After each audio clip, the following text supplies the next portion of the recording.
Howdy folks, how is everybody doing? Brunick here. We're going to do some Path of Exile.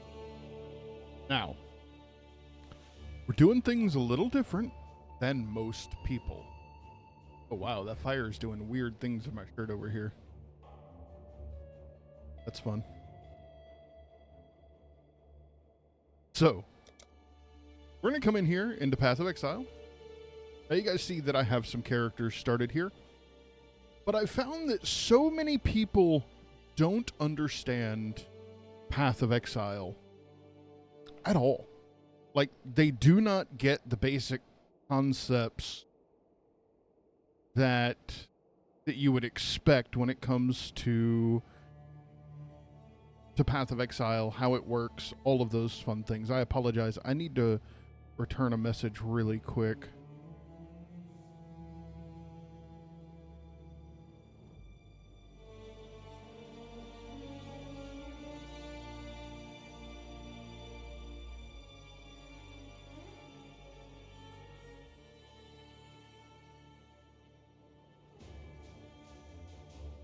All right.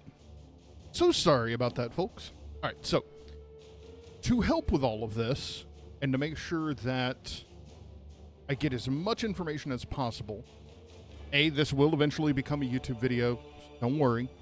If you're kind of on the fence about whether or not you want to stick around, there should hopefully be a much cleaner edited version than what I'm doing. But I want to talk about everything from the beginning as if you know nothing. So, if you do know a bunch, skippity-doo on down, okay, and you can start to see kind of what we're building. You don't know. Here, we're going to go over everything so that you can have a basic understanding of what's going on. First, we're going to go into character creation, okay? Let's discuss what this is so that you understand. This is the normal Path of Exile game, and then these two are the new leagues that come out basically once a quarter, 4 times a year. Inside of the leagues, what happens is Grinding Gear Games, people who make this, say, hey, I wonder what would happen if we did this. And they try some new mechanic. Sometimes it's fantastic. Sometimes it's forgettable.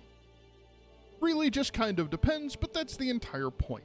That means this game mode is rotating.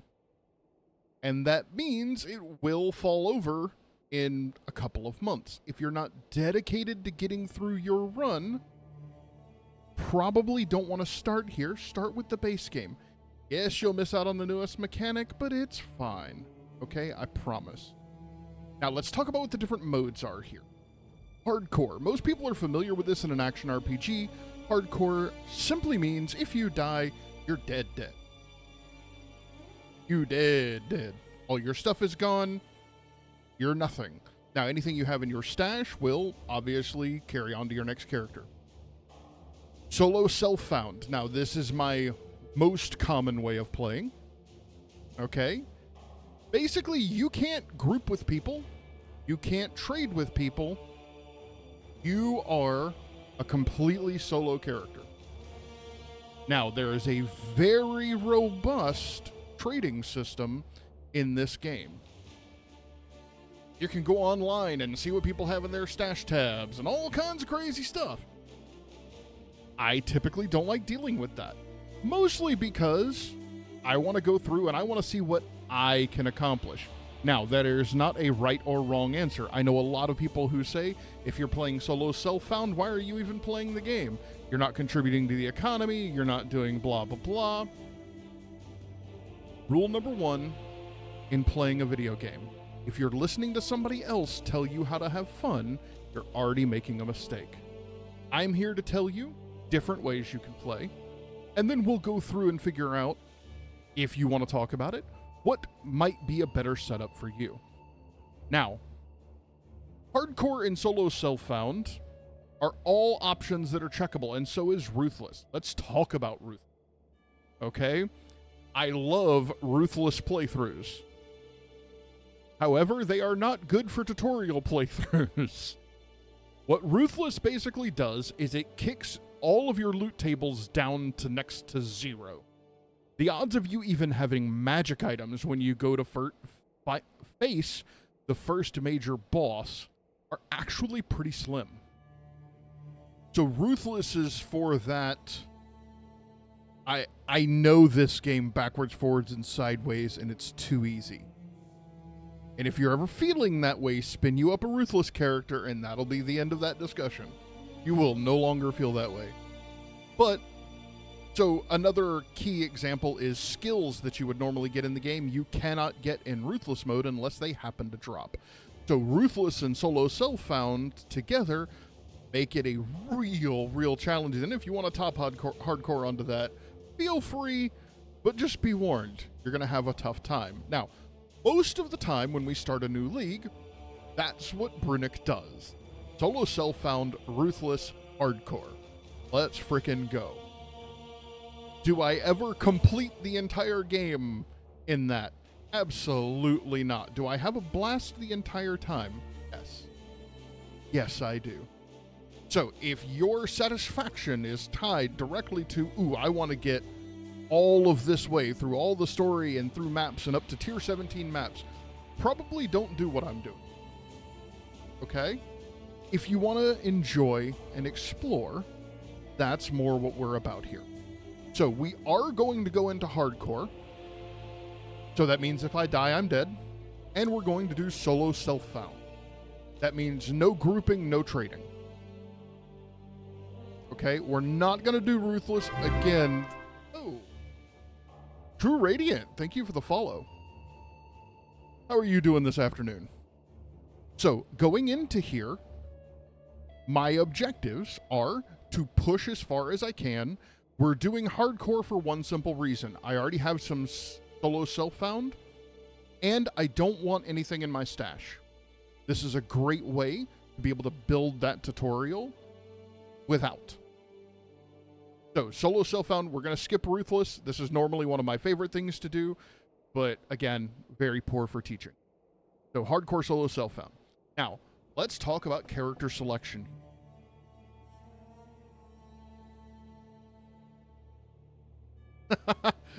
That's fantastic to hear, True Radiant. I am doing fantastic and cannot complain at all. Sitting here, teaching some Path of Exile, drinking some coffee, having a good time.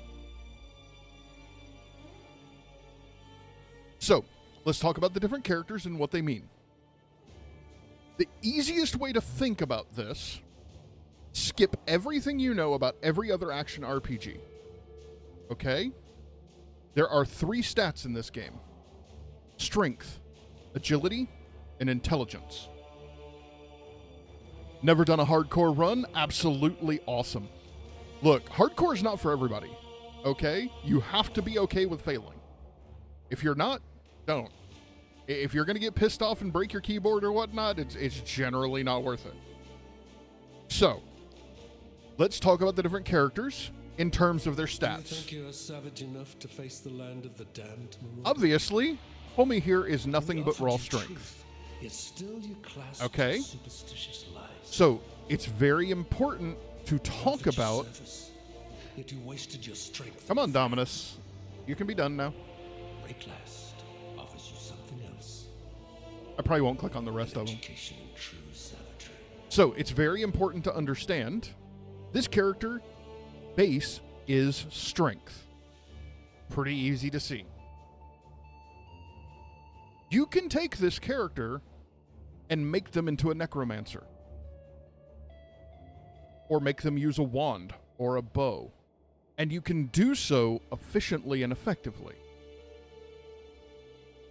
It's a little harder to do, but it's doable. So you have to figure out what your basic concept is and your basic idea is, and then start to run it up that way. So, strength is our brute here. Agility is our lady friend back here with the bow. And intelligence is the witch over here in the corner. Now, obviously, they specialize in things that make sense. You have ranged attacks and poisons. You have magic blasts of all kinds, and you have beat things with a hammer. Things get a little more interesting when you start mixing stats. So, this is strength and intelligence. This is dexterity and intelligence. This is strength and dexterity. I don't remember if it's dexterity or agility. Oops. Same basic principle in this instance. And then you have your scion here, who is a mix of all of the above. Again, you can make anyone into anything. It's just, do you want to take the time, the energy, and the points to do that? Now, we are going to start with the Templar. And the Order of the Templar. For years, you built a life upon faith, only to smite it asunder with one sinful blow. So, with your Templar, you're going to have a good mix of strength and intelligence as a baseline. Okay? You were once the chosen of God, a Templar. You are now the chosen of Raycliffe. Next up.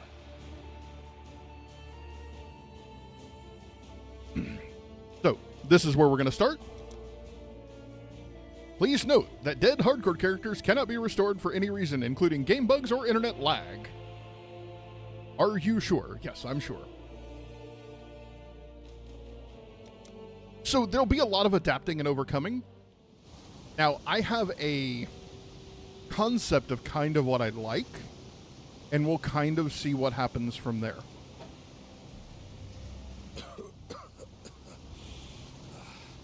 You and I, we're the only ones that made it to shore. Alive, anyway. Looks like you found something you can defend yourself with. Good. This place is crawling with criminals. Including us. Smoke rising just east of here. Could be worth checking if there's... You got ate by a zombie. Okay. When you kill your first zombie, it drops you an item gem. There are reasonable tutorials here. I'm going to kind of give you my own version. Now, this is important. Okay? Instead of you having a skill tree full of skills for your character, instead, there are hundreds, if not thousands, of skill gems that get socketed into sockets of weapons. They can easily be removed and put back. The colors of the sockets tell you everything you need to know. The things that go in here are strength-based gems. The things that go in here are intelligence-based gems. And I think it's either yellow or green for agility or dexterity. Too many from what I remember? Yes, there are a lot. So, the good news is, if you're a number cruncher, this game goes hard to let you know exactly what you're dealing with. Okay? Everything from your mana costs all the way down to percentages to basic stats. Everything about this is here, easy to understand, even if it's more complicated than you want to understand. Alright? So as soon as you slot a skill, it comes here. You can move it anywhere you want.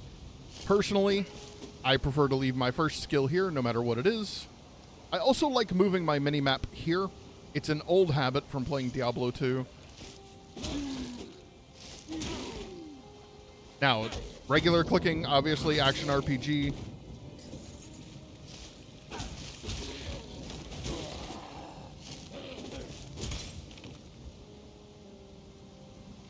Alright. What's been my favorite build you've ever done? So it's something I'm going to replicate to some degree here. I'm not somebody who ever reads build guides, ever. Every single season I can remember, it's been literally whatever I have come up with. But my favorite is to take the Templar and basically to make a commander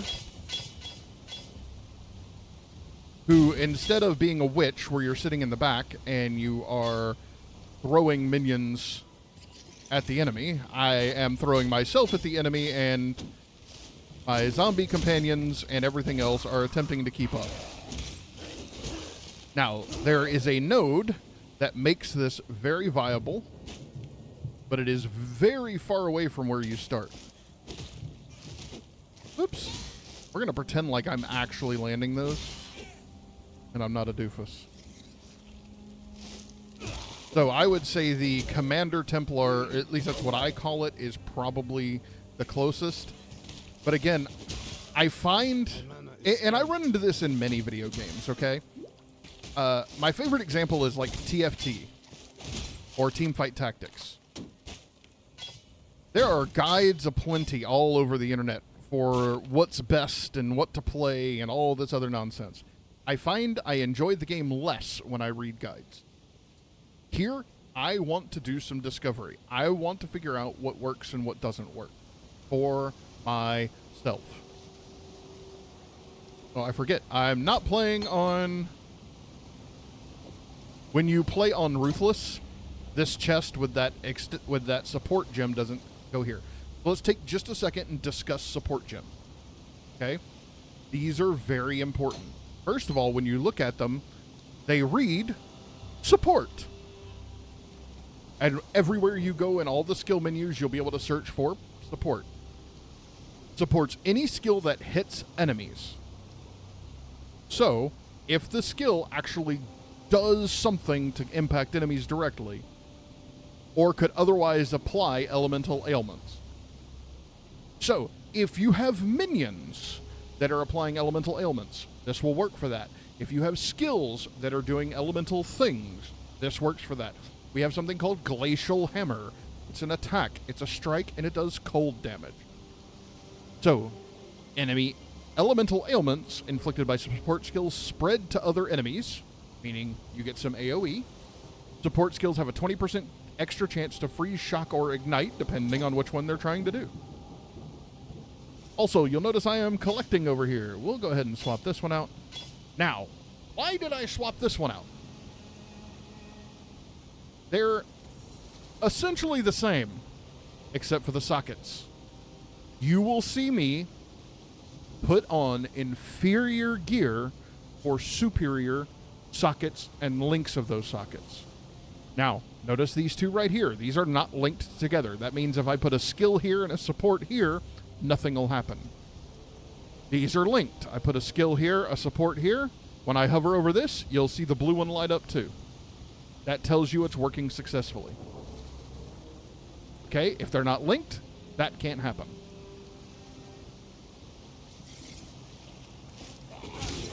I won't say that your socket linking is the most important thing, especially not on hardcore. However, it does directly gate how much you can do with your skills and does kind of change things just a little bit.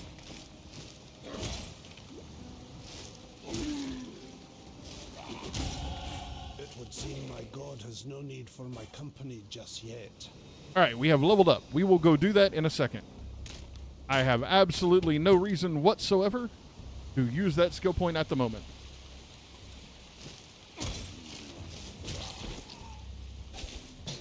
Well, but it also depends on how much of a negative you're taking. Like, you kind of have to think through that. If you're adding 10% damage, but you're losing half of your armor to do so, probably not worth. Oh, of course, I've missed one of you.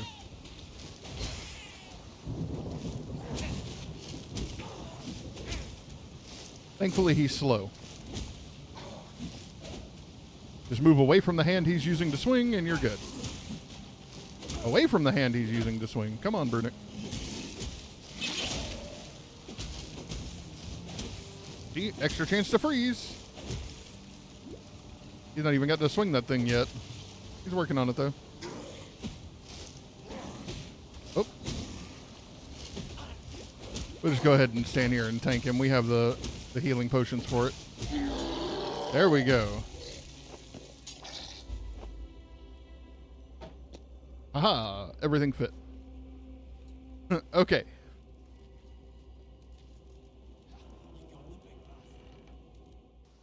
Now, we get into town for the first time. And we are good to go. You'll notice all the people lit up in town want to talk to us. Obviously, we're just here. I know you, the blasphemer. That's what my father called you. Now, all of this is story for the Templar. I will tell you, the story is very much worth going through once, maybe even twice. I encourage you to listen to it and to enjoy it and relax. I've been playing this for 6 or 7 years now, so I won't stay too much for all the story unless I know there's a particularly interesting bit going on. Work with Relic.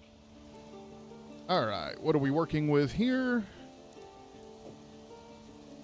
So, one of the things that we're getting here is a set of rewards.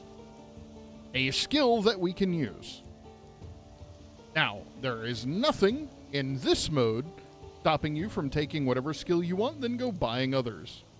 Personally, I'm going to grab Smite over here. Stay sharp out there.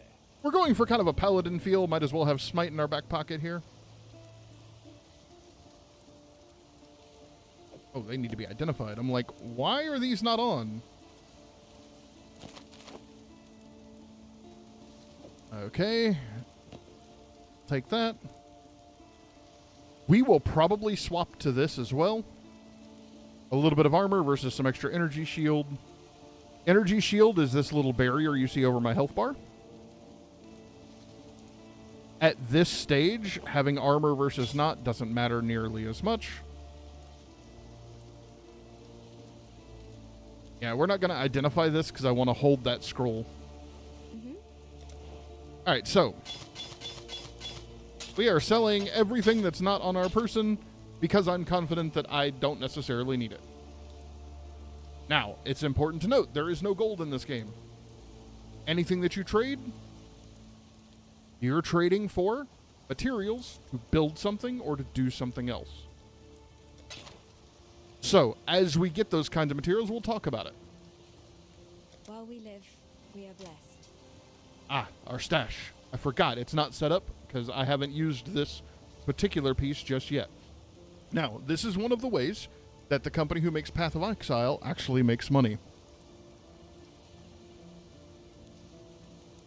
When you start, you either start with 4 or 5 different stash tabs. Then, you can go in here and you can buy extra stash tabs. Once you've bought them, they're yours forever. Okay? Let's see here. The cool thing is, you have things like gem stash tabs. This will hold all of your skill gems. And sort them and do all kinds of cool stuff. And they typically don't have a limit to them. So when you get things like this currency tab, these are the different currencies we're talking about. If you're going to buy something, please buy this. You will thank me later. Okay? You will appreciate spending a little money and having this. Yeah, it really is. So let's look at how we deal with those. Now I'm going to grab tab 8. We can see that's what I've selected here. This is the currency one.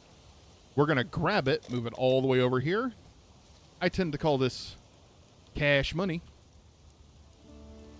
Now, under affinities, currency, if I click this, what it means is I know that this holds any crafting materials, basically. All 3 of these things will go over here. If I come over to this tab, remember, we're not on the currency tab. If I'm over here and I have an affinity selected, I hold Control and click. That went away. It didn't go up here. It went here. So I no longer have to sort these or go to the right tab. They just automatically go where they're supposed to go and sort themselves. So as an example, I have this one that is for uniques. We will click this affinity here, hit go. Now, any unique that we manage to collect, when we go to drop it in the tab, it will auto shift to that tab where it belongs. Just as an example. All right, now, let's talk about the thing that scares people out of Path of Exile. Okay? It is this monstrosity. This is the skill tree, boys and girls. Okay, this is everything that you can do with your character. Now, these little wheels you see here are the different characters that you saw at the beginning. See how my guy, my Templar, is here with his little club up in the air? This is where I start. If you go up here, this is where the witch starts. Notice there's no dividing line here. I can go all the way over to her starting area and grab her very first set of skills. This is where the thief starts, or the dexterity and intelligence. This is all dexterity. This is strength and dexterity. And then this is just strength. So they even try to position them correctly. And then the Scion starts here. Now, if you look, we have 23 strength, 34 intelligence, and 14 dexterity. Any other character that you have will have different stats according to what gear you're wearing, what you got going on, all that fun jazz. Now, remember, our objective here is going to be a commander on the front lines, basically buffing up our minions and having our minions buff us up. Now, there is a single point on this tree I am aiming for that is over here. Spiritual aid.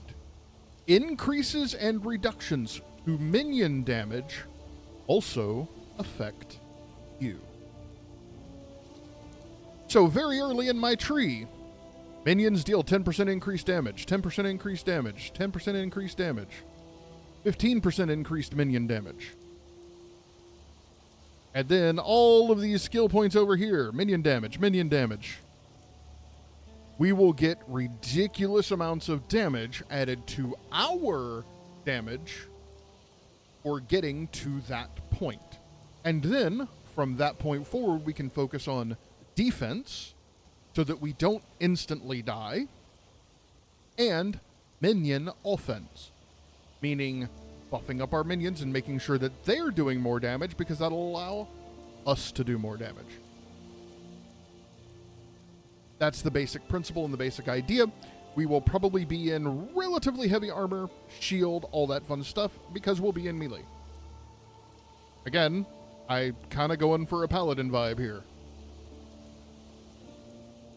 Sometimes I'll do staff, just kind of depending. Right now, I'm liking scepter and shield a little bit better.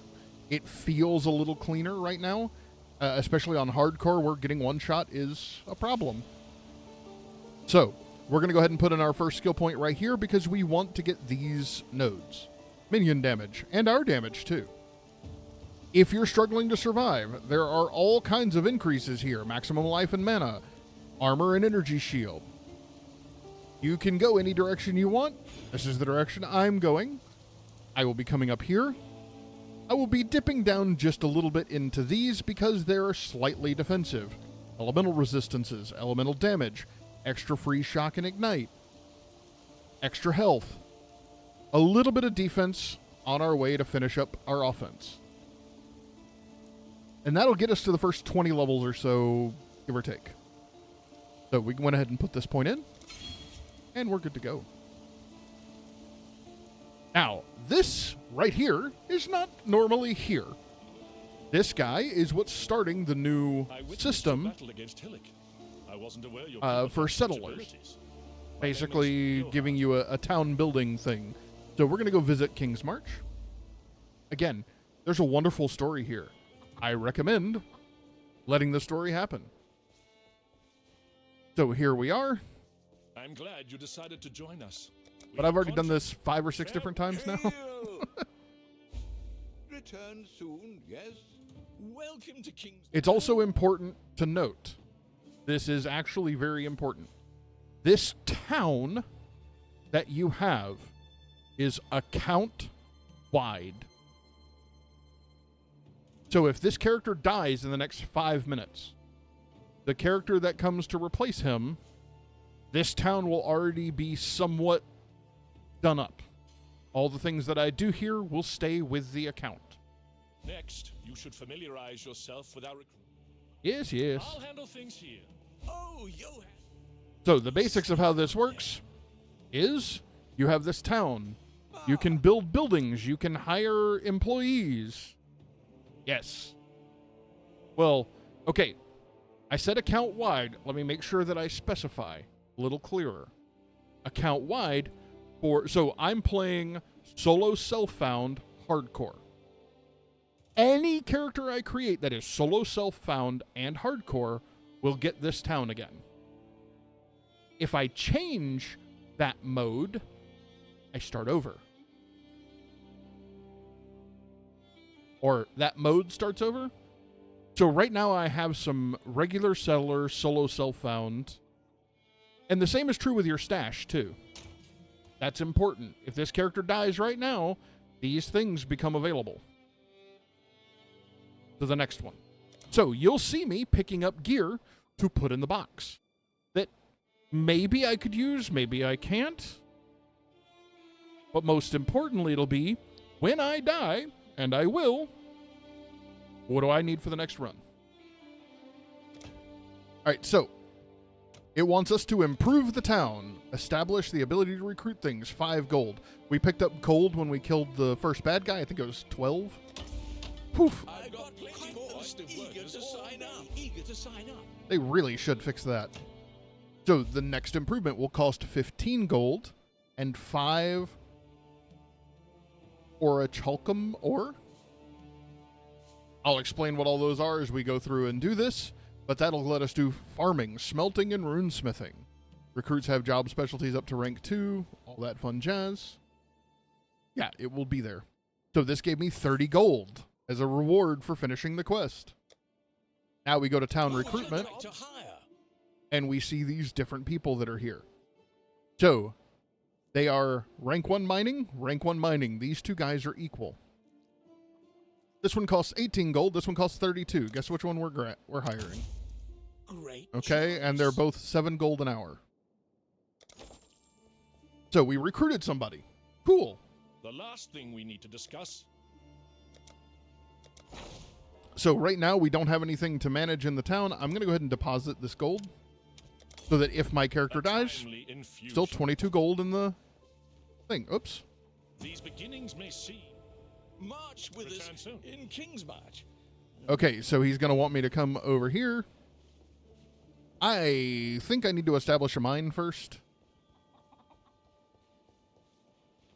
Oh, Why is it hello sending there. me over here first? Oh, good. Name's Tujin. I'm the harbour master around here. Tujin. Not much to master, if you catch my drift. Could use some investment in our docks and shipping. So this is the loot of this particular game mode, is using the harbor. So we don't have any kind of ore or anything of that nature, so we can't really invest yet. We're going to come over here to the mining area and see if we can get it up and running first. Aha, we have the gold. Perfect. Now, we're going to go to the mining information, and we are going to assign our worker to this. Now, anytime we open up a node using this game mode, our guys will automatically go there. They will acquire up to 60 ore per hour, depending on how much is available, and they will charge me 7 gold per hour. I think we put 22 in the thing. So, it's not costing me anything right now because they're not doing anything. We are now It's important. in a position to build mining infrastructure. I just did that. I'll handle things here. So, we're going to go ahead and add that gold here. Oof. A timely infusion. Now we have 37. Sweet. Now, if you don't do that, when you open up a mining node, nothing will happen. We're going to switch over from... We are going to put Glacial Hammer in here. Now, this is a skills tab. We're going to pop it in here. I forgot to set up the affinity for this. Skill gems. Now, anytime I have a skill gem and I drop it, poof. Now remember, it's very important that when you get skill gems, you put them in here because you never know on hardcore when you're going to need something new. Yes? So this is the most painful time in this build. The reason is because it's very difficult to keep your frickin' zombies alive. Alright, they're blue slotted. And I have them set to mouse button 5. but they will become your staple. My nightmares, they were prophecy. Kill a zombie to gain a zombie. And a fresh mana flask. Love that. Now, on hardcore mode, I cannot encourage you enough. If you are playing hardcore for the first time, do not get in a hurry. But Brunick, time is money. I get that. And if you have to restart your character over again because you were being a silly goose and you bit off more than you could chew, that's going to cost you a lot more time than just being a little slower.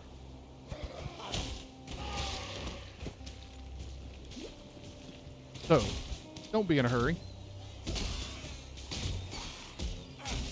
Or if you are, be ready for failure. Repeatedly.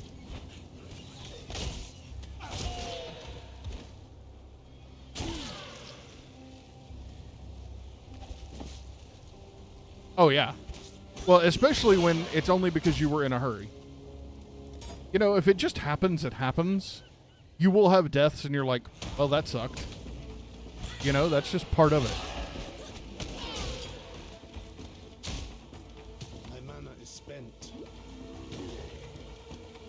Alright, we're summoning our zombies, and this is the medal that we were coming to get anyway.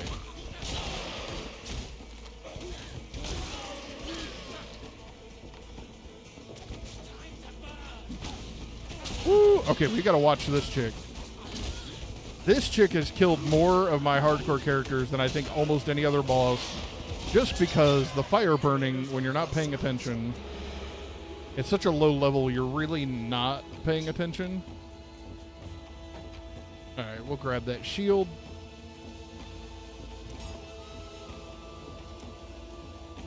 And we're going to stick to the skill points we've been doing. Extra damage, extra mana.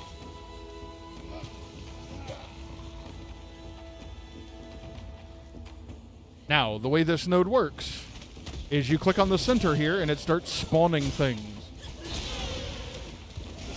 You kill the spawner, and each of these nodes will be a little different. Each of the types of nodes is a little different. So you see this little pulsing Venus flytrap looking thing here and here? Those are your nodes. When you kill one, the other one gets stronger. Be very careful here, because any minions that come out of that one will also be stronger. And, most importantly, because I tried to game this, whichever one you kill first, the other one heals to full. So splitting your attention doesn't do any good. Focus on one, bring it down, then focus on the other one.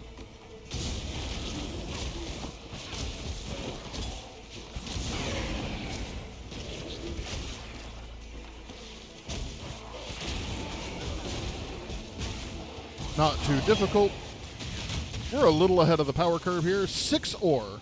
Now notice our guy came and started mining immediately. We're going to grab these shoes. Ooh. And this gnarled branch.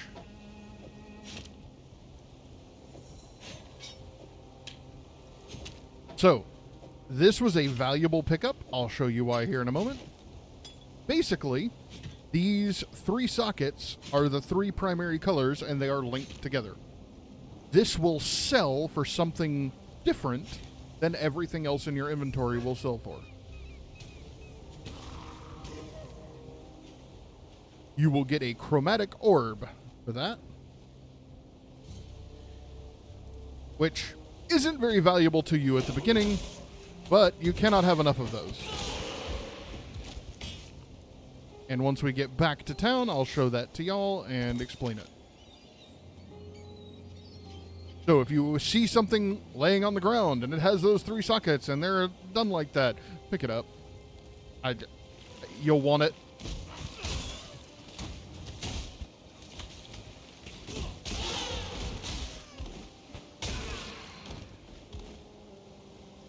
Now, the other reason I tell you not to be in a hurry, you need levels. You need levels desperately. Oh, and when you're first starting to play, pick up everything. You'll notice me being a little more selective. Just pick it all up and sell it. You're going to want the... Oh, chromatic orb. Nice. That's what our staff will turn into. Ooh, 3 sockets. You're going to want the scraps to sell. That one's a big item, so I'm not picking it up because I don't have a ton of room in my inventory. And I know that shield specifically is massive.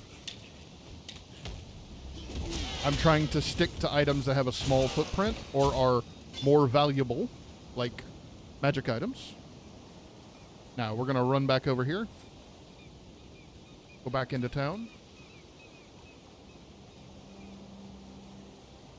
Space management isn't too bad once you learn what the different things do.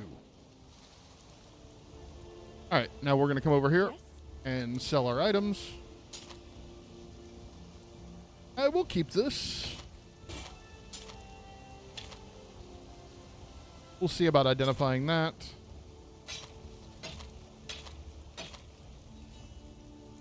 Now, remember how I mentioned everything that you sell is 1 scroll fragment. If I take away this scepter, we go from 3 fragments to 4. That's all it's worth. These transmutation shards are from a magic item. This one right here. If I take it away, they go away. Magic items that are unidentified are worth less than magic items that are identified. So you have to make the judgment call whether or not you have scrolls to burn on getting more out of that. Later on, you'll have hundreds of scrolls. Early on, that's going to be a struggle. So we have this. This is not going to be better than this under any stretch of the imagination, so we're going to go ahead and sell it as is. That brings our transmutation shards up a little bit, which just turn into this when there's 20 of them. And then you'll notice when we do this gnarled branch, instead of getting a 5th fragment, we get this chromatic orb. This lets you change the colors of sockets on an item. So you use it. So let's say this is yellow and blue. Or I don't know if it's green or blue. Y'all will learn very quickly. I'm colorblind.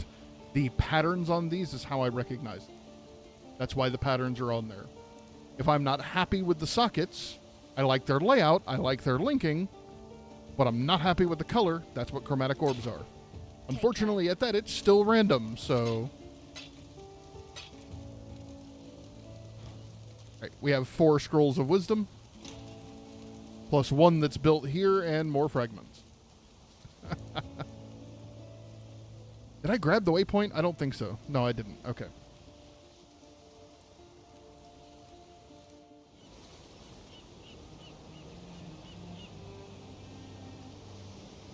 I appreciate that you got it.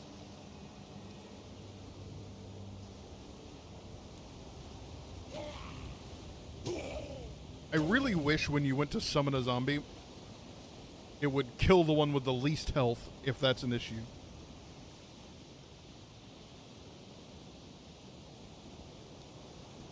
Thank you.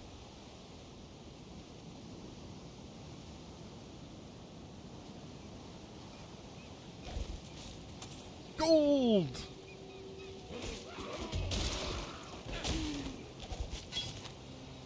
Yeah, on hardcore, you literally want as much experience as you can possibly grind out of an area.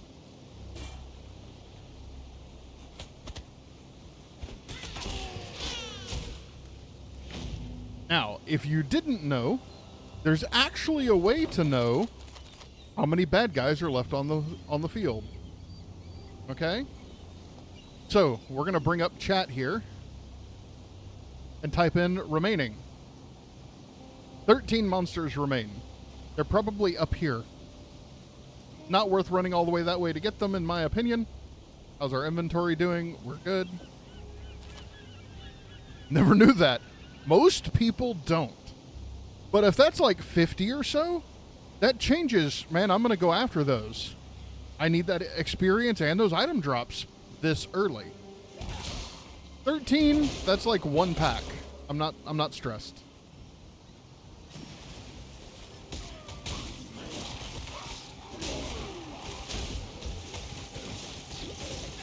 Woo. We got frozen.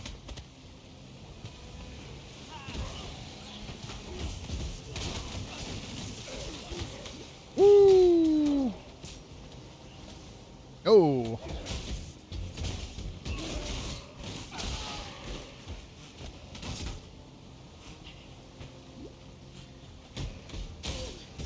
Keep getting stunned. There we go.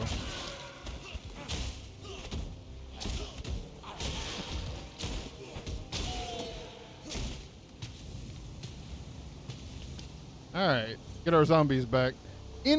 Literally, there's going to come a point where I'm going to get one skill and my zombies will no longer die. You got to get there first.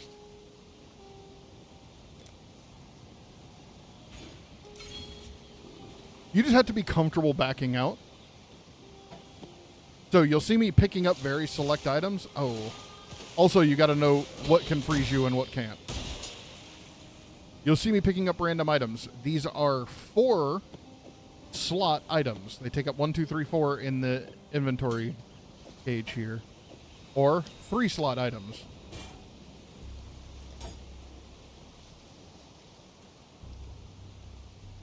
They're worth the same fragment as items that take up twice as much space. So wands and daggers are worth the same as shields, provided they're of the same quality. We have our skill gems leveling up here. Yes, that's called a loot filter. Now, most loot filters aren't thinking about the fact that you're playing on hardcore or whatnot. They are thinking about you're trying to do stuff in the economy, meaning you're trying to sell items to people. As we're solo self-found and literally couldn't do that if we wanted to, not really something we're going to play by here.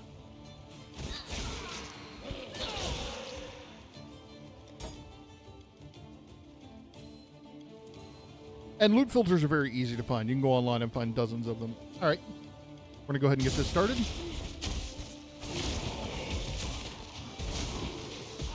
Oh, game mode matters so much. Woo, that's a chainmail vest. All right, watch these guys because they're a little stronger. Not too big of a deal, though. All right, we want this chainmail vest for sure.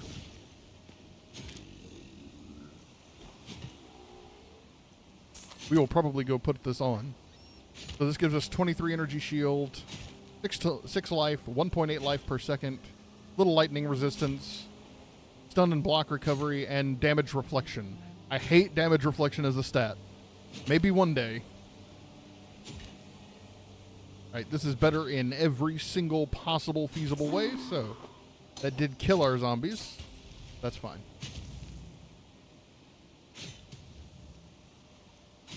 Oh yeah, your game mode changes everything about what has value. So a good example of that is late game. There's these things called scarabs that are used to modify high-level maps in extreme ways. They are invaluable to sell on the market to other players because those players use them to maximize maps. Whew. I'm not about getting frozen again. How about no?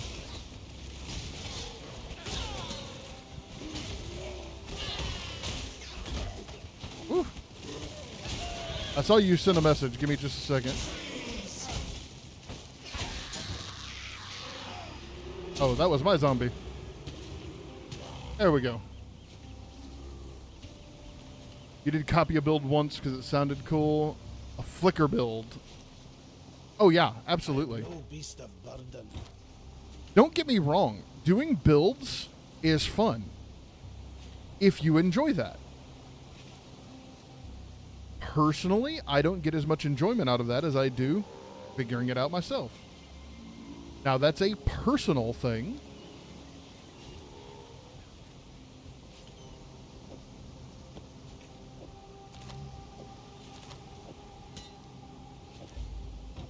Aha. Now, if you wanted to...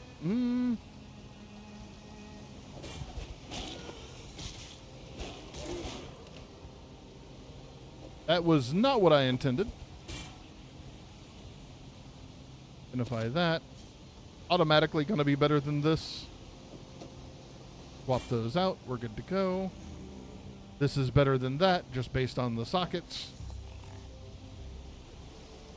All right, we're good. Well, I'm just trying to have fun. Everybody gets the idea that that has to be done a certain way, and I hate the concept that people want to tell other people what is and isn't fun in a video game. Bloody step.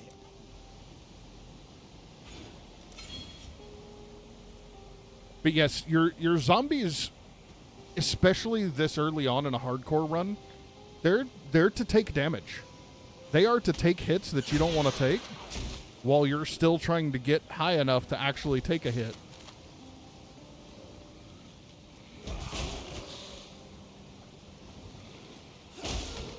But this doesn't have to be limited to hardcore. You know, you don't have to blitz and flicker around. You know, haha, pun with the flicker. When you're playing, even not on hardcore. You can just relax and enjoy the story. That's a perfectly valid playstyle. There's nothing wrong with it at all. I find that playing solo self-found tends to slow people down because they're not worried about hurrying up and getting the maps so they can get the economy so that they can sell the items they don't want to find the items they do want, because none of that's an option.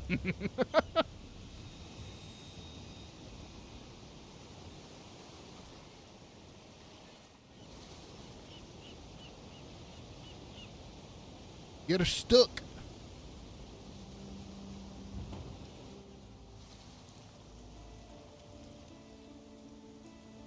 I'd almost stop. All right, I typically always get a Quicksilver flask here.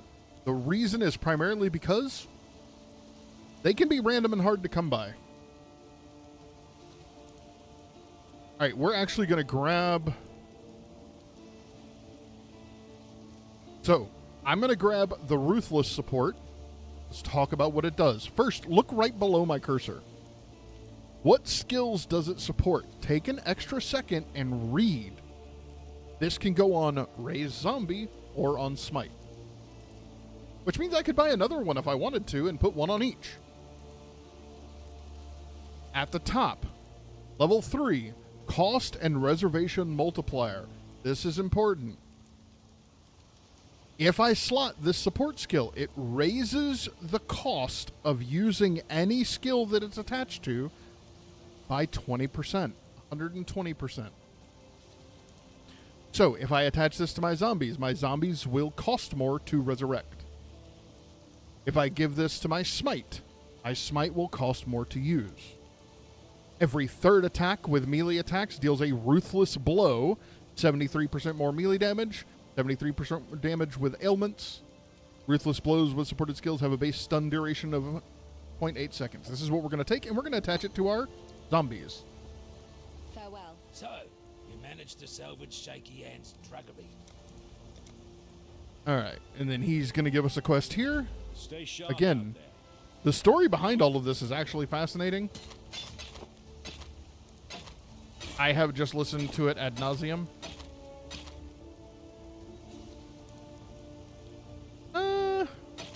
Let's save these. Goodbye. Now, the reason we're saving these, I'm going to go over here to one of my super large. I'm going to put it right about there. And we're going to dump them in here. Now, I'm not going to identify them. I'm not going to do anything with them. Because I need these scrolls worse than I need that information. Still alive. Now, I am going to look for something that is blue and red socketed that I can steal without it costing me too much here. So, like, I don't want to replace my chest piece. I don't really want to replace my... This'll do. Yep. Perfect. So, this is a blue and a red. We're going to put this in here. We're going to take our zombies, pop them in here, and slot this red right in there with it. So now my zombies will do more damage on their third swing every single time. By a lot. Farewell. We're also going to toss this in the stash just in case anybody ever needs it. Pop this in that slot. Also, always, always save your flasks. 3 flasks of the same type. I'll go ahead and show it. If you do not know, this is Hello. a common recipe. 3 flasks of the same type. Gets you the next level flask up from that.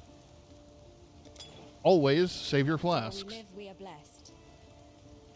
What little? Well, you can also just come here and buy them. But it costs me 3 scrolls of wisdom to buy 1 flask. I get 1/5 of a scroll of wisdom for selling a flask. Why would I sell it? That makes no sense. Somebody will need that flask again. All right, we are going to just help us just a little bit. We are going to buy a belt here. And how we're doing on scrolls of wisdom, we're doing okay. We're going to go ahead and buy... Can I get a health ring? Nope. Okay. So these give mana, these give damage. I won't bother. While we live, we are blessed. But I like having the extra energy shield. All right. Teleport back to where we were.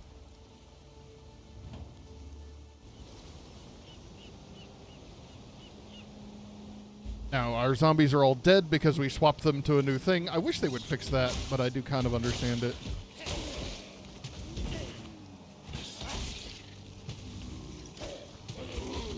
Okay, there we go.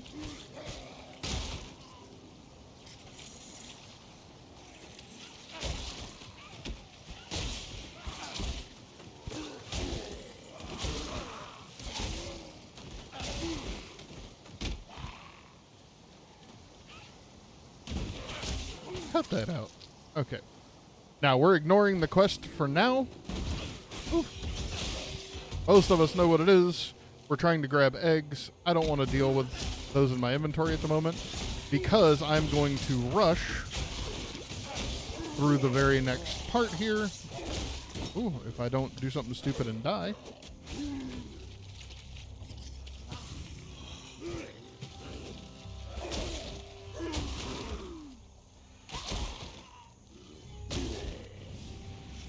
We are trying to get into the cavern over here.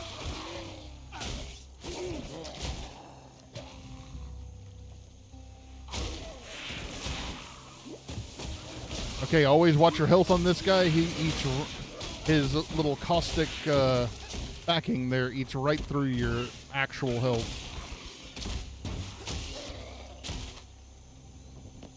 Woohoo! So these are yellow, red, and blue. We'll sell those. For chromatic orbs, we don't necessarily need now, but we will chew through them later.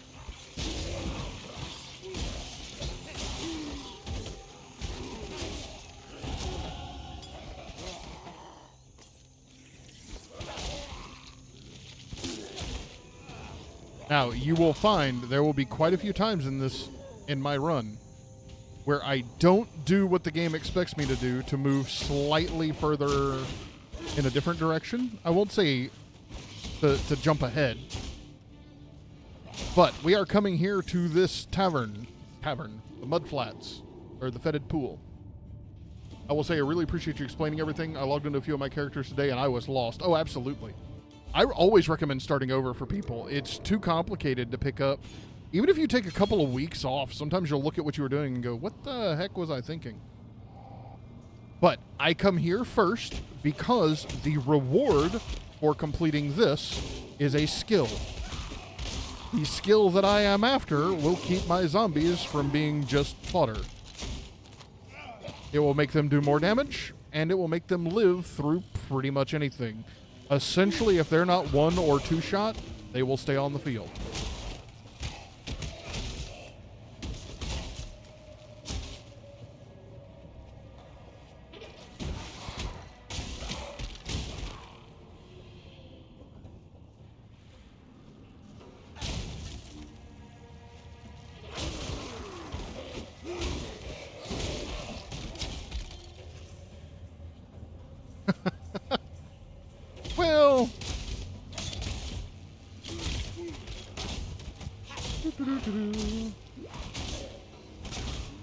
Ironically, it's overlooked by most people.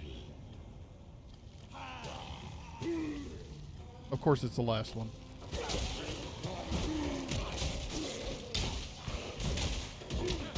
Now, our goal here is to kill every single thing, so you'll notice me not leaving anything behind. It's not just because of what I was saying earlier. That's literally how you clear this place.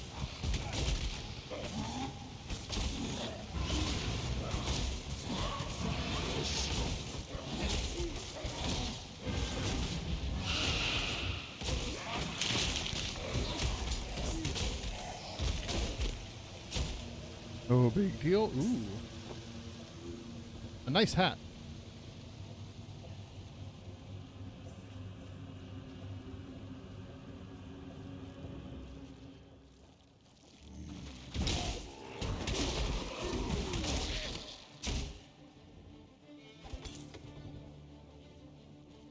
I like the music they added specifically to these little nodes right here.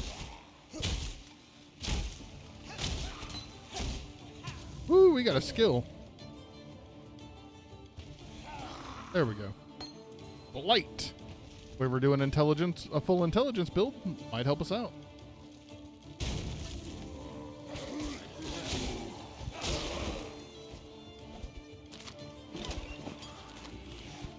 Zoom, zoom, buddy.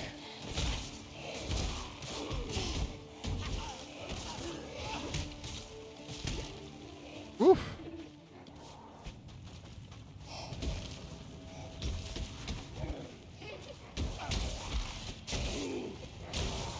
He hates.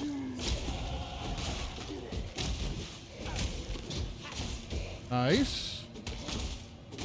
Will you quit blocking? Thank you. Large mana flash. Chain gloves. Nice.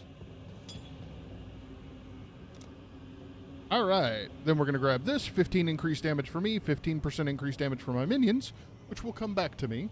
5% increased attack and cast speed, and 10 strength and 10 intelligence. So that buffs us up pretty good here. Good stuff. Oh, I forgot to res my zombies.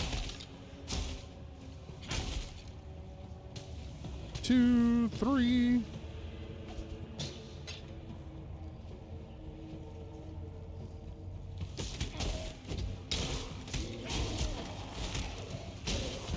What skill leveled up? Oh, smite. Good. Maybe it'll do something now. I remember it hitting a little harder. 5 monsters left. 3 monsters left. Assuming they're... Oh, I bet it's counting these nodes up here. Yep, there's 3 of them. Okay, that's going to be the 3 monsters left of these nodes. That's kind of cheeky.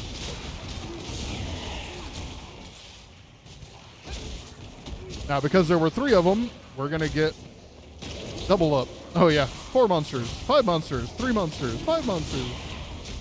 Game's like, I don't know what to do.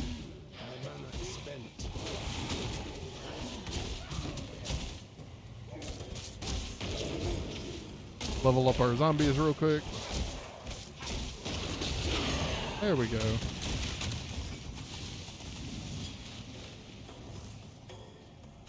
Nice. Now he's mining that. Do we still have 4 left?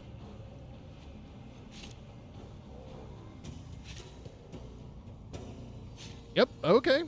Maybe not. Dooby-dooby-doo. Here's 3. Is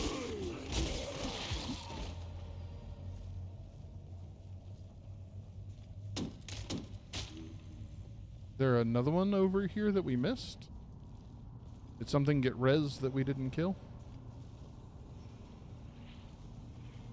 Aha!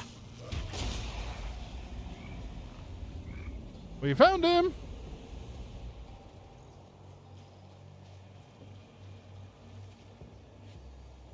Now, we're going to step out of here. The reason we're doing that is for timing reason.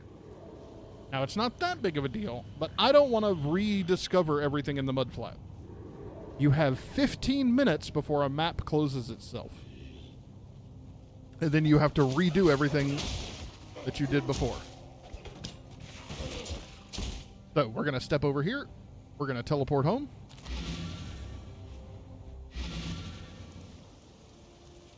Now we're going to sell to Nessa first because I know that homie over here is going to give us stuff. Rawhide, wool shoes, bow, wand. Probably going to save that. Probably going to save that too. Definitely save that. And we'll save this extra one here. Be good to go.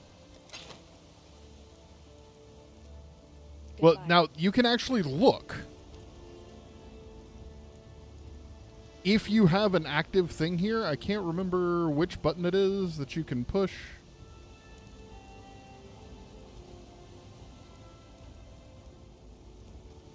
There we go. So, you can right click and it will tell you how long you have before something closes. 5 minutes and 3 seconds. And to stay open for 8 to 15 minutes. And you can force one closed. I've traveled inland on the Emperor's Road via prison. Okay.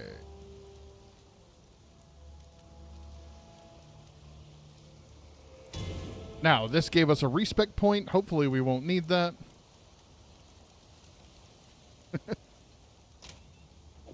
You're loving that emote just a little too much there, Chief. I don't know about too much, but yeah. I'm glad it's getting use and people appreciate it. Alright, we're gonna put Blight over there where he goes. I have no interest whatsoever in identifying this, but I want to hold on to it. I do want to identify this. 9 to maximum life. 8% increased rarity of items. Nice. Oh, and we also want to check this flask. Immunity to shock for 6 seconds. Sure, why not? It's also better than what we have. I'm going to dump all those there. Now we're going to go ahead and swap this out. And then we're going to dump these here. And you too. There we go.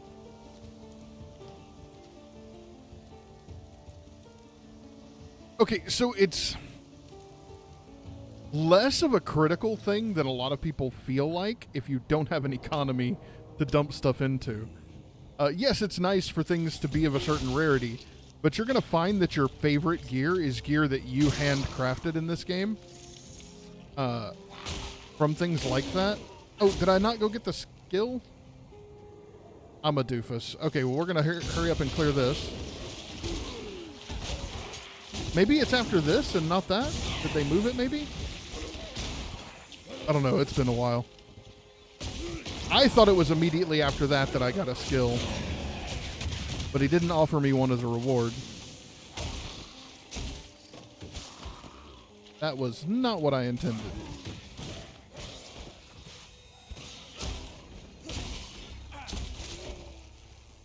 Alright, we're going to grab this nest. Yeah, I think that's what it is. I thought it was the other first and then this second, but...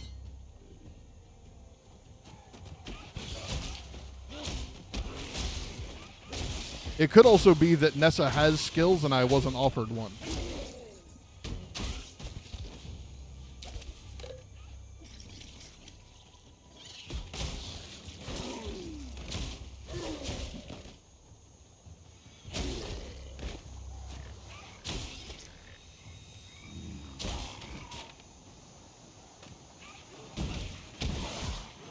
Alright, everybody quit crowding me.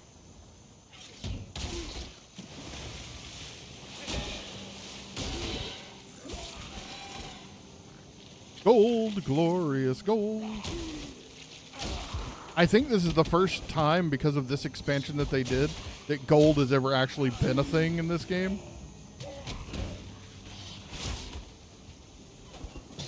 Woo. Yeah, we take those.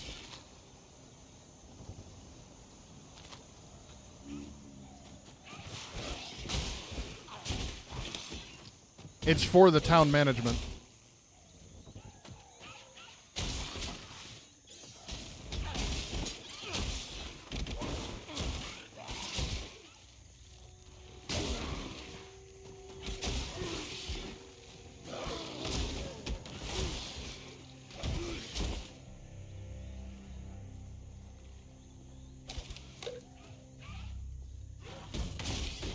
What are we looking at for remaining monsters here? 24, probably enough for us to still be worth hunting a few down.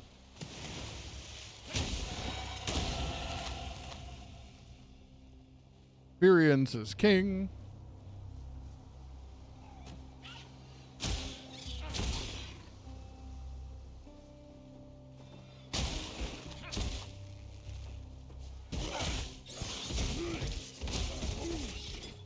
Hey, we take those.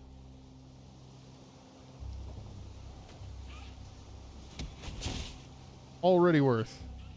I'm not chasing you, buddy.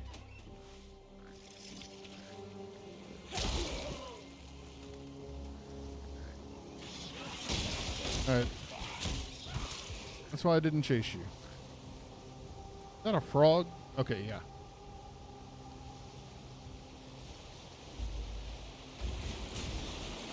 Alright, we put our eggs in.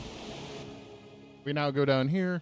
And the reason I didn't teleport or anything is because there's a waypoint now. Always get your waypoints. Now that you've drained that passage. Aha, here we go.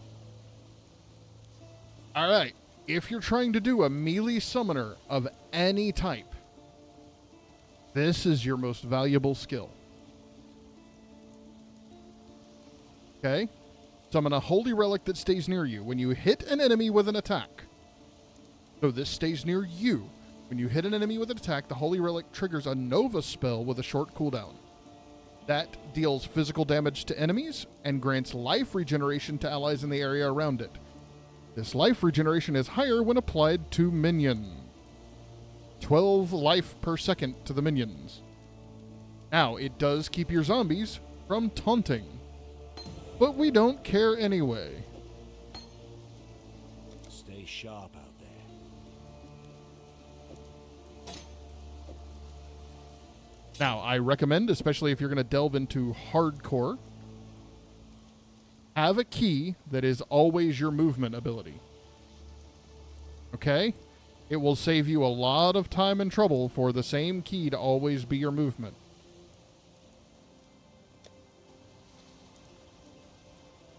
Every character should have some kind of movement ability.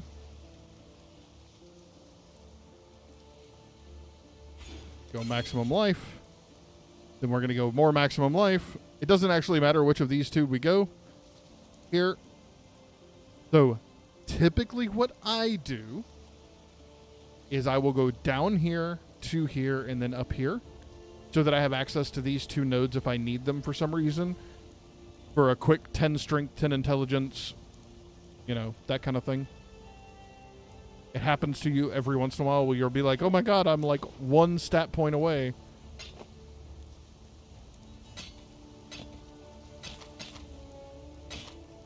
Alright, so we have this Darkwood Scepter here. It's a upgraded version of what we have. Let's see what...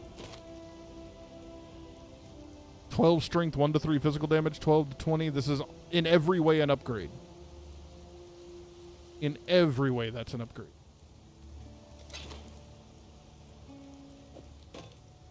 So that does keep our smite from having the elemental, which is fine. Oh, we also want to identify you.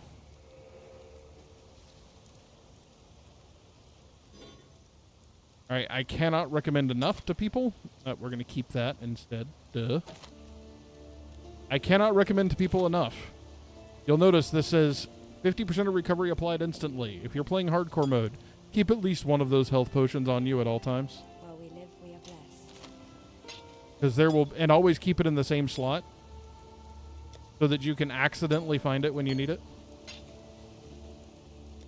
I also recommend keeping as few scrolls on you as is necessary. Because, well, it's hardcore mode.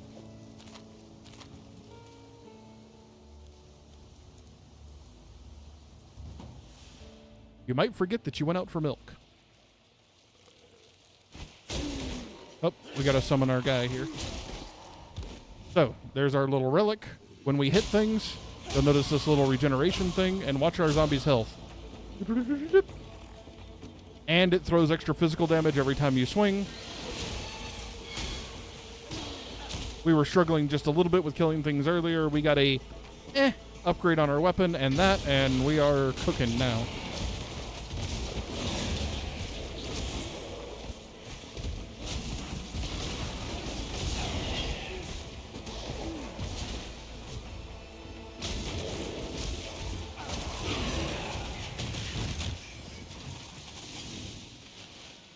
We'll grab the wand and the mitts. This is a painted corner here. Doo-bee-doo-bee-doo.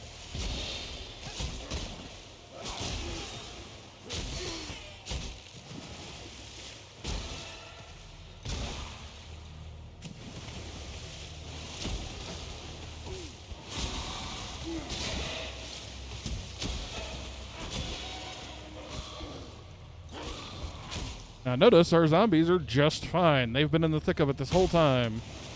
Could not care less.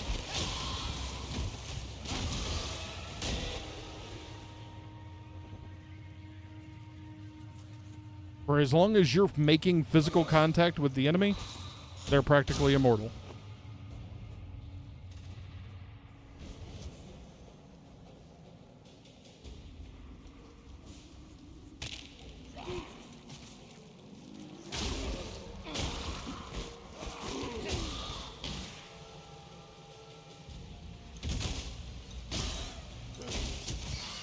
Now, I will upgrade this to Leap Slam at some point, because that actually counts as an attack and will trigger certain things later.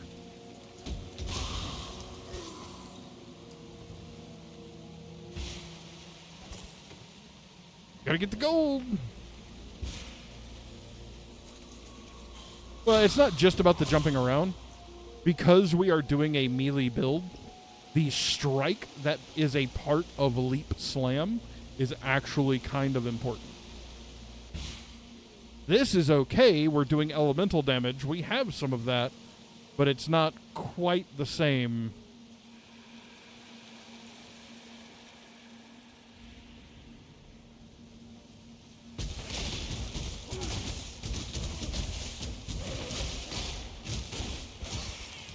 Now, if I'm doing a more elemental style build and my weapons are not intended to ever, hit the enemy, then Leap Slam doesn't do me any good. So, like, even if you're a barbarian, if you're doing summons and totems and other things and war cries, Leap Slam doesn't help you. Go away, crab.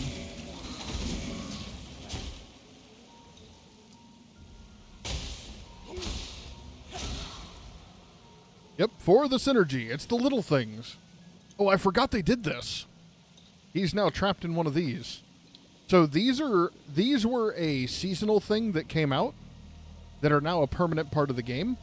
You see these little things frozen here, and it tells you if you kill it, you get a Whispering Essence of Greed.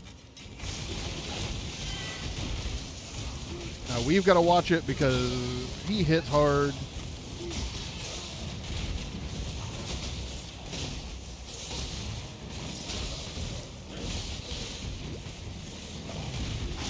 Just needed a second to let the regen kick back in. Now, we'll look at this Whispering Essence of Greed here. So, these are essences.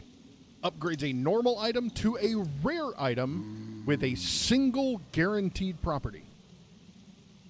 Now, there are dozens of these. This one, if you attach it to a weapon, a percentage of physical attacks damage leached as life. Gloves, add to maximum life. Boots, helmet, so everything's maximum life that's armor.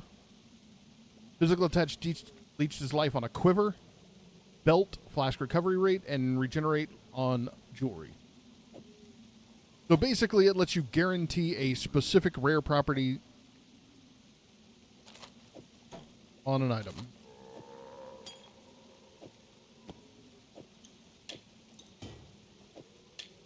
Inventory management. Okay. So that's what they do. This character will probably not use that. However, there will be characters Yes, 100%. A normal item that has the sockets, and you're trying to get a specific effect, and you don't want to have to re-roll it 1,000 times. Because remember, especially on solo self-found, that's not an option for me. I can't just sell a couple of things and pick up some more reroll currency and get a better item. If I have the reroll currency, fine.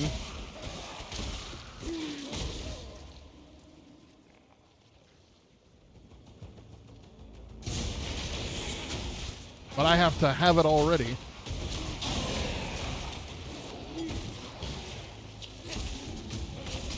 Oh, more company. I was not trying to get you guys over here.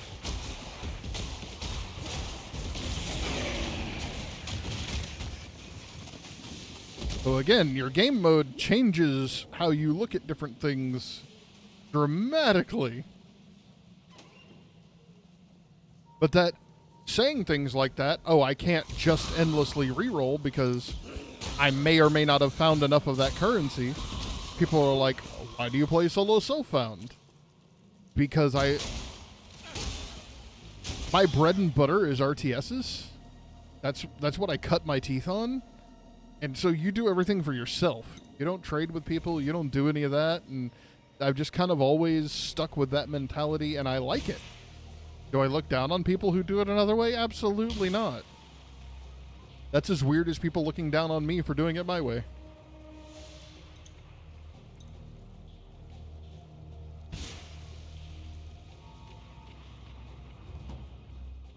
Alright. You managed to kill a granddaddy crab. Sell our items. We'll probably keep that. Because it's two-socketed this way, and it's a bow, we'll probably go ahead and keep it. Farewell. We won't use it.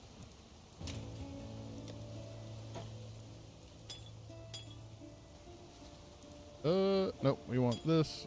We'll do that.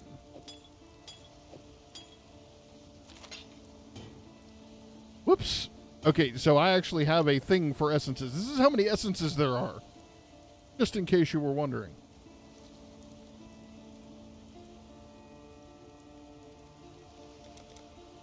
Remember to check the affinity. Poof. Okay. Extra skill points. We go down here so we have easy access to this. We're not going this way, but it's just because I'll go here and here. That'll open this and this with one click if I so desire to take them later. I don't know that I've ever gone back and actually taken them, but it's just one of those things I've started doing because, you know. Oh, while we're here, we probably need to go back to Kingsmarch. How's our miner doing here? Hell. Oh, he's mined 33 ore. We have 34 gold left in the treasury. Treasury will last 15 hours. Not that he'll stay running that long. Deposit 164 gold. That's a pretty decent haul there. Oh, all work complete in 15 minutes. Sorry. That's how long it'll take him to get that ore. Got it. Yes, absolutely. What do you need? Well, I think everybody who's played Path of Exile has had that one run where all their skills and all their items suddenly stopped working and they had no idea why, and it's because they swapped out something that had like 10 strength on it. Or 10 of some stat, and so everything you had just suddenly went boo and fell over, and it's like, oh god.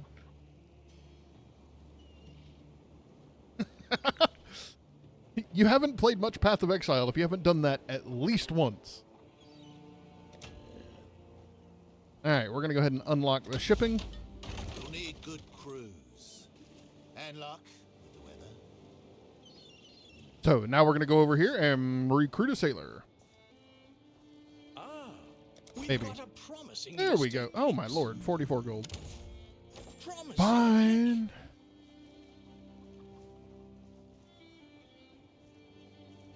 Now what you do is all that ore that we're playing with, we are actually going to send here. So we're going to put this crew in.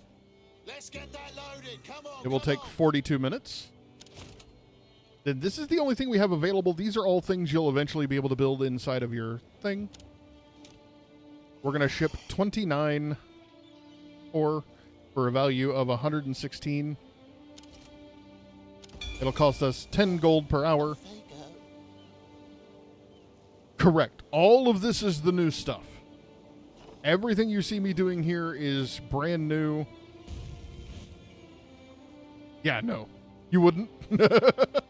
Unless you were playing last week, you wouldn't. Now, basically what that'll do is that will ship that off and give me items, gold and items and currency in return. Including potentially unique items.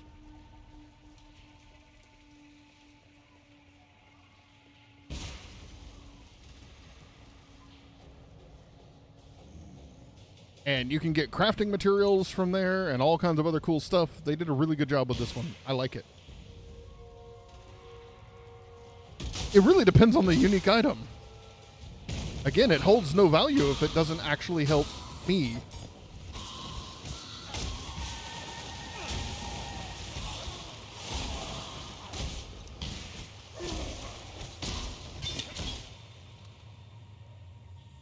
Do-do-do-do-do.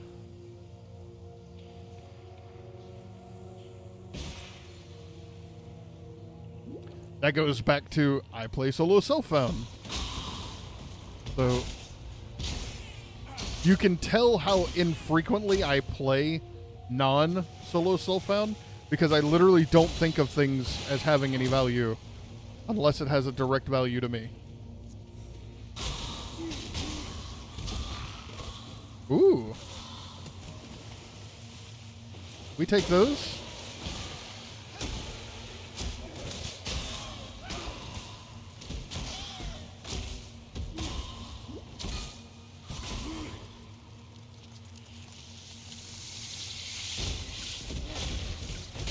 Oh, this is fun. Lightning and shock resistant, huh?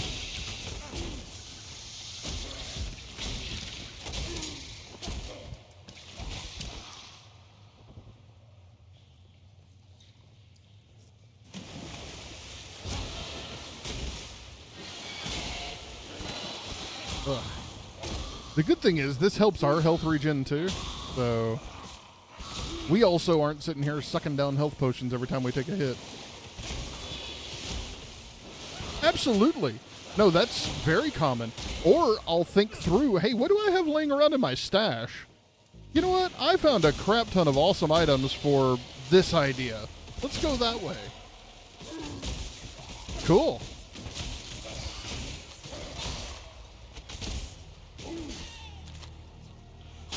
But that's also why you see me keeping random things. I'd be like, that might be useful.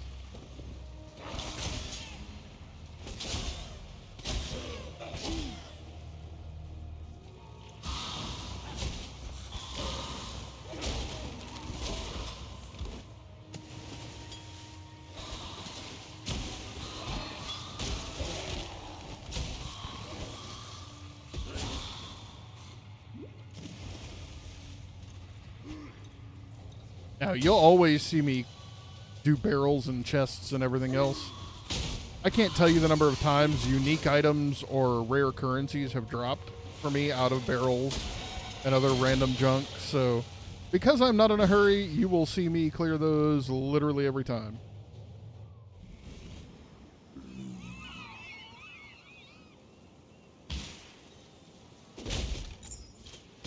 Woo.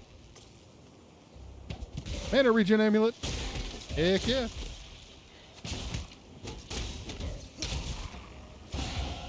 Your humble servant thanks you, my god.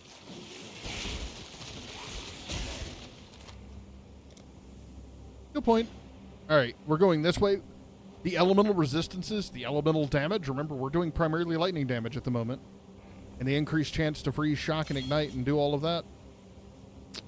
Too good. Too good.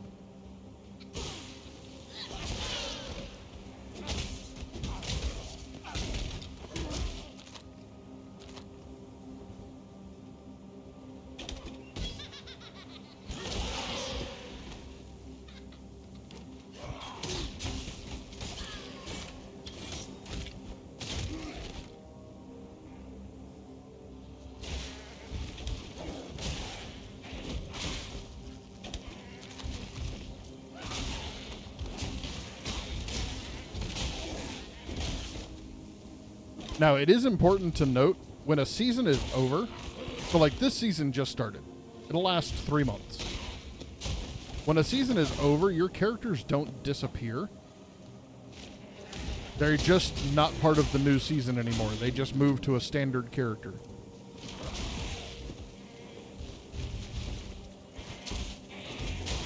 That includes hardcore, solo self-founds, all of that.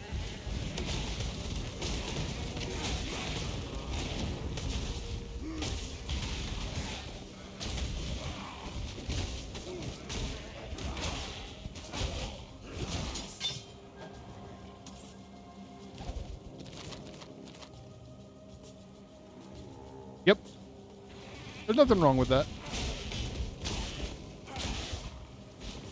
Now, the reason a lot of your people play the seasonal stuff is A, because it's something new and exciting, but also because it resets the economy.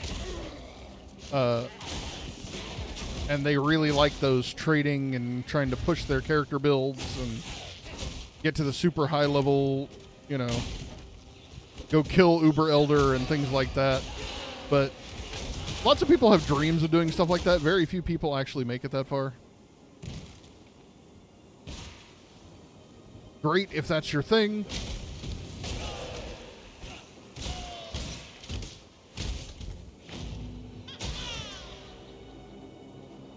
I play a much more chill playstyle.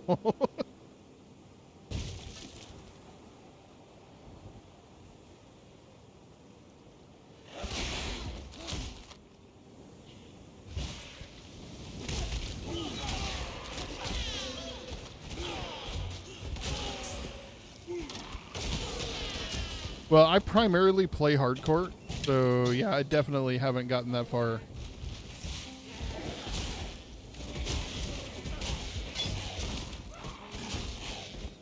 Yep.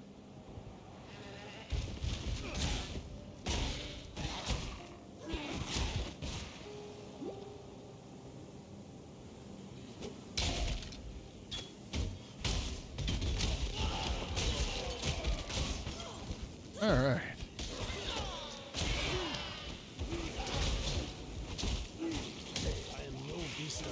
Yeah, I was afraid of that.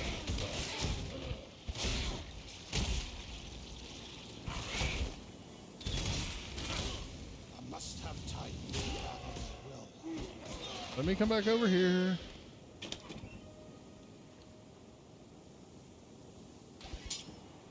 Oh, we are actually kind of full.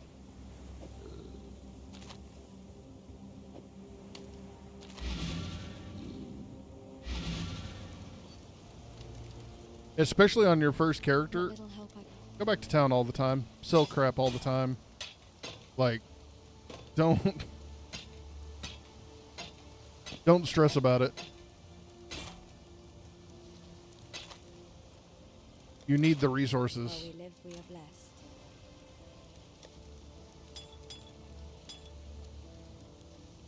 All right, look at you. Woo! Okay.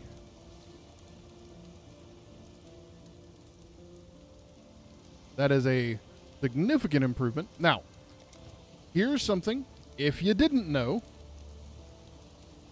So right now, this is our primary form of damage. Those skills are not in our weapon, so it's very easy for us to check and see if changing these weapons will affect our damage. Right now, our estimated damage per second is 64.48, which is pathetic. We can reach over here. 124.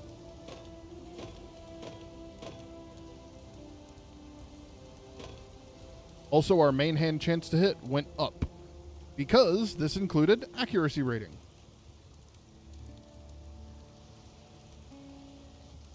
Basically double and went from 80-something% chance to hit to full.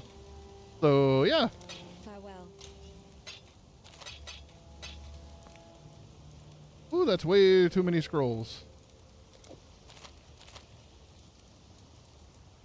Remember that these are a primary form of currency, so you want to keep as many of them as you can, because it is much easier to start a character with 18 scrolls of wisdom than it is the 3 you start with.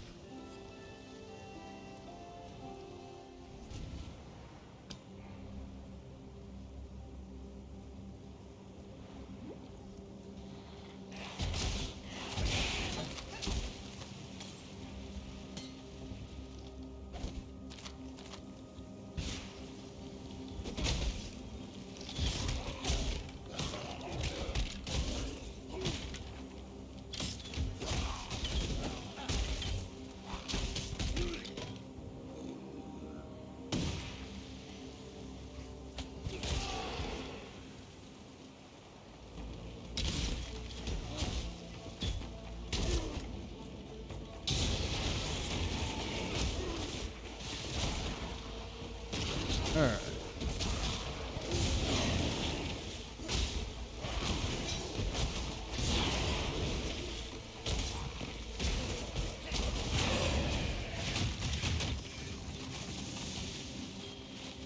Nice. Is that my first? Yep. Cool.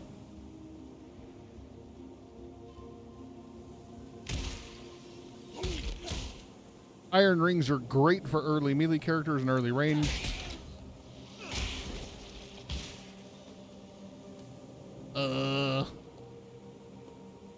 Something wrong here.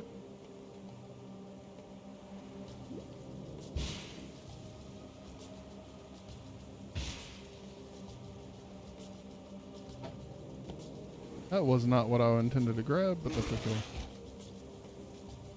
I didn't even see him.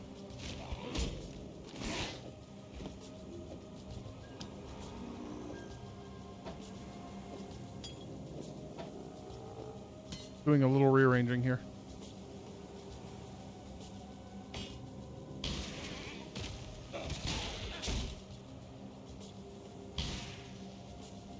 There we go. We found our way back home.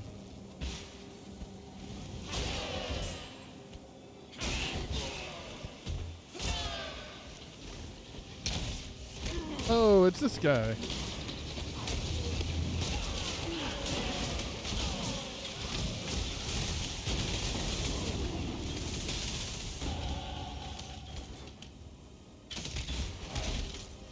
We lost a zombie.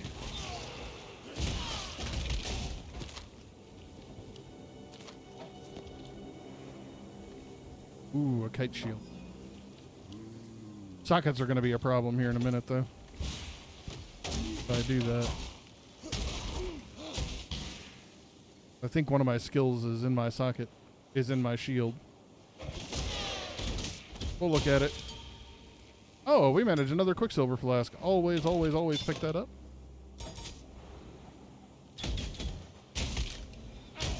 Never know when that's going to save your bacon.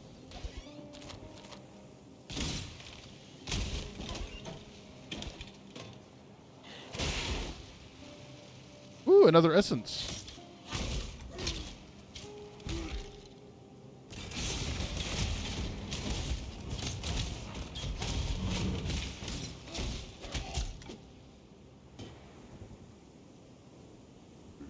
Oh, okay, this is the same essence as before. That's cool.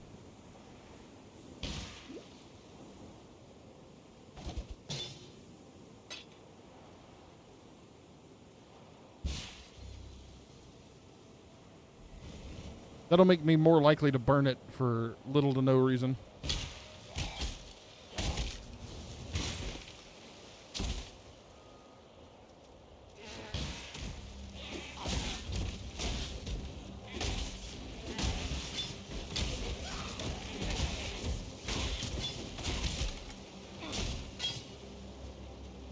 All right, we're looking for the portal.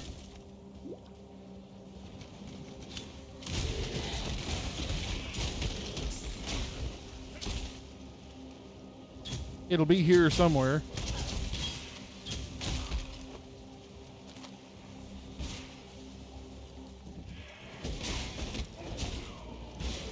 You'll notice being on hardcore, I don't very often pull up my skill trees and stuff.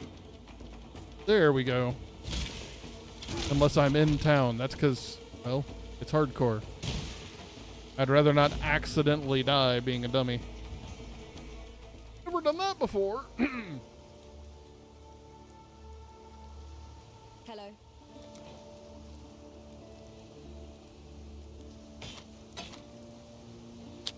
We'll look at this here in a second. Yeah, that's a primary spot for us, so we may not be able to do it, but we'll look at it.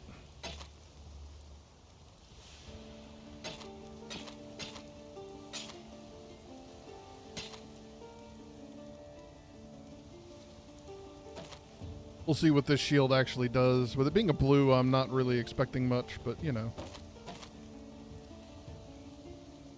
That's not a terrible one-handed axe. We'll probably shelf that. We'll go ahead and sell it.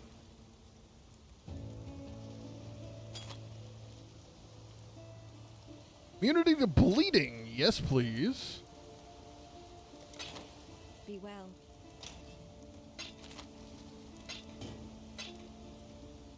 All right.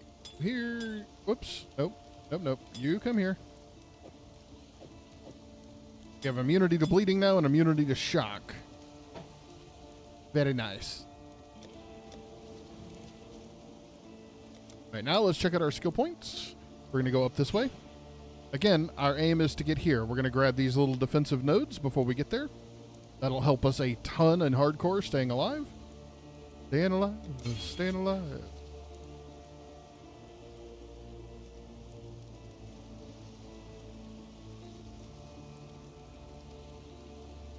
Let's check on our sailors here. Work complete in 25 minutes. Okay. So our boat will be home in 25 minutes. We'll get a little notification. You guys will see it.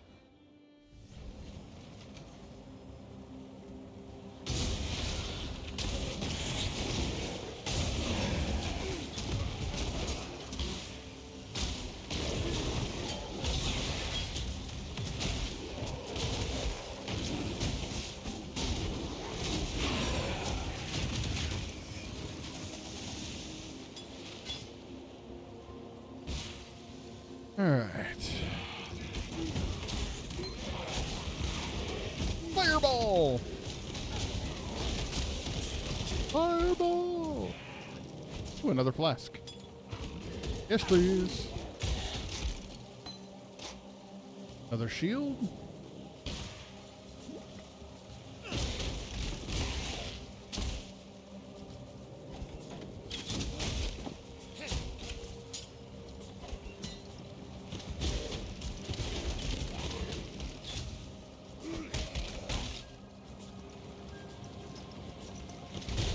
I'm gonna come up here and clear these before we do this event.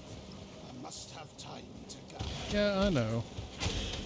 That's the reason I like Leap Slam.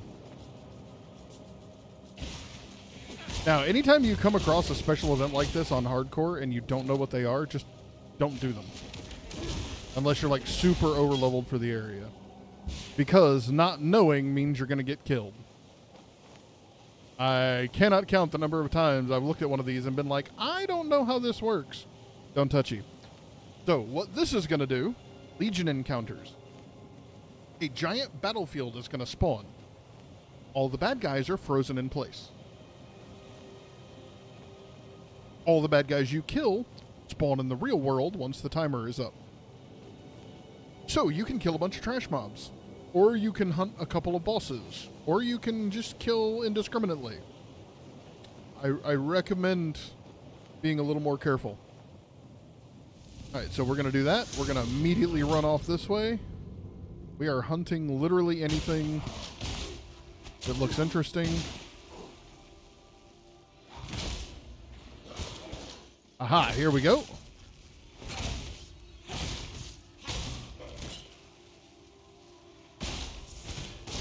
See those symbols above their heads?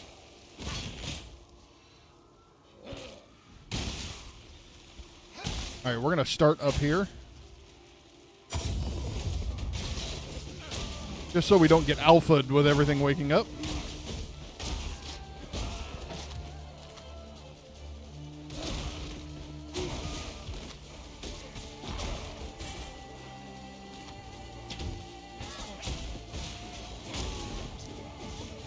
Oh, and they will fight each other too, in case you didn't know.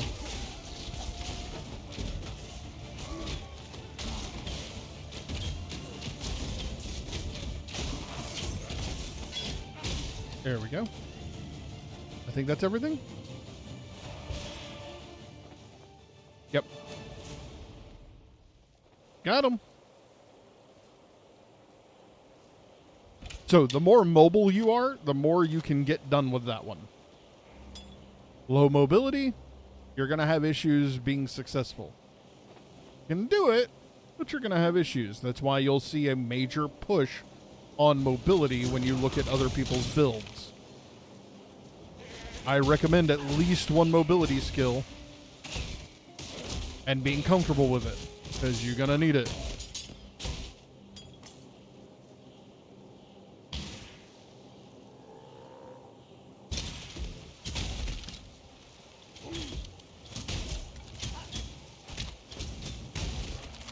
And you'll get used to it. It takes a little while. But you see how... Oof. You see how quickly and easily I reorient while doing it. It just takes a little bit of getting used to. Now, I'm going to make another recommendation. On hardcore mode, avoid the Trials of Ascendancy until you are old enough level to do the Trials of Ascendancy. The number of times I have died doing a current level Trial of Ascendancy, a little too high.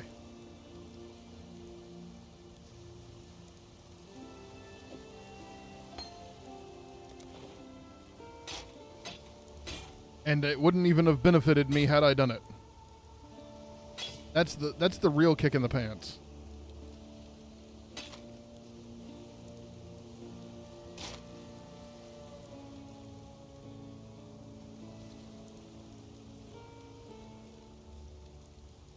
I remember dying to those stupid traps over and over again. Yep. Just don't. God hasn't abandoned us.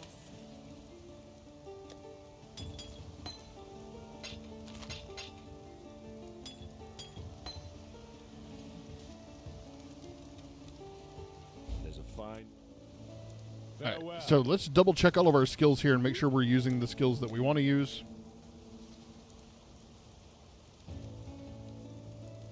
Okay, if you're having an issue with damage on a build like this, I have something for you that is a little bit on the fun side,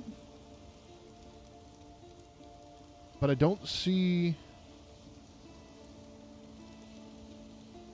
Okay, we don't have it yet. When you get Summon Skeleton, I cannot recommend this enough. Infernal Legion support. When we get to that point, I'll show you what it does. It is essentially a way for you to create suicide bombing skeletons for when you need a second outside of the front lines of combat.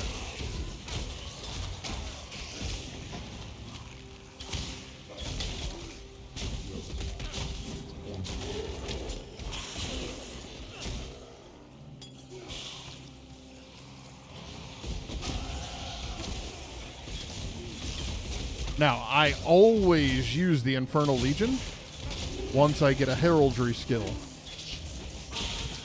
There is a heraldry skill that allows you to basically summon minions as you hit things.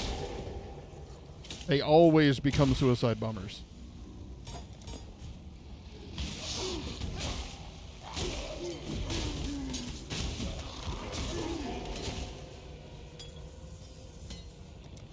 Because they don't last very long when summoned, to start with.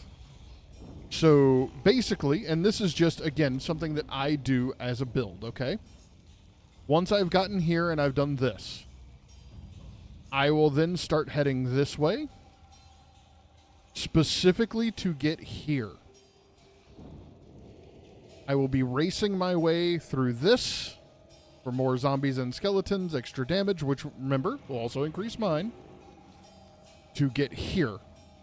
Minions explode when reduced to low life, dealing a third of their life as fire damage to surrounding enemies.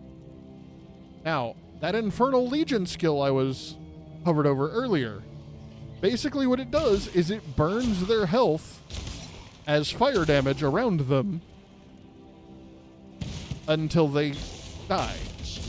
Well, if they explode at 40% life and their life is slowly ticking down, yeah, you can kind of see they're going to run in and they're going to explode. And it's a great way to create basically projectiles while doing a strictly melee build. It does get kind of fun. Like I said, you're essentially cheating by creating projectiles while in a melee build, but doing it through interesting build paths. So...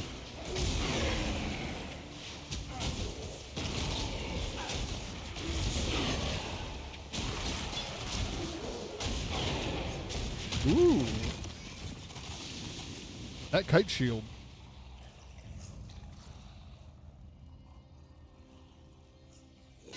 We'll take that and look at it here when we get to town. Alright.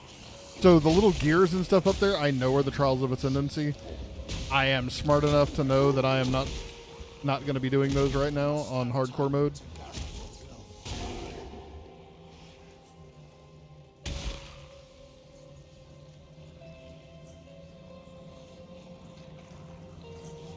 But if you've never tried that, so if you prefer like the Witch instead, there's actually an easy way to use those too that I can't recommend enough, especially because she's closer to that combustion skill.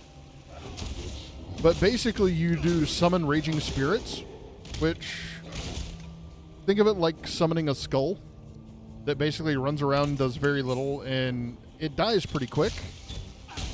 You do that, you summon like 15 or 20 of them, and they go charging at people, burning them the entire time while chewing on them, and then they explode.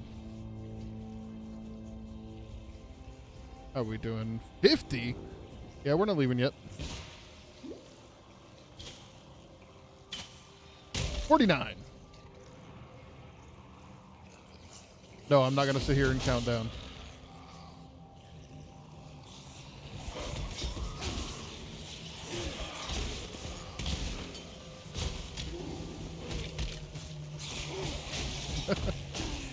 I didn't say you couldn't count it down. I said I'm not. I don't have that kind of big brain. Ugh. We gotta go all the way around?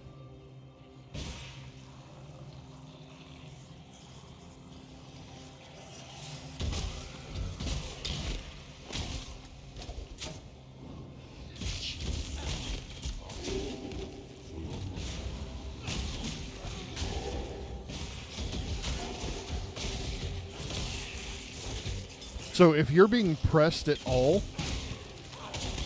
in an area, don't use your mobility like you're seeing me do. Unless it says no cooldown mobility. You do not want to end up stuck. Because most of your mobility stuff has a cooldown. Like Leap Slam doesn't. But that's about the only one.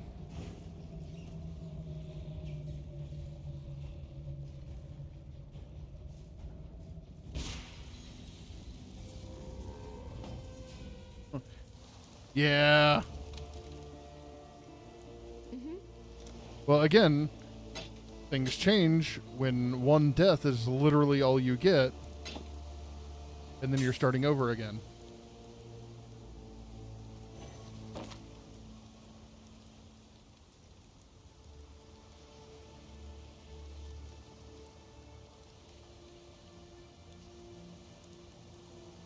Yeah, I think we're definitely going that way.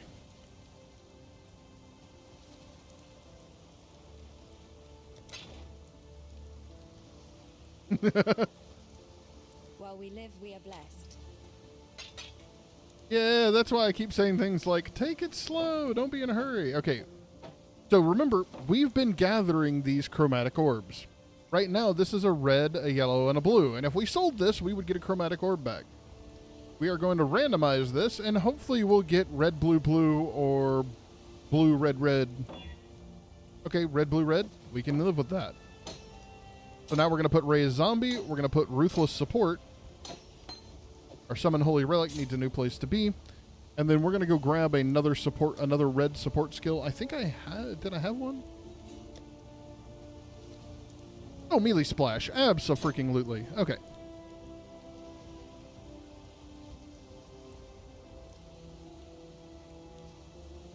We could also put our Smite there and kind of buff it up a little bit, but our zombies are the bulk of our damage right now.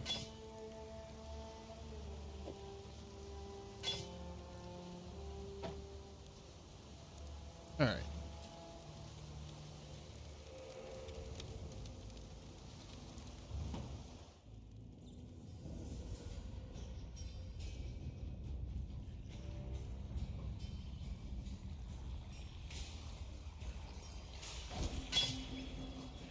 Oh! How did I miss you the first time? God.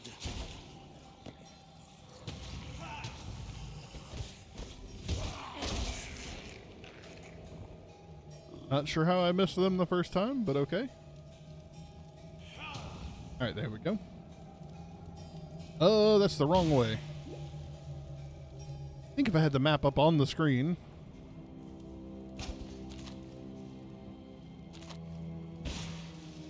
And I bet like a dummy I didn't put my scrolls away. Yep, I didn't. That's okay. We just gotta not die. See? There it is. There's the secret. How about just not?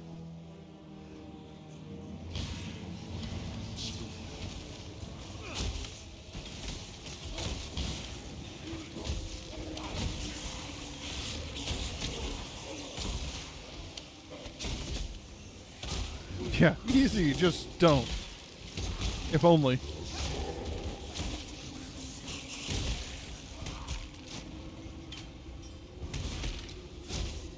I must have time.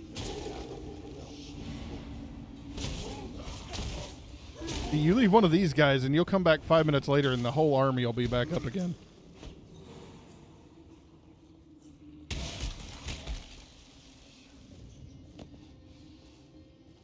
I hear I do. Nope.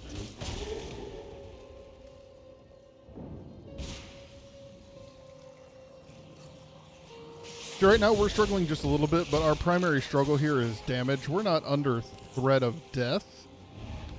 We're just under threat of can we do enough damage for it to matter.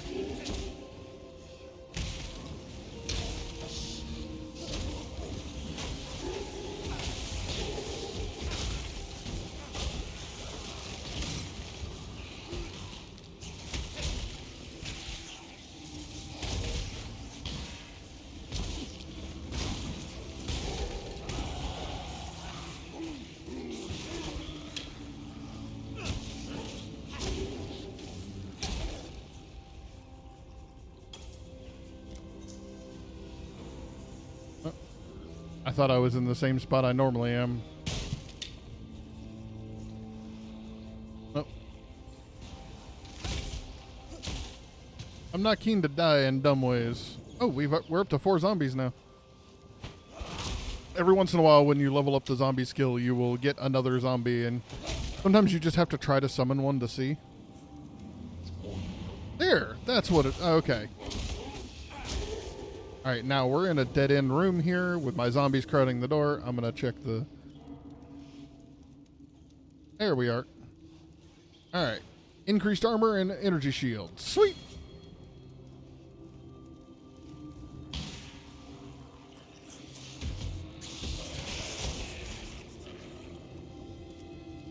Dead end. Great. Alright, so there's a loot chest up this way we want to go. Yeah. You always want to look for icons like that on your mini-map. They're always going to be something interesting. We didn't need to go this way to get to that, but I don't like having stuff behind me either. Call me paranoid.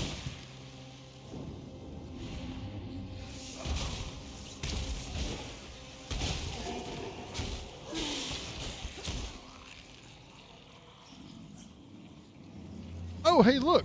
It's a hidden door. These happen every once in a while.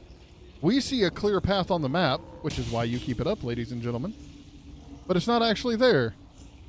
You look right here, though.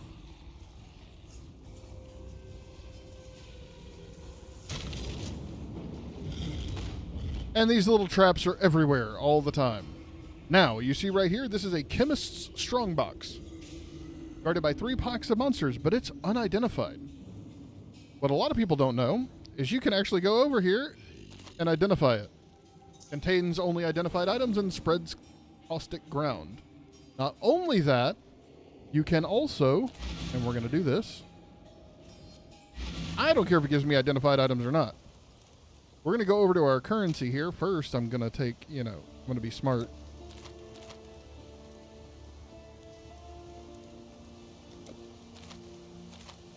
There we go. Let's grab our reforges a magic item with new random modifiers. And then I also want augments a magic item with a new random modifier. All right.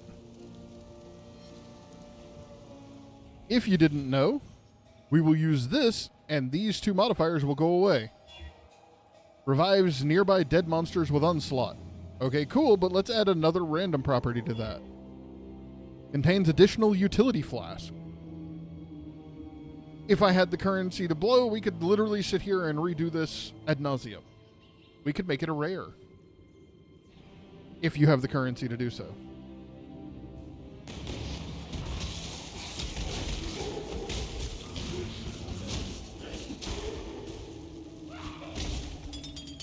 Hey. What happens if I sell 3 Quicksilver flasks? Now, I do have to ask, Radiant, did you know that?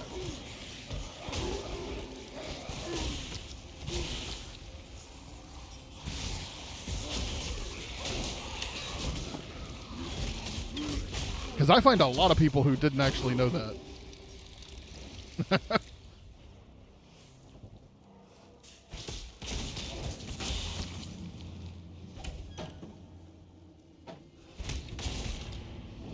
Chromatic orbs. Yes, sir.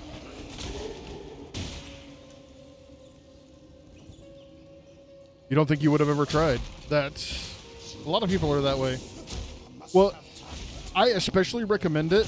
So if you find like a gemstone vault, which gives you skills, and it's just a normal one, man, upgrading that to a rare sometimes can be worth everything. Especially solo self-found hardcore. It's very important because you're only as good as what you've managed to pick up.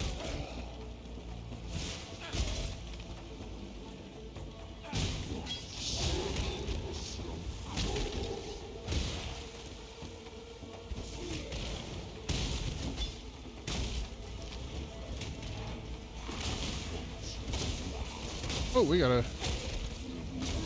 a special one. You don't get to get away.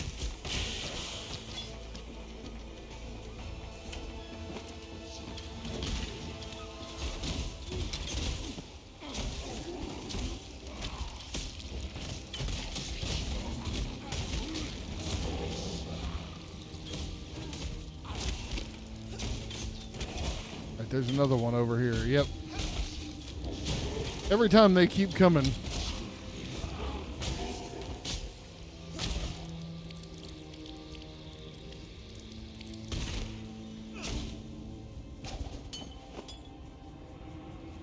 Alright. Just going?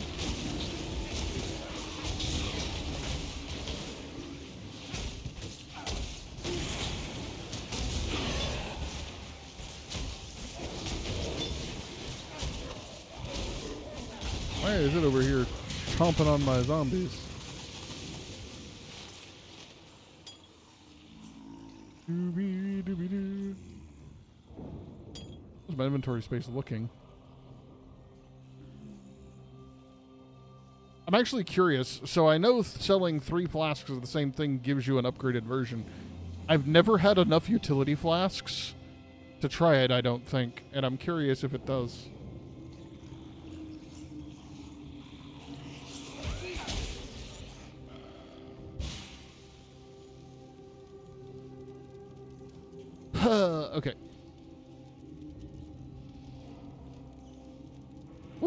more than 50 monsters remain. Okay, we're going to chill.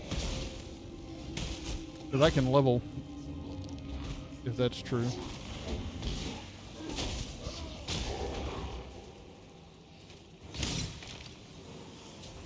Yeah. That's exactly how this is going to go. If you haven't figured out my playstyle yet, that's literally how I think.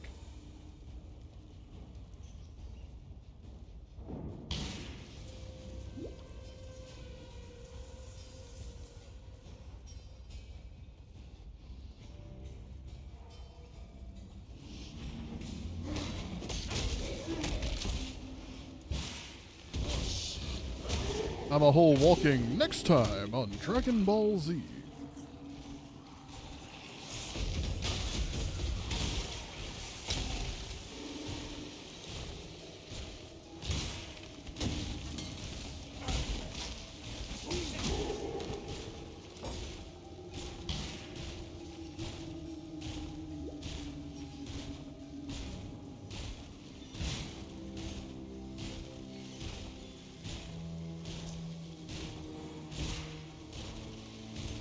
How are we doing now? Still 45. My goodness. Oh, it said more than 50. Okay, that makes sense. Oh well, I'm not going to stress about it.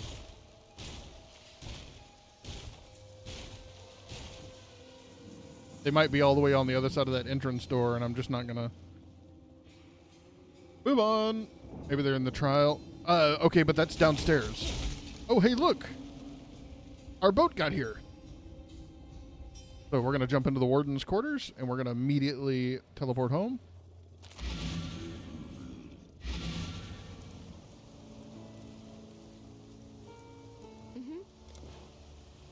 And start selling things. We're going to hold on to that just in case. Always identify those.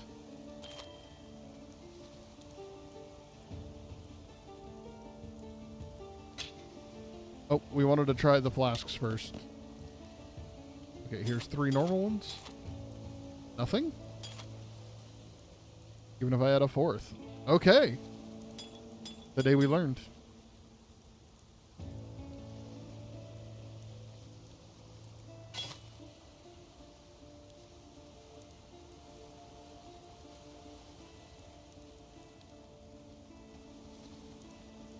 Yeah, I would have liked to have seen what it did. Like, I'd have liked to have gotten a blue version of it or something, just as a nod to, hey, I see that you tried to do something.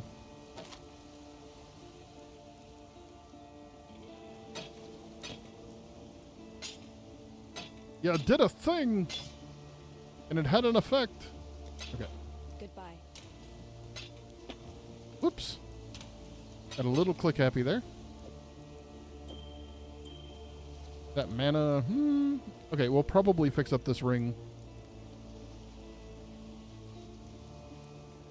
So with that many flasks, we're definitely going to...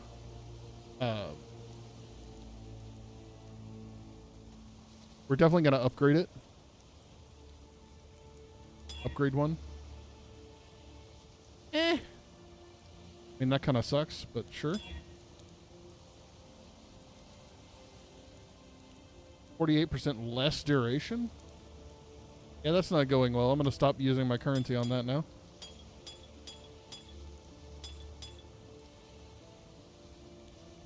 And we'll go ahead and dump that there. Alright, let's go get slaughtered. Your answer's here, heretic. In Rayclass. Oh, wait, there's an essence fight here? I mean, okay.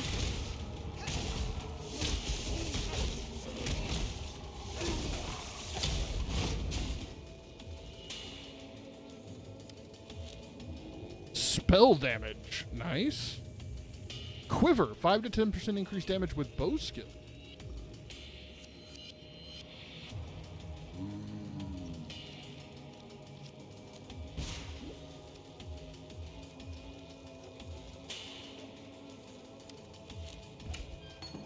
Oh. Nice. A support gem. time to gather my will. And yes, I use my teleportation as an AoE because a lot of times that's the only one I have.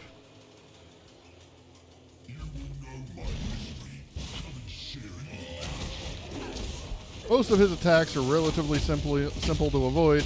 Your zombies will not be smart enough to do that, though.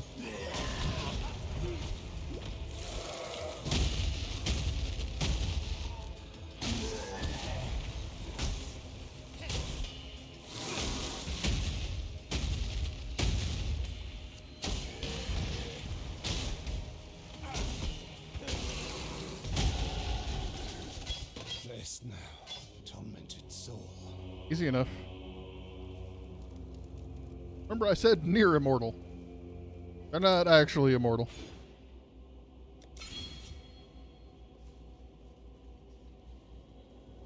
Oh yeah.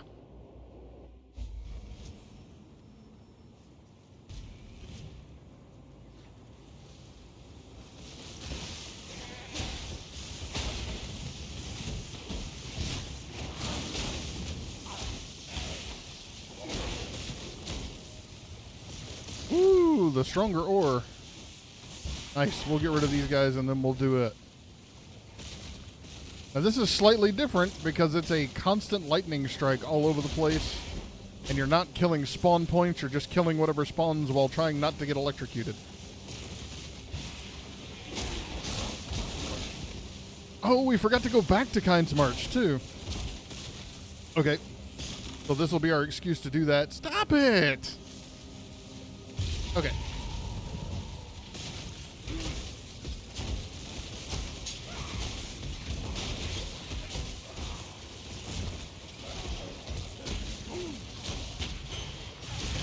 All right, and there we go. Now, we can't actually mine this ore yet, so it won't do that. Now, what I do like is now the lightning follows me like it was an altar.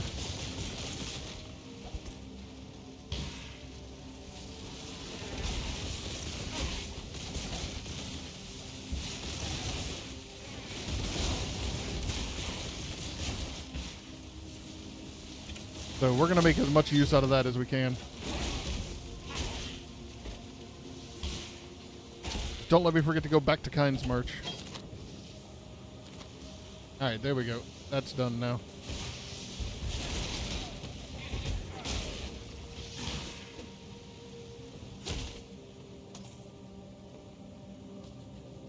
We definitely have enough portal scrolls. Oh, it's KYNDSE. Take care. The wardens. Hey, there we go. All right, here's two different things we're going to take. We're going to grab that. Now we're going to go grab a copy of Leap Slam. For the synergies. Aha, there's Summon Skeleton. All right, where is Infernal Legion? Here we go. So what we need is 2 blues together. I'm going to put this over here.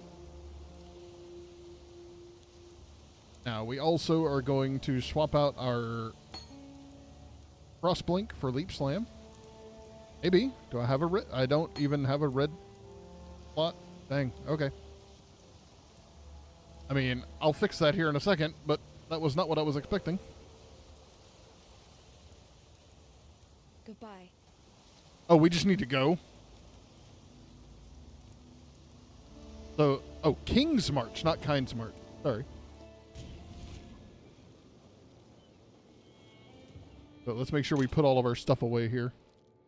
Hence to poison, our essence. I need to wear those. I'm hoping I'll get some kind of items. If not, I'll need to swap out my shoes or my gloves because they're kind of crappy anyway for something with some more sockets in it.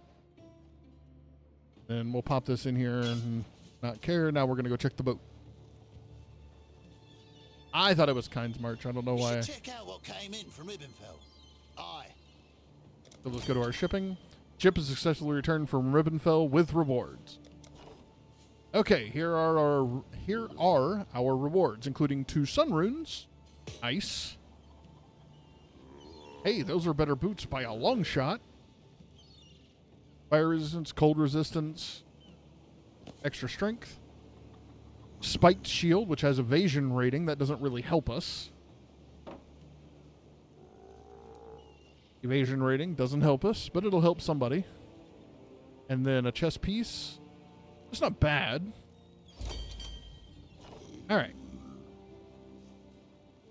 Hello. So, we were just waiting for the shipment to come in. Now we need to talk to them. We can now invest in naval protection.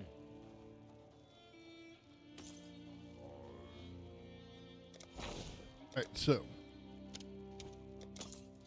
Our Nice. To our balance.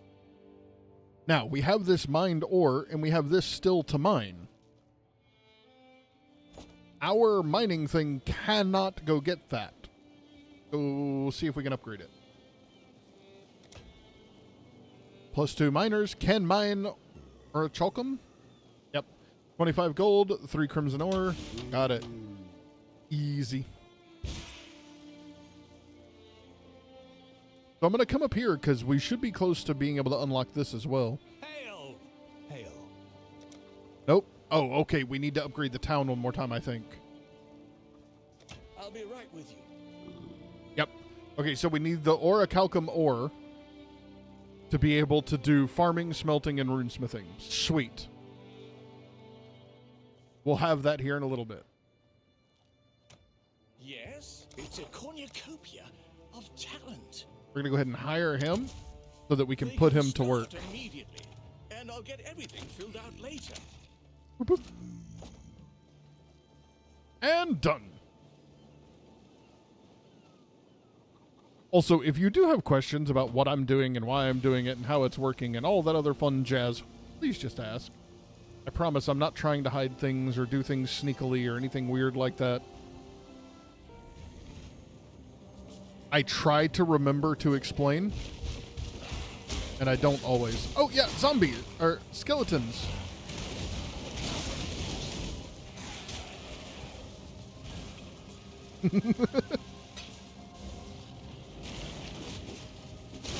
Yeah, they just burn to death and burn them to death at the same time. Like I said, it's a way to be melee and also have projectiles. Yeah, I can put some down here.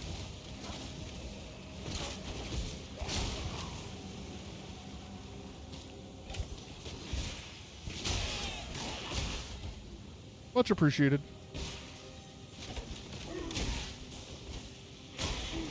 Woo!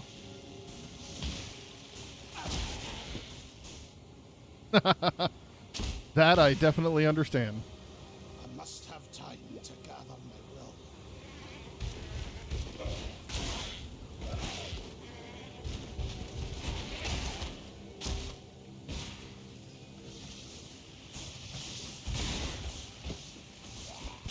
There we go.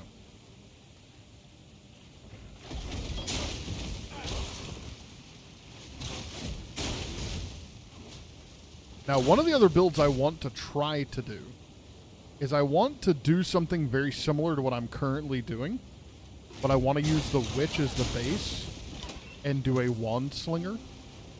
So ranged attacks using strictly the wands.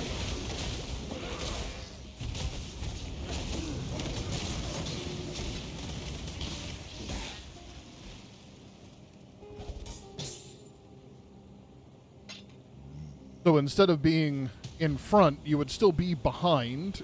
Them living is going to be a little harder because of the regen, but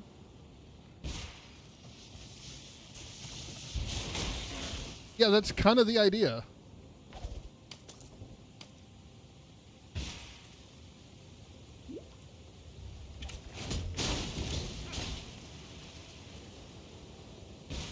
But I've not tested it. I don't know how well it'll work on paper. I know that there are arbitrary metrics for how good something has to be considered a good build. I find that most people never get far enough for those to matter. Even not playing hardcore, people just don't make it to tier 10 plus maps. They just don't.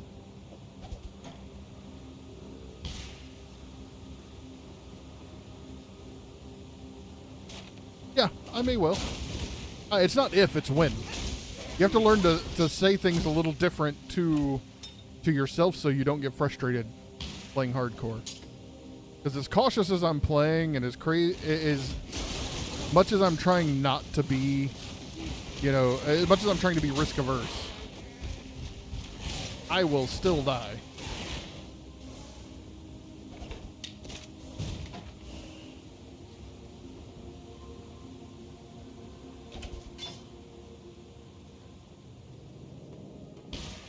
You believe?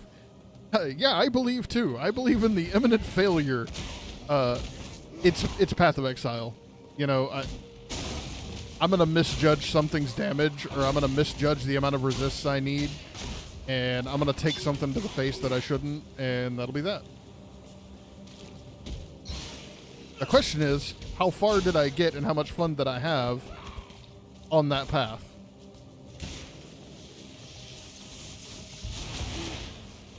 In this game, yeah. Traditionally, while I'm talking to chat, I'll be in the middle of explaining something and I'll just be dead. Lost children, hidden from the eyes of their father.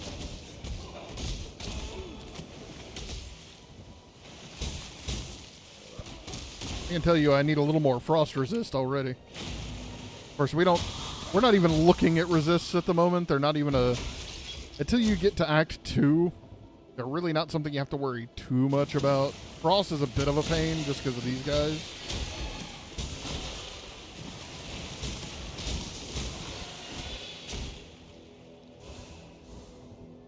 Yeah. Go ahead and jump home. Yeah, they don't matter as much right now, but... No veil dwells Doobie-doobie-doo. Definitely an improvement. We need to get those going.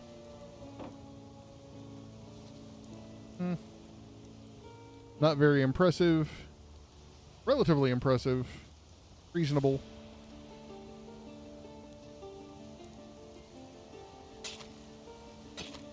Right, we'll do this right here. Goodbye.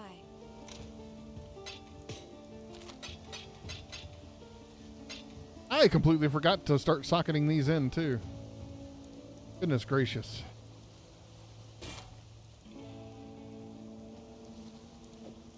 A little better than what we've got at the moment. There's our Infernal Legions. You know what? Let's try this. Come on, double red. Red and a green. That's good enough.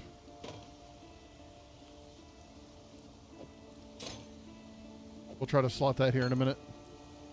Did we already go to Kingsmarch? Yes. That's where this gear came from.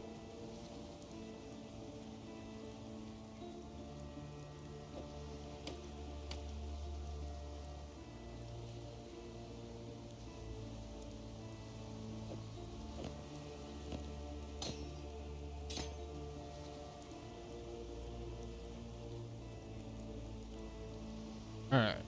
And then... just making sure I got it. Yeah. Oh, don't worry. I will screw it up at least once.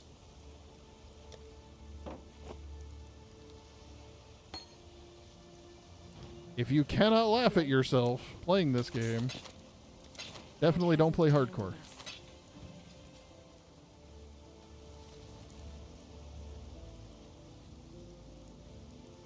You were talking about work earlier. Okay, nothing I need to worry about. Unfortunately, working for a global company means every once in a while I have to take a peek.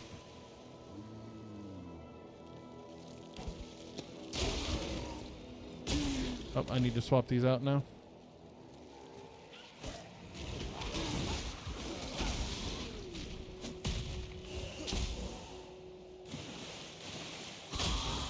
What do I do? That's a very good question. So, the best way I can explain what I do is, I guess you could say I am a support manager for an IT company. who specializes in security, specifically for K-12 and colleges. So we do internet filtering, firewalling, all of that fun stuff, and I manage the support team. So 5 years ago, I got hired as one of only 2 people on the support team. Now we're 20-something people. So...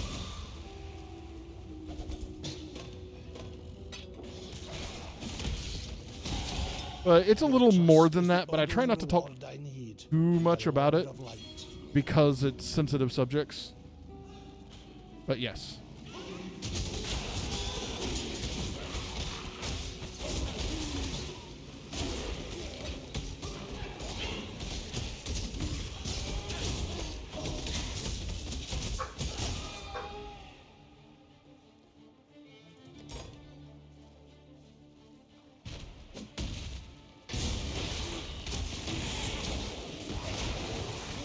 But I am happy to talk about not specific to my business.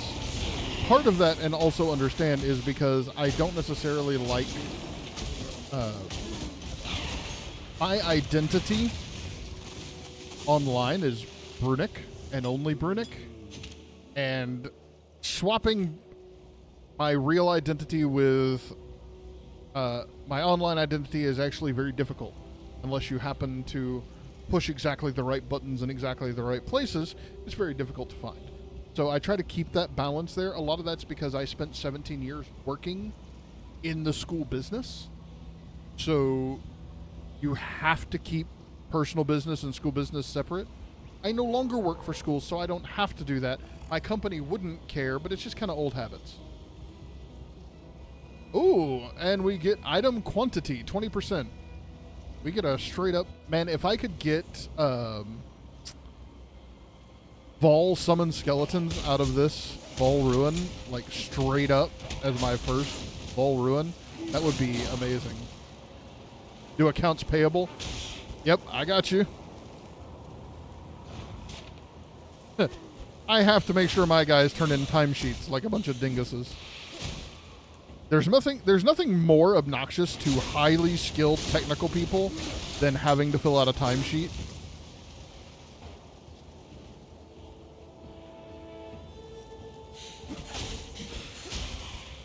Like, I truly feel like some of my team, I could tell that they needed to go take a day to go to the hospital or to go get teeth pulled, and they do that with more joy than, hey, can you fill out your timesheet for last week?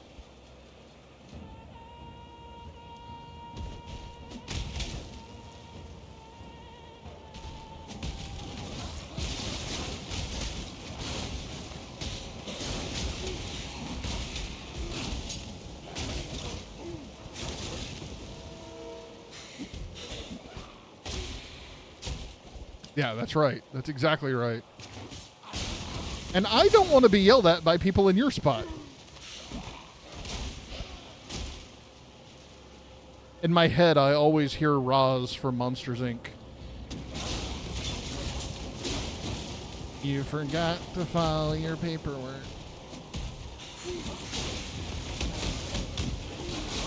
right, let's make sure we don't die here.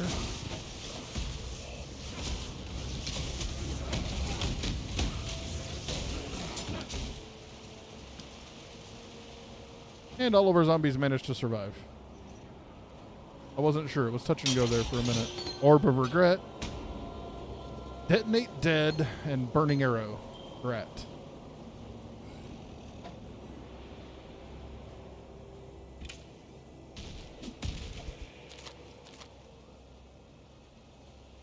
I'm always watching, Wazowski.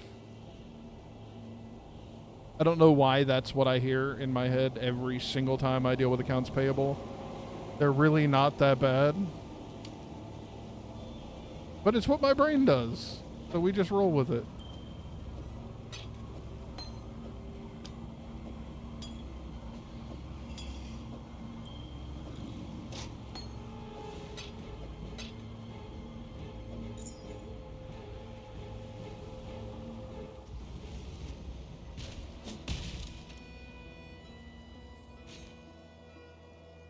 So for anybody not familiar, those Vol caverns like that show up on the minimap. Always watch for that icon.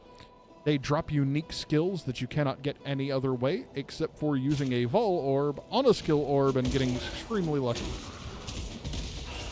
Typically they drop 1 to 2 Vol skills each, which all have like a secondary activation that's way stronger than the initial activation, but also has some kind of cooldown trigger.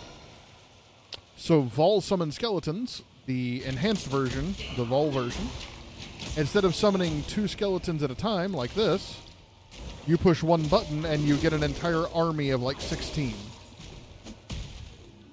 all at once. But it's on a reasonably long cooldown. But in a boss fight, especially when, well, part of the thing is you get increased damage for your minions, extra minions. Later on, you can get what's called a carrion goblin, which literally gets enhanced damage based on how many other minions are around. So as soon as you summon those skeletons, you increase the amount of damage he's doing, which increases the amount of damage you're doing.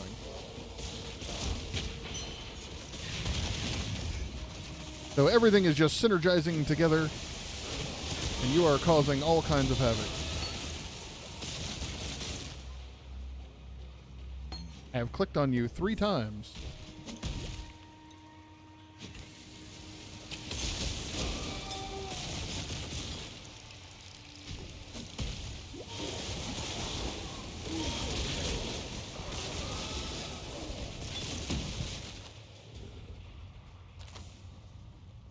Any good drops? We got Vol Detonate Dead and Vol Caustic Arrow, or Burning Arrow. Terrible for this character, but when I die, I will look through my stash and go, hey, this looks like fun.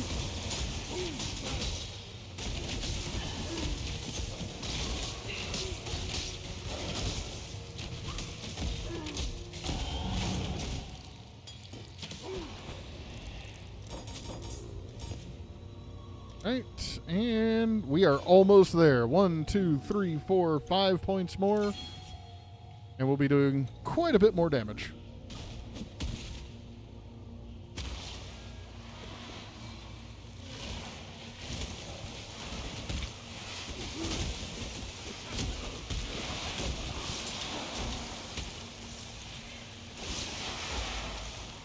Now, one of the things they changed recently is your ship graveyard exits you right next to Fairgraves now. I'm like, that's a quality of life we should have had forever ago. Please understand, as a gentleman of honor, it pains me greatly to do this. Hard times call for honor. Sure. They don't even have to hit.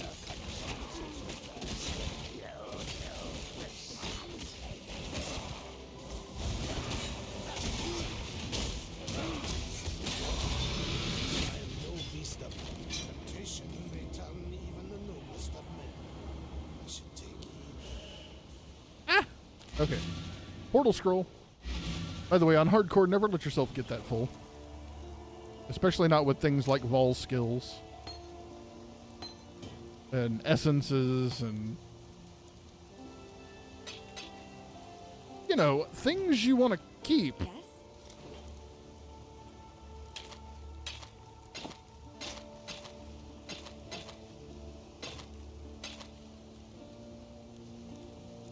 To 29.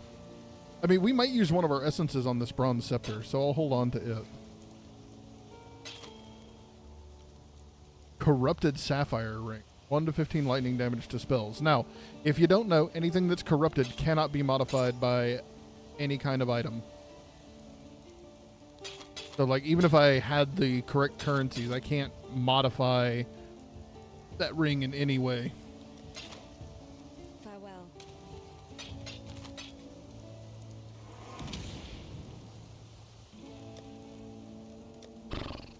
All right, let's check our essences. What do we got? Attack damage leads his life. Spell damage. Lightning damage to spells.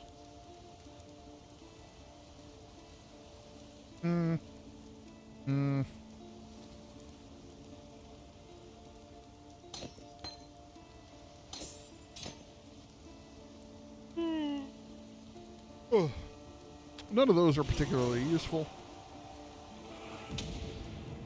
I mean, this is not bad.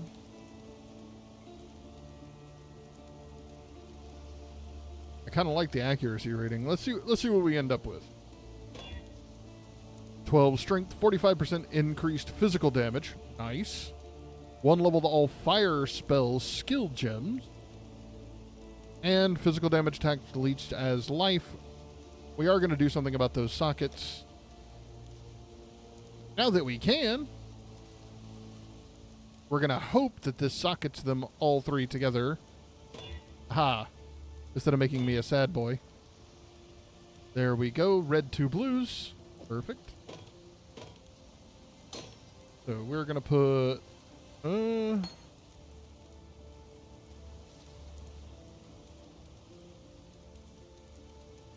So I think we're going to do this right here. Move our skeletons here.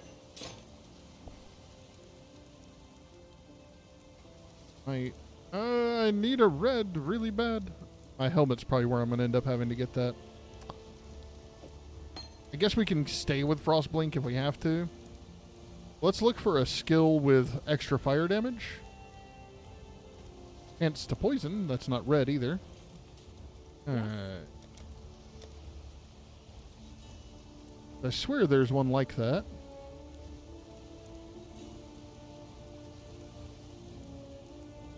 Oh, it's blue. Okay.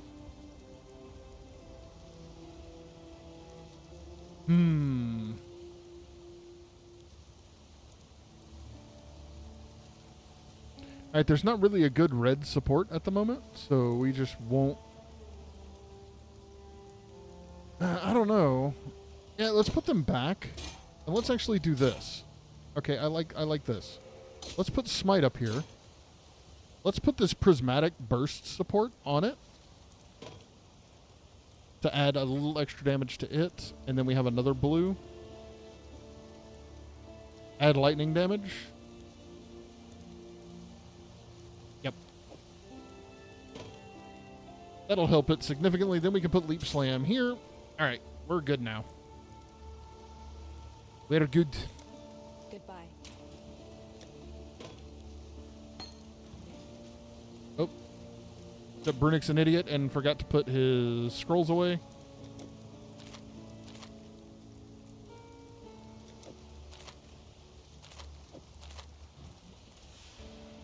Fairgraves was a good man.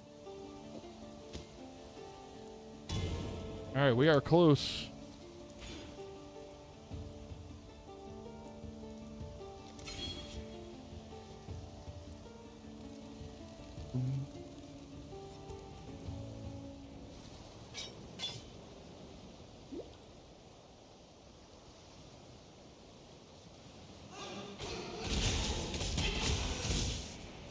Oh, where's my...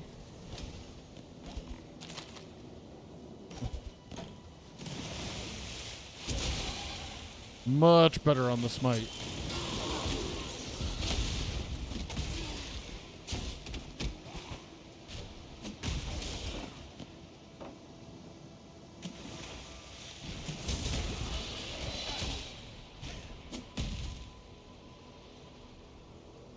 We were... Yep, we're at 161 now.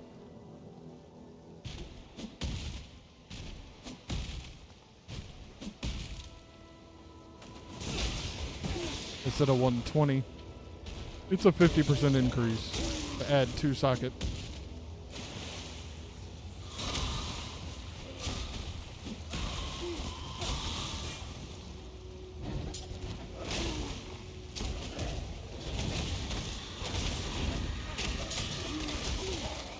All right.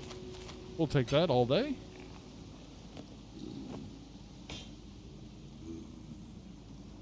Probably good.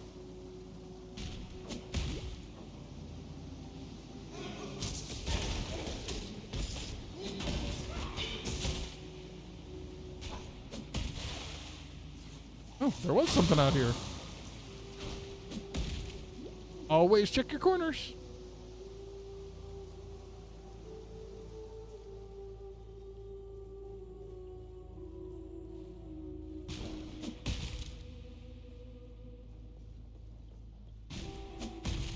Now, I'm not going to spend as much time exploring. Our exit's always going to be up here. Like, that's just the layout and the way this... Every map is randomly generated, but has a basic principle of how it's laid out. We managed to find a Vol ruin in here. The odds of there being anything else unique to this level are almost zero. But we're not going to bother.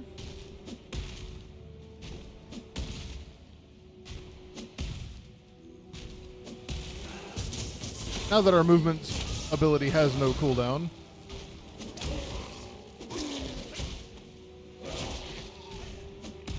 Out of the bed.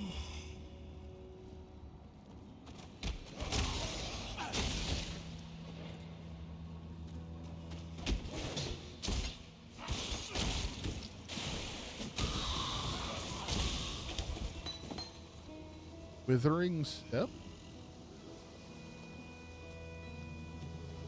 Huh. Okay, it's an agility teleport. Nice. I think it's dexterity. I don't remember. I get it wrong all the time.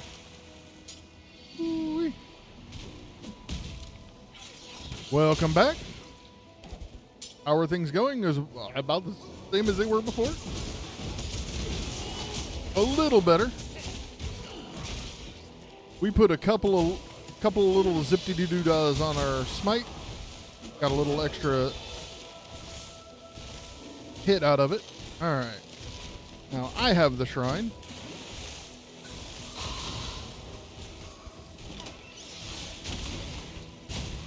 I was just saying, when you come across a level like this and you've already cleared, like there was the Vol ruins in here, there's not likely to be another unique something here. So usually I'll just be like, okay, I'll kill most of the bad guys, clear most of the area, and then we'll just move on.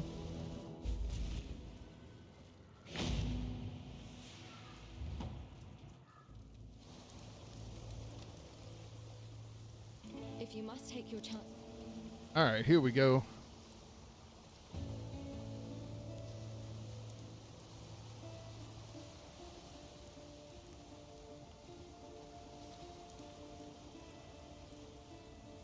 Oh yeah, I remember this. So they added this not too long ago. This is okay, so my concept is to be in the front lines. If you wanted to do the similar thing, but not be in front, this would be how you would go about it. This absolution. It's a nuke. It's a ranged nuke that summons minions when you kill with it.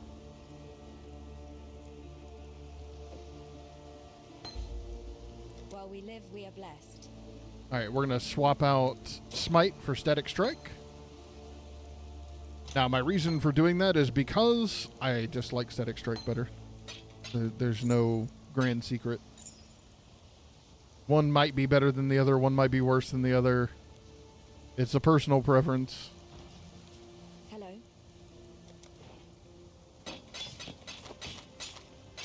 Well, it's all about where you want to be on the battlefield.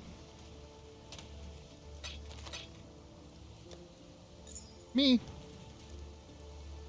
Even though it probably costs me more hardcore runs than anything else, I'd rather be in the front.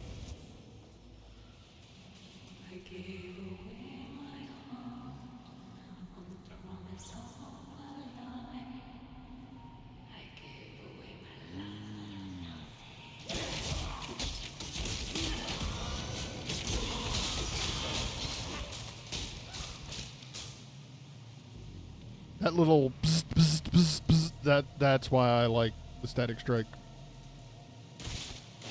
It's the constant reoccurring nuke that's happening around you. To continue hitting things.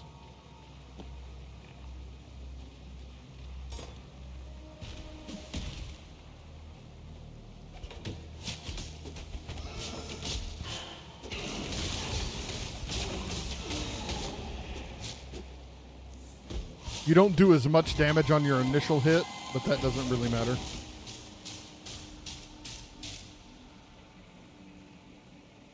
You turn into a walking bug zapper. And the damage is not insignificant either.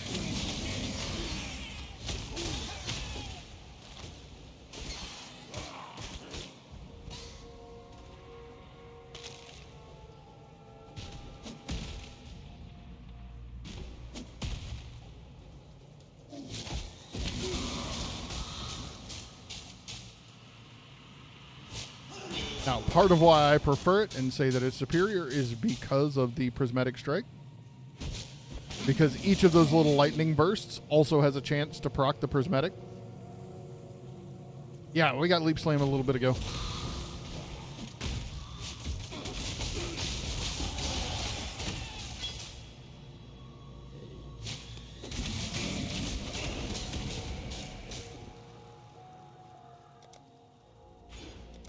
One, two, three more points.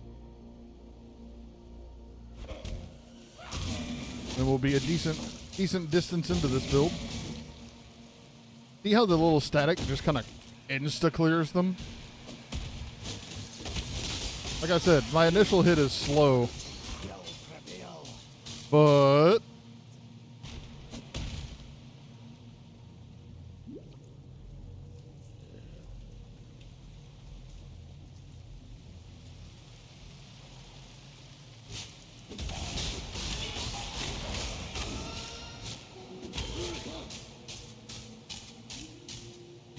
you got to get that initial hit to get the lightning going.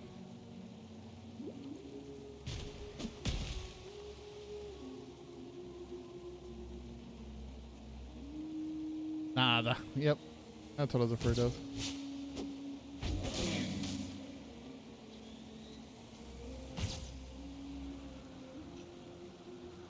It's the photographers.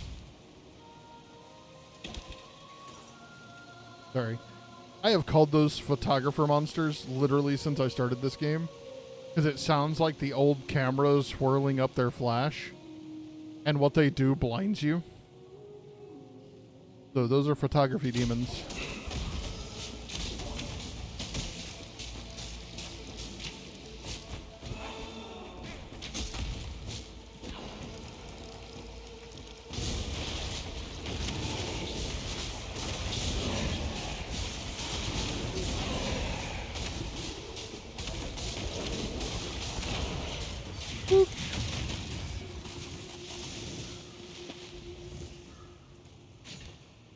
Our guys are mining.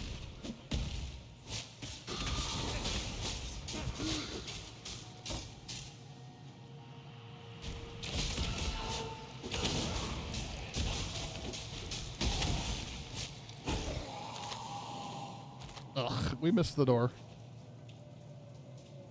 That's okay.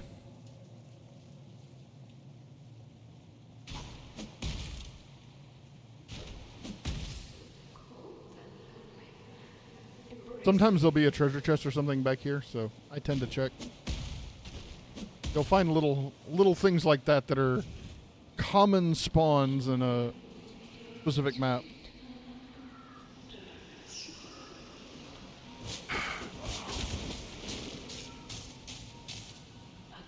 Bzzzt, bzzzt, bzzzt. This is gonna dead end? I hate those little exploders. I want to call them the red ones, but realizing that I am extremely colorblind and that might not actually be their color. Basically, they just run up and want to give you a hug. If you're an old anime nerd like me, they're Cybermen.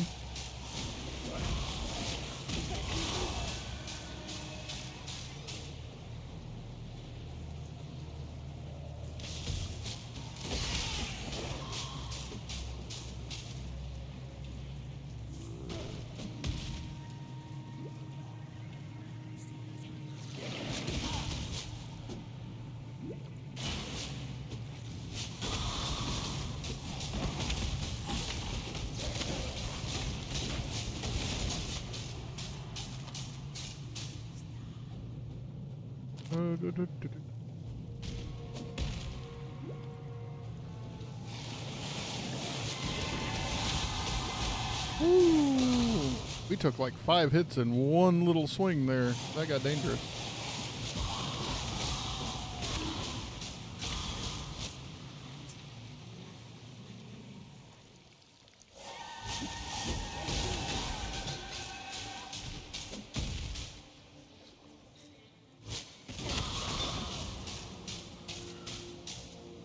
I don't think we'll be able to get down there to that mine from this way, so we're going to go around.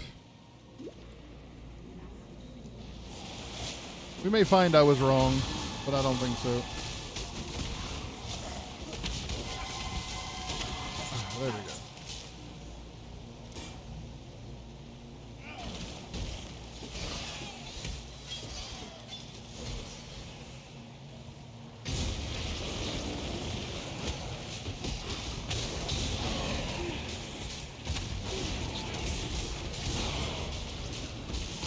Alright.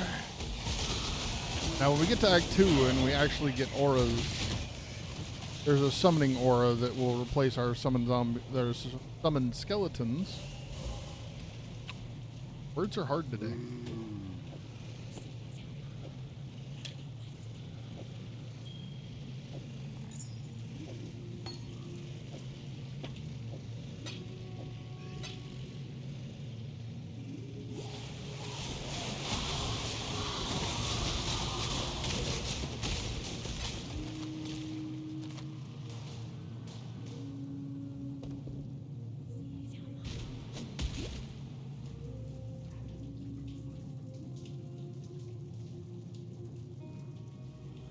Haha!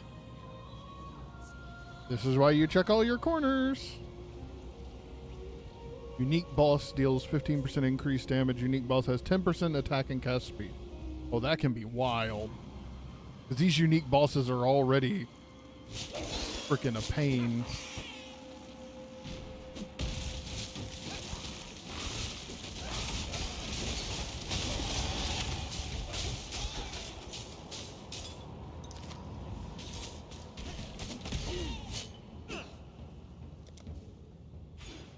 Alright, so now minions get 1% of full life regenerated per second. They deal 20% increased damage. Oh, I regenerate 1% life per second. Minions regenerate 1% life per second. Then all of that minion damage is going to come back to my swingity swings.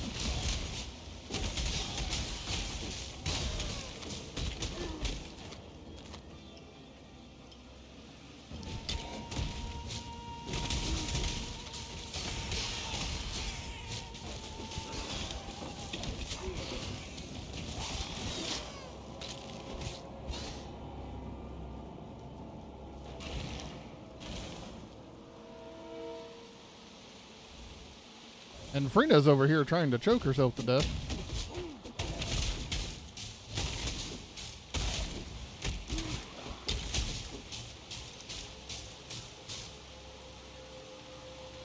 Go alive.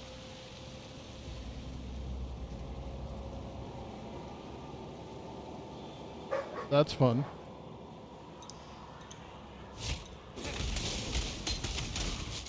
Another withering step? Never seen that skill before today, and I've picked up 2 off the ground. Oh, this doesn't look good at all. Literally preemptively. There we go. Say, I was preemptively popping health potions as soon as I saw my health dip. Just in case.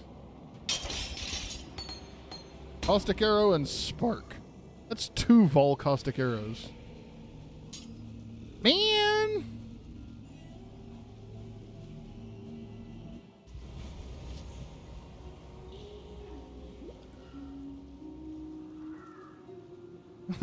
Apparently higher than I thought they were.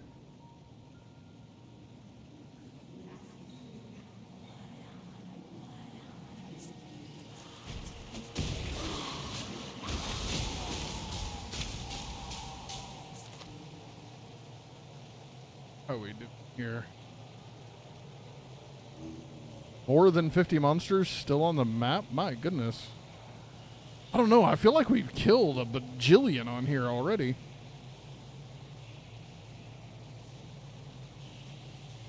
So we probably... Do we need to go down to those little veins? Is that where they're all hiding? Or am I going to run across them here?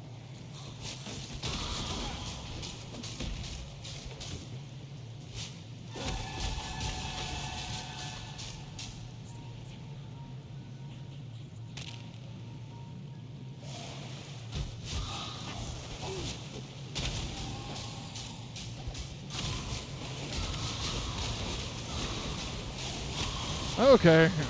There were almost 50 right there. Aw. Trudge forward. Now how are we doing? 26. So we went greater than 50, 26. Okay, while we have this regeneration, we're going to the boss, period. This regeneration shrine is not something to waste.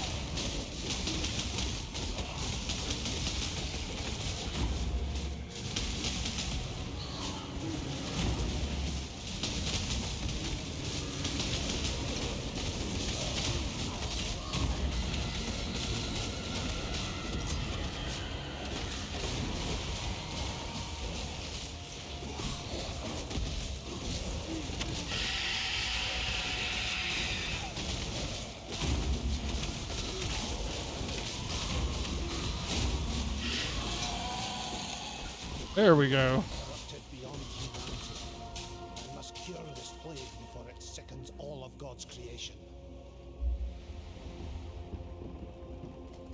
We didn't get a whole lot from her, but that's okay. We didn't really need a whole lot. Oh, yeah. Well, remember, all of my points have been put into damage for my minions. Plus, all of their support abilities are all damage. I thought you were a fool. So, it's kind of the... Hey, yeah, we check this out. And we'll leave that for now.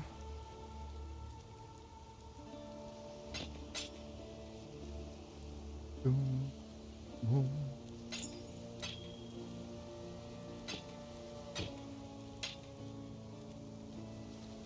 And then we'll ID those. Not necessarily that we need to. Though we'll probably equip this. Just because. You know.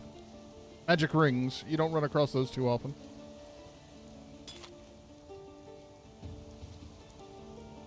Oh, immune to chill and immune to freeze. Yeah, let's do that. Let's all kinds of do that. We're also gonna up our health pots because we're to that point in the game. Take care. Yeah, I find it funny the number of people who've never done any kind of summons build in this game and who want to talk about how weak they are, and I'm like, yeah, there's problems, but that's not one of them.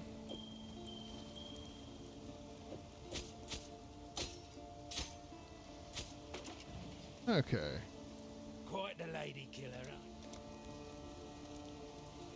Damn me. Okay. Stay sharp out there. Oops. Let's go get rid of some scrolls. I don't think we're going to run into any problems until about halfway through Act 2, if we run into any. But it's hardcore. Better to be safe.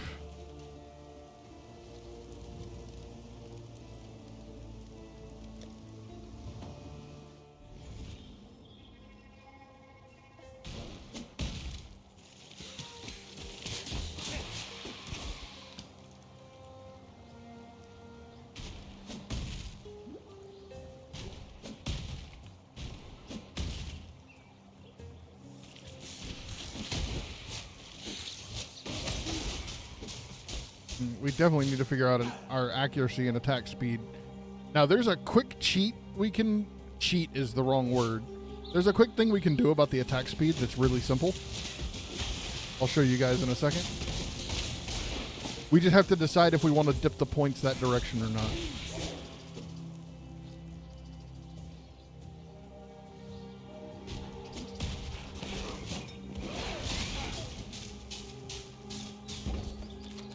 So just like the next node that we grab here is minion damage converts to you. There's also a minion attack speed converts to you as well. And it makes a surprising difference.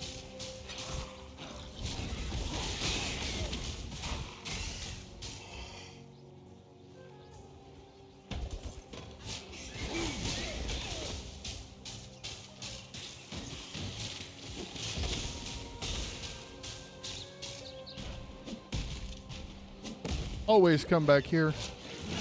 There's always a boss hiding in the corner. And even for a random generation map, yes, there's always a corner.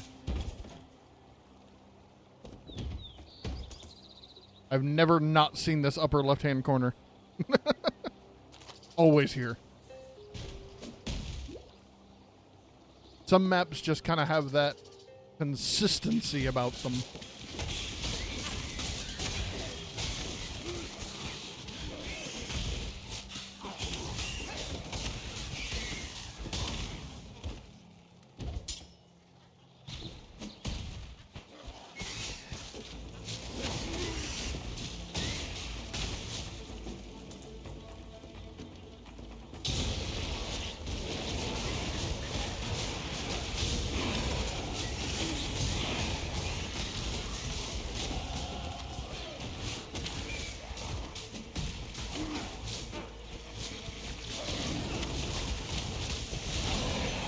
There we go.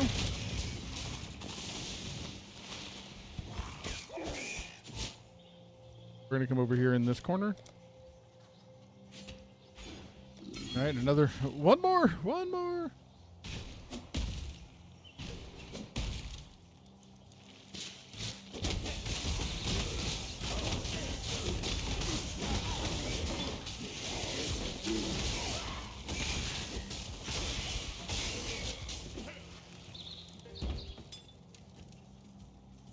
Grab the shield. I don't think we'll need it. Ooh, another flask.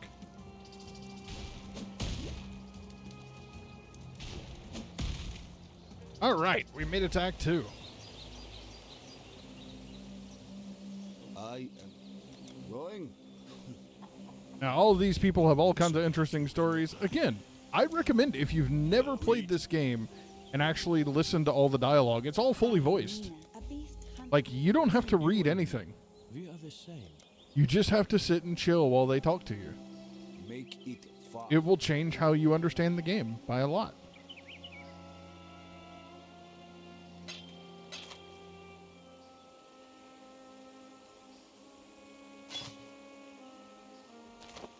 Nope. We'll keep that, but hang on. Really, the color?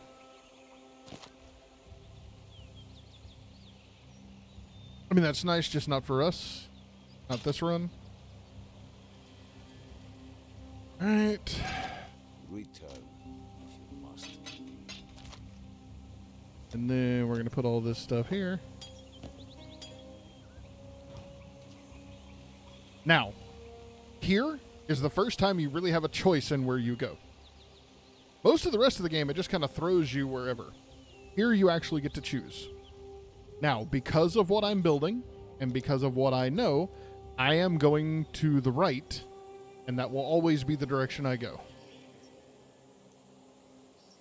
I'm just checking for... Ooh. I like that.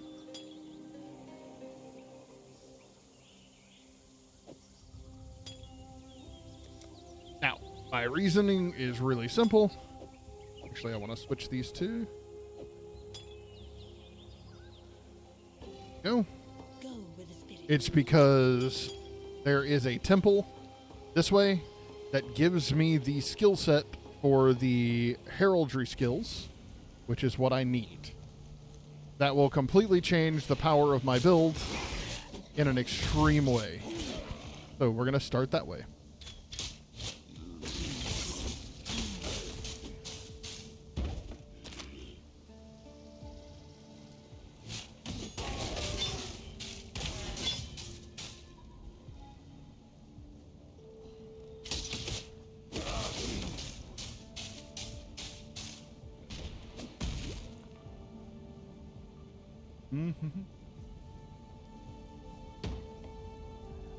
Obviously, we're going to go in the den because we're supposed to. It is also very common for you to find a Vol portal here, so always check. Take the extra time. Wait to stop bleeding. Okay, now we can move. This is one of those maps that tends to have a Vol cavern if there's gonna be one. It's not 100% guarantee, but it's worth taking the time.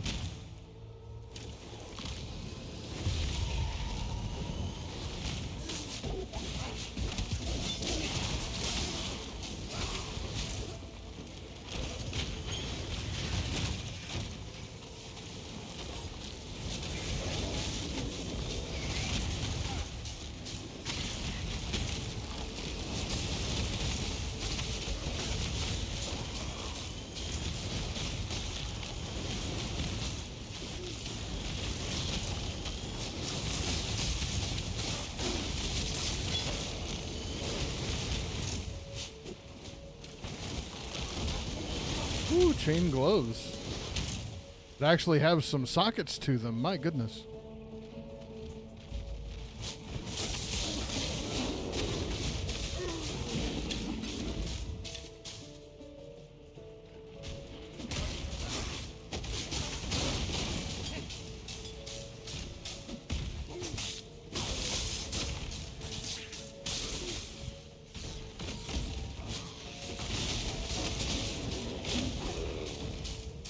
All right.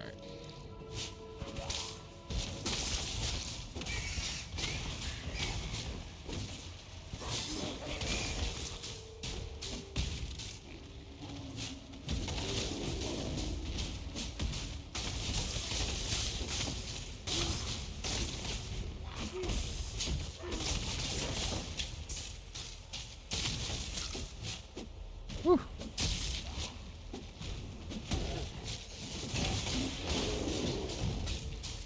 Hoping to get a level out of this and also to find a Vol room, because I'd really like Vol Summon Skeleton.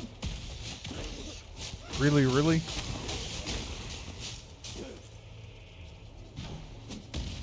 Nope. Trapped. Ah, well, it was worth a check.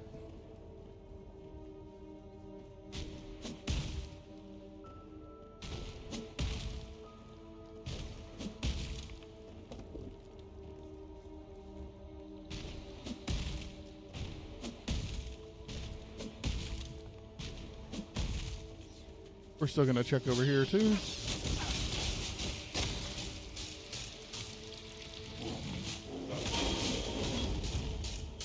Almost leveled. Womp womp.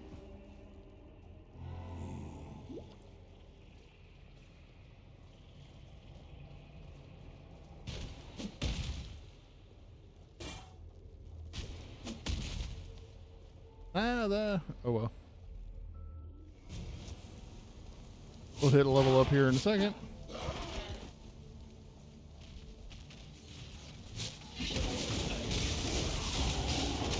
Just like that.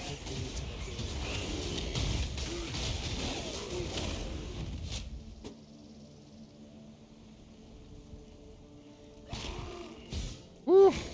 Those flames mean there's a ghost. Nope.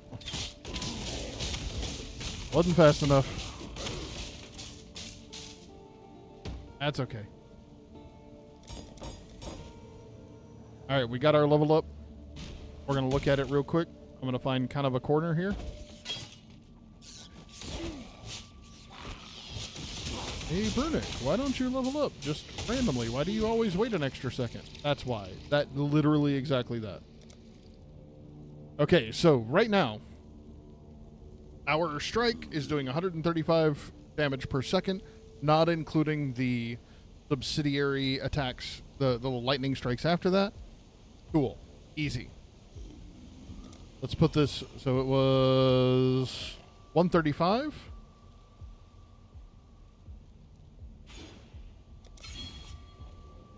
Now it is 198. So, not quite double what our basic attacks were doing before. But dang close. Without changing item, or without changing a single item in your build, that's a lot. That's a whole lot.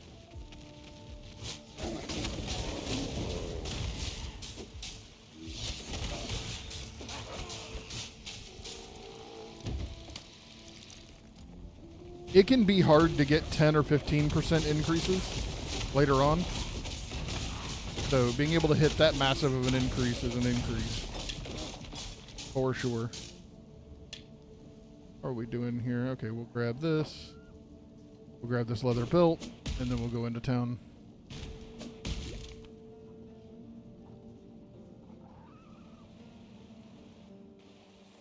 Oof. What do you want? What you want?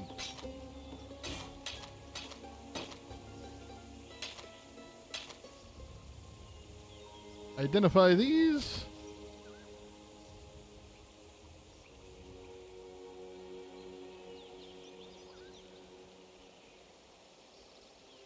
I don't know, the increase in attack speed is probably worth at this point. We're struggling on that front.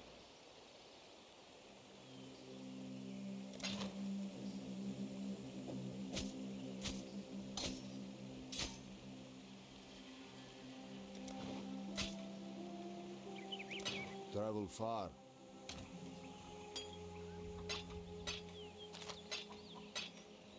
Alright, folks, I do apologize. I need just a second to check on some things.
Alright, I have returned.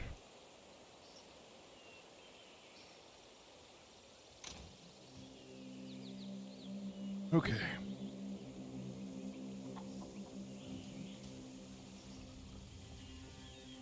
The white beasts.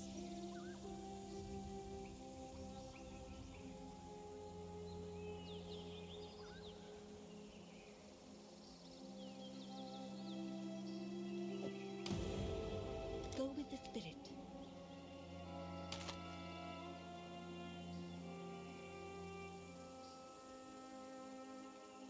All right. Now we do need to start paying attention to our resists. That's not as important at this exact moment, but we're getting there. We are going to go back to the town really quick, Kingsmarch.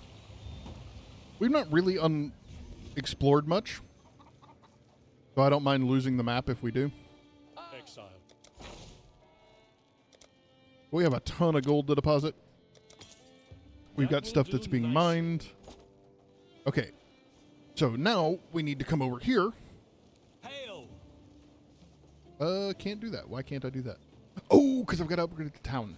Never mind. Everybody ignore Brunick. There we go.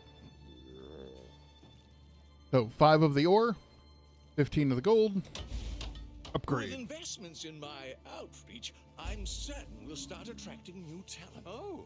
Now, one of the things they gave you now is also a black market so that you can spend your gold to acquire random items of random quality. But when you do, so like here, you're choosing an energy shield only helmet, or an armor and evasion helmet, or an armor and energy shield helmet. So when you do that, it's going to be something level appropriate and gear appropriate, but it's going to be a random rarity and random sockets. Kind of cool, kind of nice.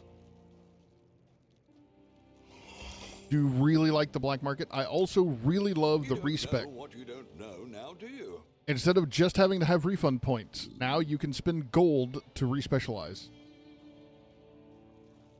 Obviously, the higher level you are, the more gold it takes.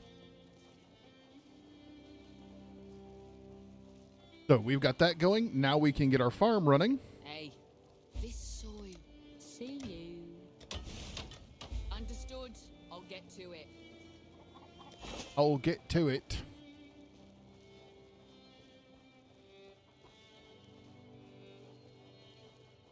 And also, we're going to come over here. Get this running. Oh, it'll be good to have a smithing hammer back in my hand. Poof. All right. Now, we have most of the buildings up and ready to roll. It's been an honor. Now, the way this works is those ore that we have, you can smelt into bars. You have to put a worker to do that, but it's something that's available. Then this runesmithing table is also available. We use those sun runes we got, and it gives us things like fire damage, chance to ignite, fire burst on hit. Burning enemies you kill have a 10% chance to explode. You know, those kind of things that you can add to any weapon that you've got.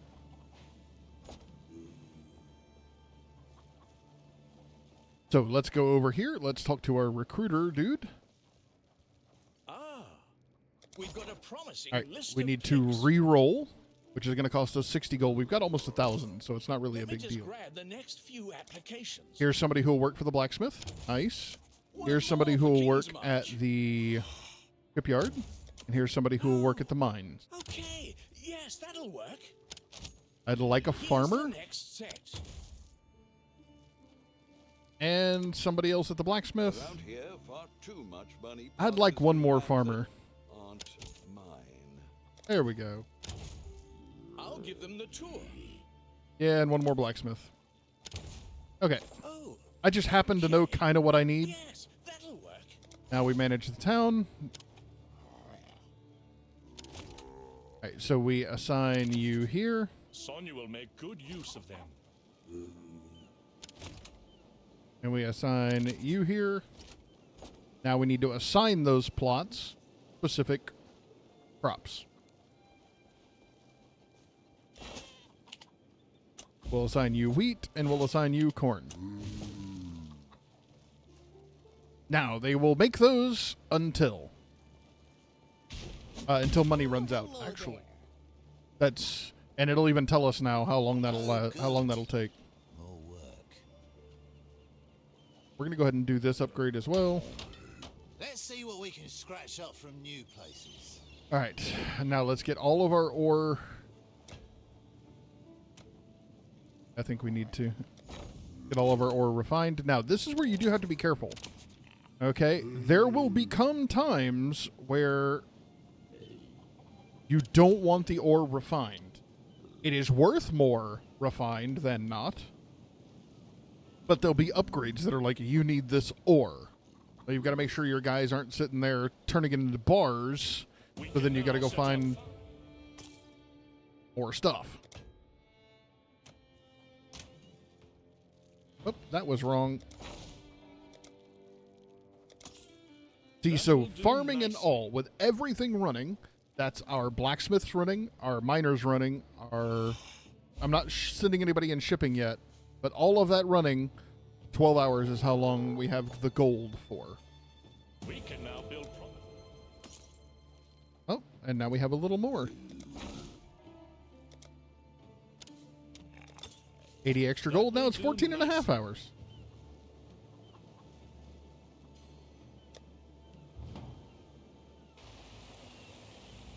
This is neither the time nor the place.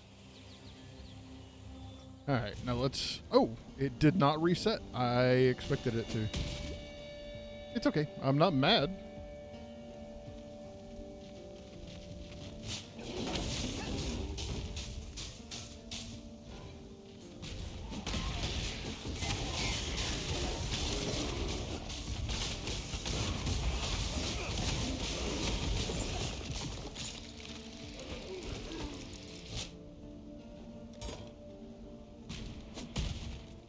Gotta go, no problem. Hey, I appreciate it. Feel free to come check out, hang out, ask questions later. We're good to go, man. I appreciate you coming and giving me company.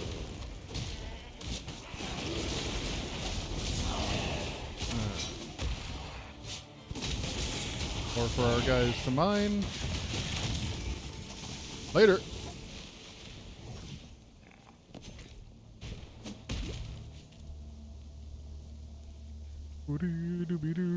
Crossroads.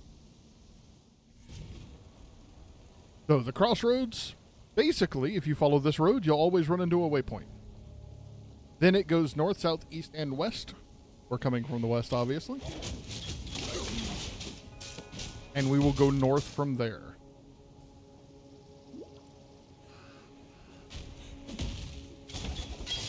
Also, there's a terribly sad story happening here in this particular spot.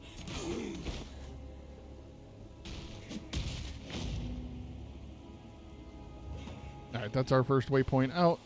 We'll check our inventory. I don't think I've picked up much. Nope.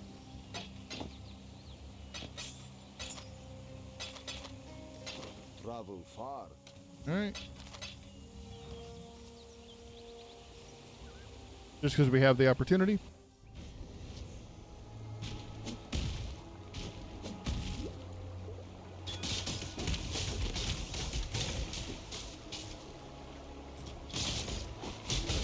Now we're headed up north because we found the waypoint.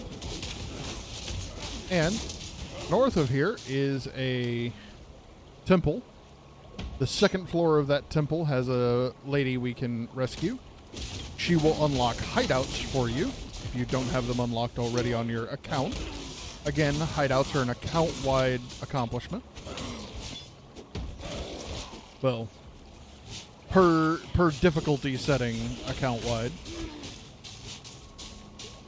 But also, she will unlock the heraldry skills for us to purchase.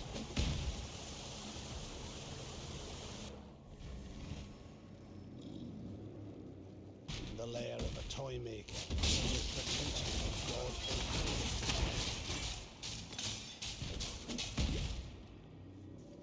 All right.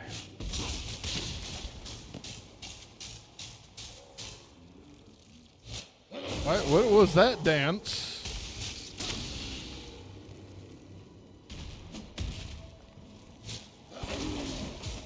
The prismatic goes so hard on those strikes.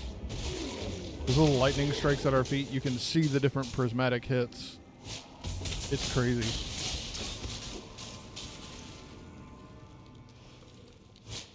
Ooh, the Black Death. Hey.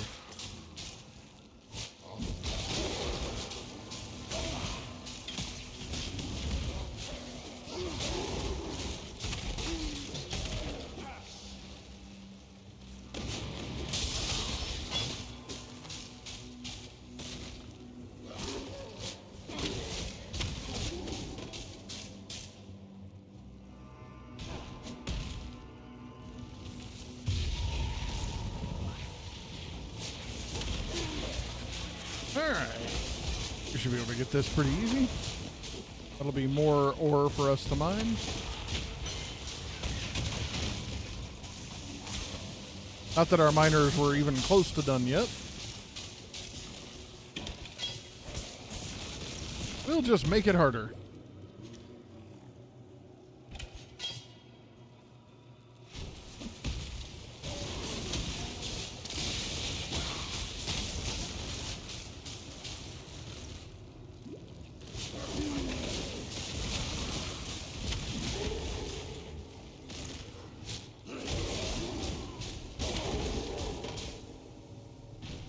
Okay, we've got the waypoint for this.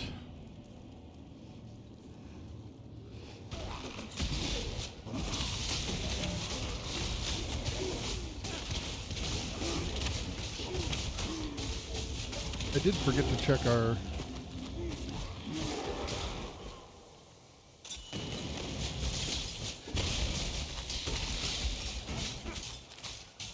Okay. Check our level up real quick. We're going to keep going this way, specifically because, remember, we're getting increased damage every time our minions do, and there's a 20% increased damage here. Kinda important. We got 16 there, we're going to get 20 there. That will affect us and our minions.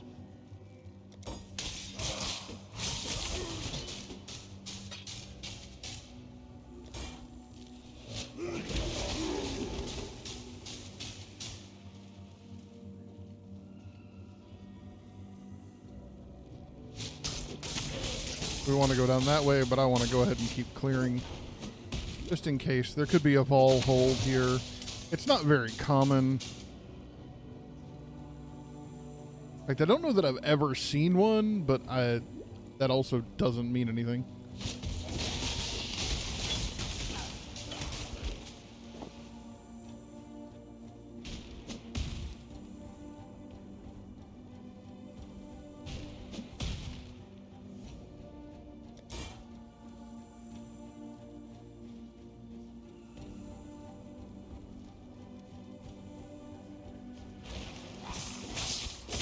Hey, what do you know? I found stuff around the corner. It is nice to be able to resurrect things behind your targets, though.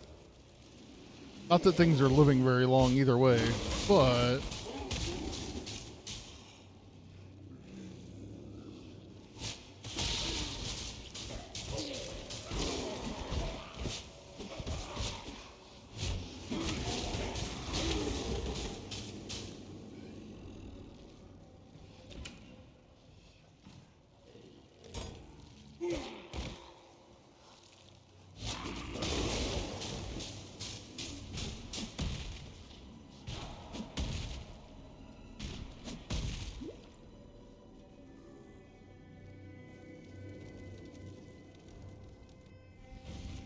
I'm feeling like we might need to go for some more defensive options soon. We'll have to kind of see.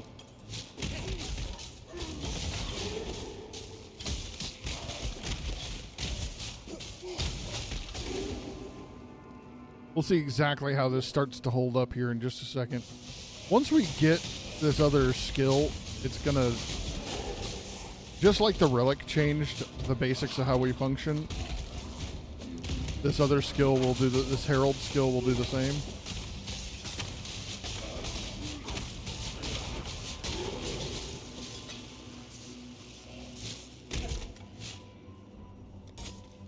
Hey. Okay.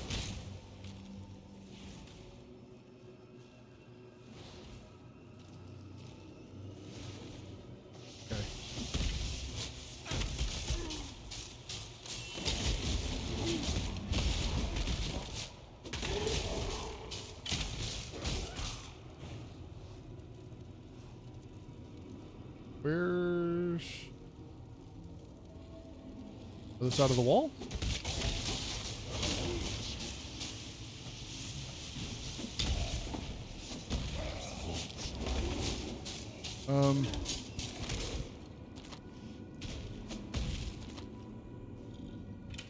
Where's the other bad guy I need?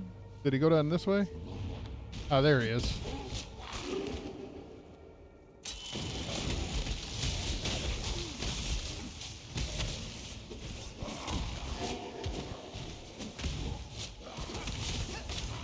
Oh, come on.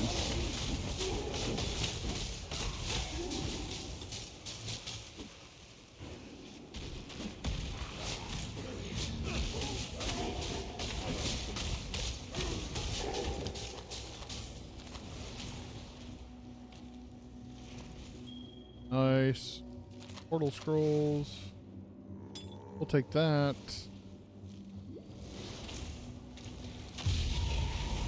All right. Ore to mine. Let's go.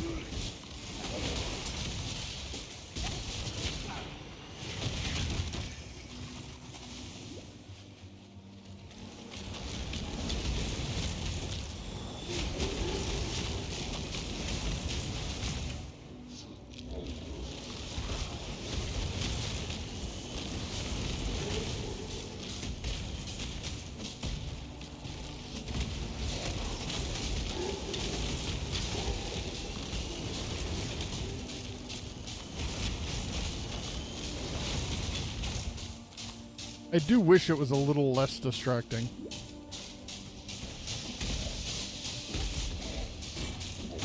I get that later on you're going to have equal amounts of stuff on the screen for other reasons, but sometimes it's just hard to see what's happening.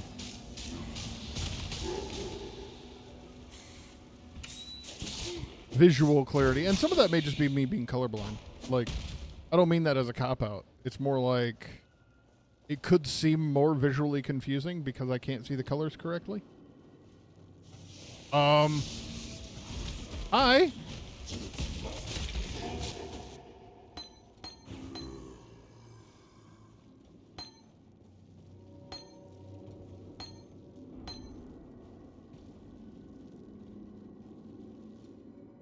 I mean, we're not mad.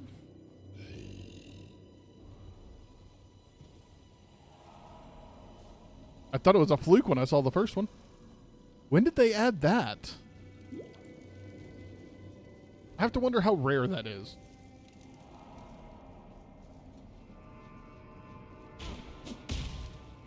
Is that a room that always spawns now?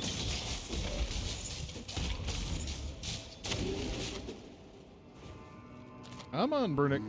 You can't click on anything today.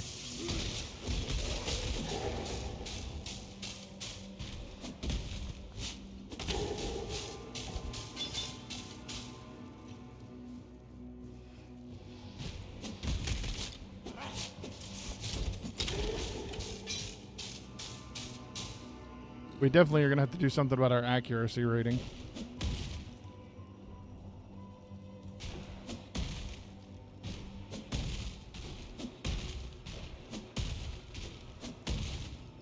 That thing! It slaughtered everyone! Help me! We're working on it, lady.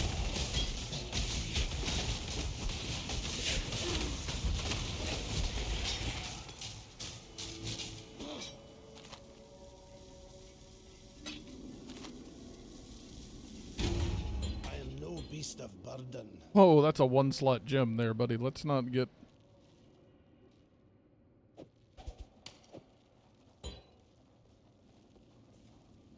That was not that big a deal. Piety was after. Okay, so we'll go back to town. We'll sell a bunch of this stuff, turn a bunch of this stuff into the stash. Yes, Herald of Purity. Thank you.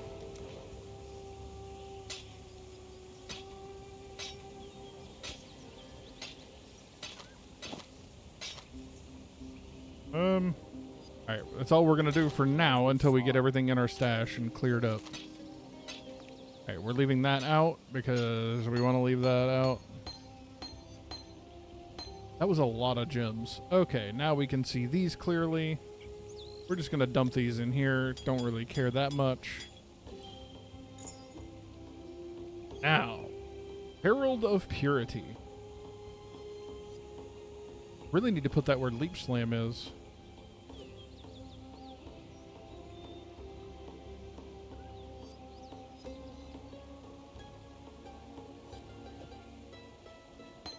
Oh, that's a different color. Duh. Different icons. I completely missed it.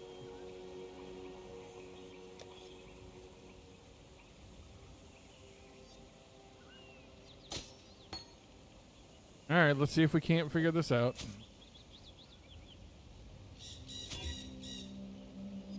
Red, red, blue.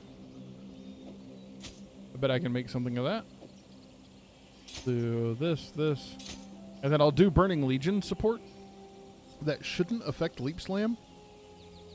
It is one less for my other, but... Oh, that's right. We have it in Summon Skeleton. Now, we'll still keep Summon Skeleton, and we'll still level it up and do stuff with it. But we'll probably give it, like, minion damage.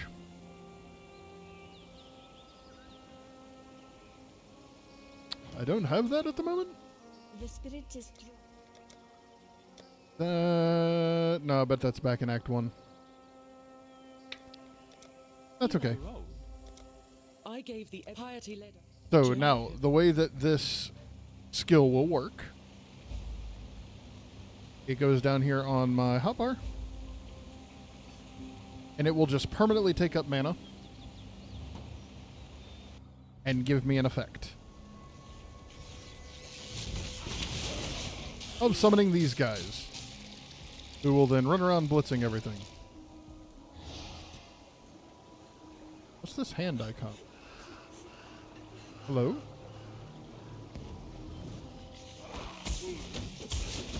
Oh, is this like the Legion mechanic? Remember what I said earlier to everybody? Hey, don't do that thing if you don't know what it is in hardcore until you do. Yeah, I wouldn't have clicked on anything, but I didn't have to click on anything for that to happen, so... I mean, do I get anything for that? Was it just... There's stuff to kill? That's weird. Now, normally I'm big on clearing everything. We're not here for this. I mean, we'll definitely take the ore.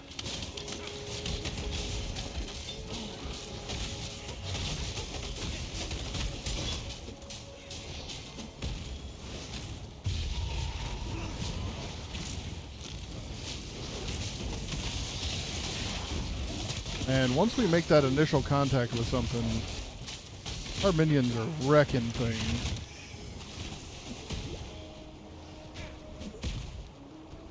Now we're coming here to kill a thief. Oh, an Einhar!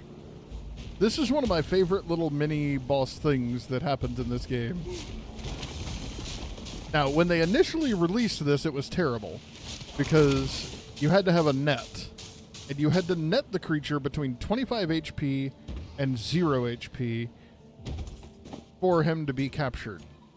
Now he just can't die, and Einhar captures him for you. And that's great. That's far better than you missing literally every little thing.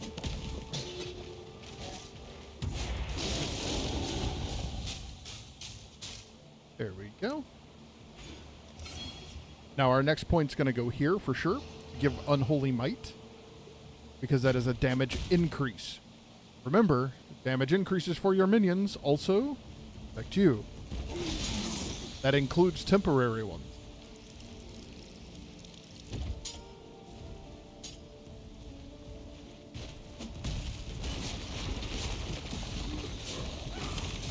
Definitely got to do something about our attack speed and our other... Ooh, here's that other thing again.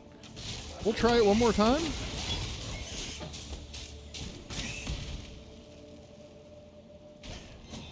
But I was very confused as to what it did. Ooh, here's our first target. So we'll go for this instead.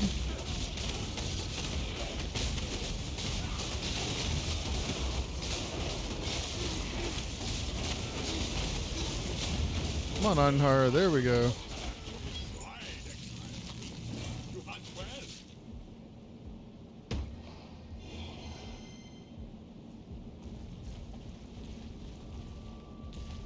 Now, I'm trying to wait until we clear the area so I can explore a little more with this. Before, I was kind of running from stuff, kind of not. Alright, we got a decent area around here. Let's go out as far as we can go.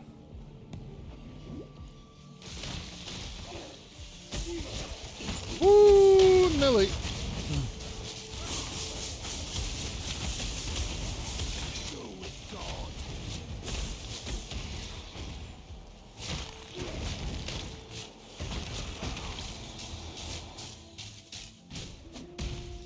Okay.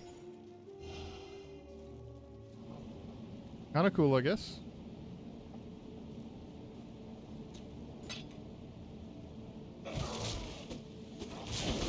I wish I knew what that mechanic was supposed to be called.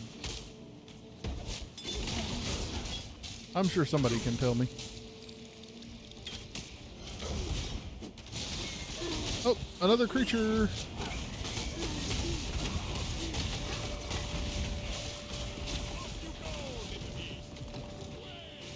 The Einhar took care of it.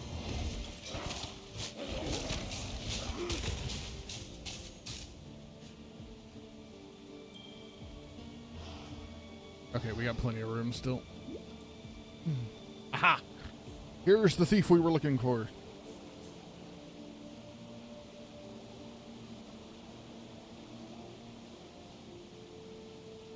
trouble. Now here you can either help or kill.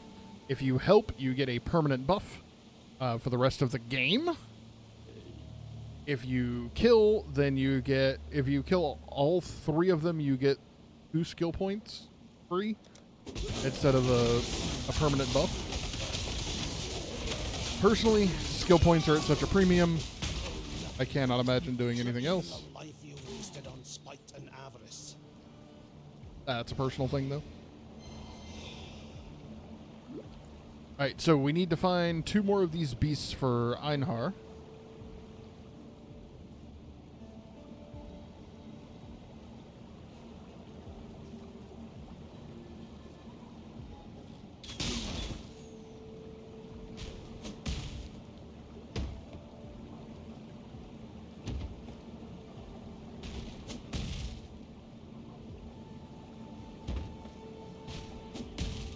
Right, definitely not immediately here. Well, we'll go way up here then.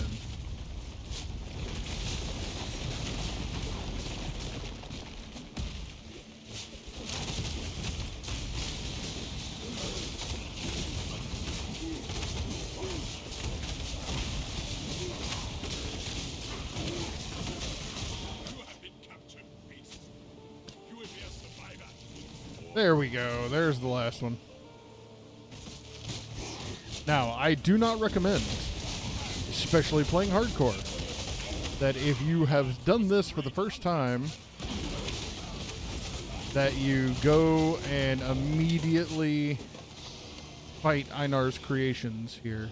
It will surprise you to learn that. No, it will not surprise me to learn that you are not popular.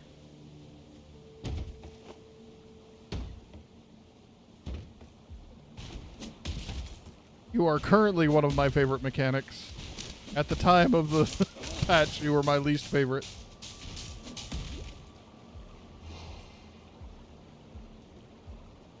It's interesting how such a small, minor change completely changes how well something's received. The idea of us trying to catch the monsters before they drop to certain HP was a cool idea at a base level, but implementation-wise, the entire point of most people's stuff is to, like, one-shot thing. Oh, yeah, these are always fun.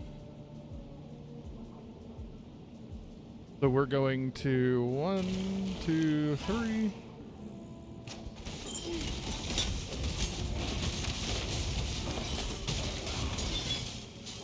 I am no beast of burden. All right. Now we're going to go back to town.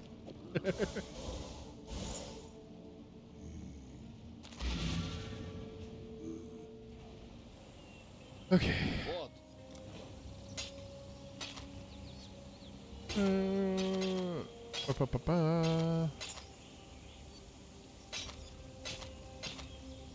Again, with this being our very first character on this run, we're just kind of selling everything. Probably going to hold on to that and do something with it.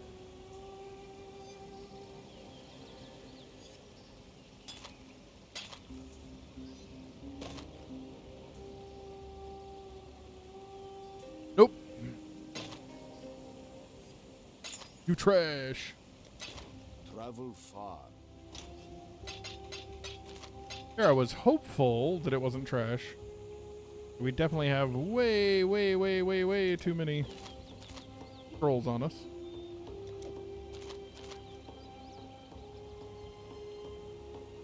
Alright, what essences do we have and what do they do to jewelry? 1 to 15 lightning damage to attacks. Could be nice. Increased energy shield. Regenerate. Okay, we'll definitely use this one.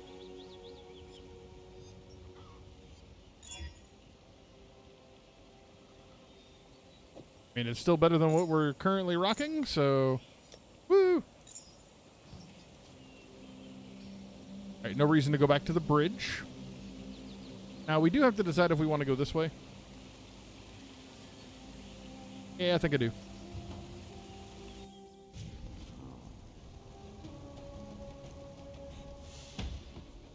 Now, if you're fast enough and you can keep your maps up... By the way, it's not normal to be that fast. I just happen to know kind of where I'm going and kind of what I'm trying to do. Now here, take your time here. Okay?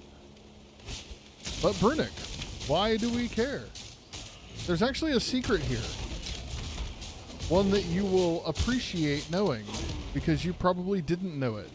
As far as I know, this secret is unique to this season.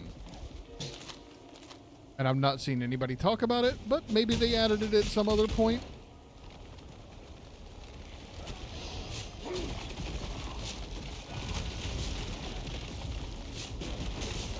But we're adding some secret boss type stuff to this game.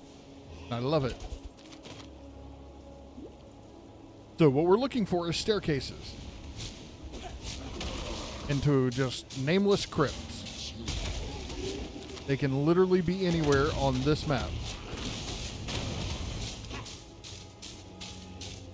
Hey, Soulmorn, you got a little overzealous there, buddy. Usually he's a harder fight than that. It's also usually more rewarding than that. I don't know if they were linked or not.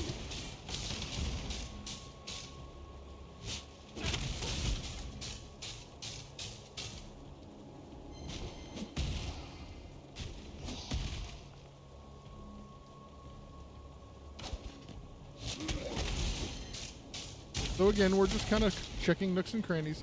I clicked on that trunk.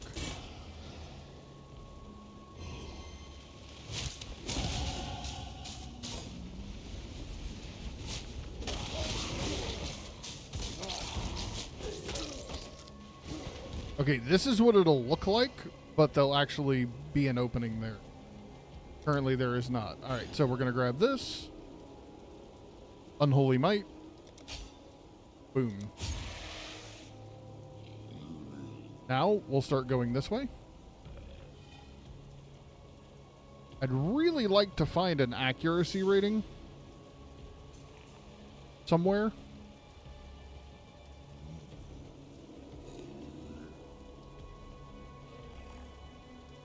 This may be it. That may be the boost I need. Let's see how main hand chance to hit. See, I'm feeling that really bad right now.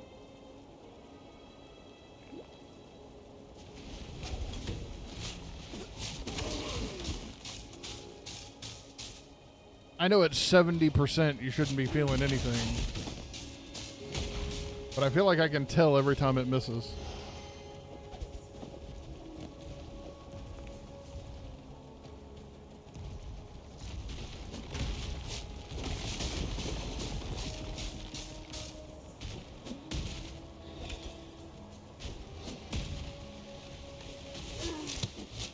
I think it's also because my attacks are so slow.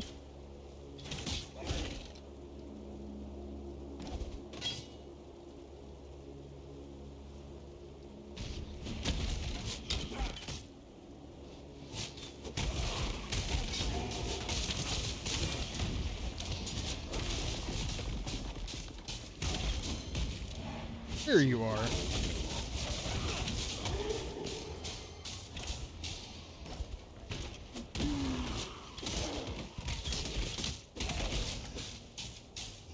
I do apologize. I need to check something.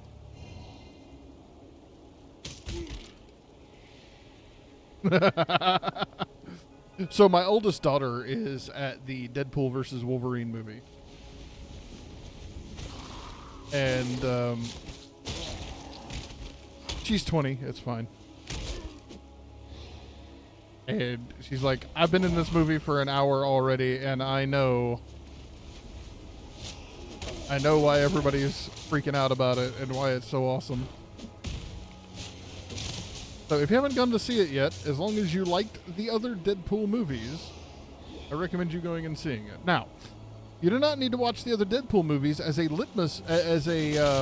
prerequisite, okay? There's very little pre-required knowledge to enjoy Deadpool.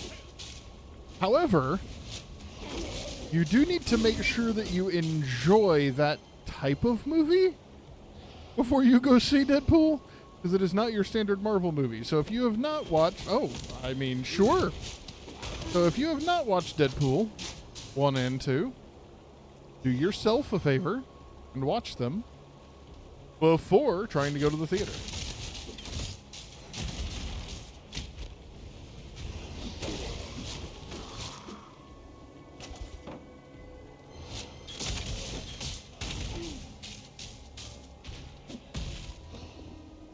Is this one of the hidden staircases? It is!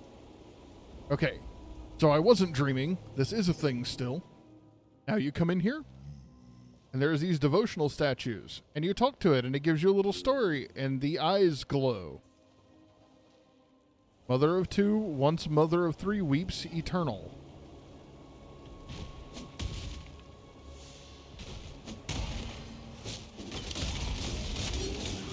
You're like, Brunick, what was that? Why does that matter? Uh-huh. Uh-huh. Have you ever known anything in this game not to be intentional? I mean, besides a bug.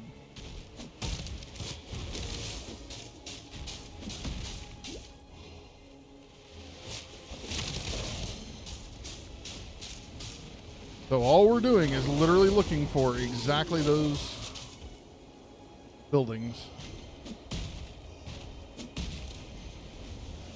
The stairs thankfully show up as a door, even without you having to be terribly close to it. So you don't have to visually see.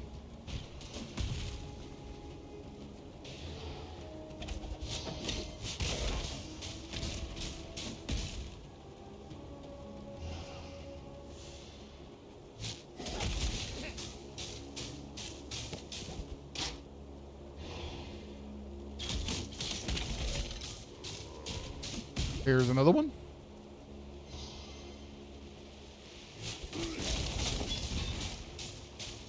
Then remember our riddle. Mother of two, once mother of three, weeps eternal. Alright, so let's find the third.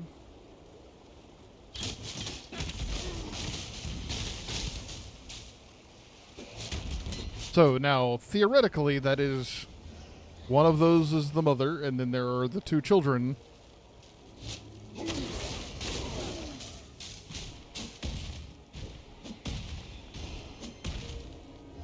Okay, so the last one will be over here. I hear somebody raising people from the dead, though.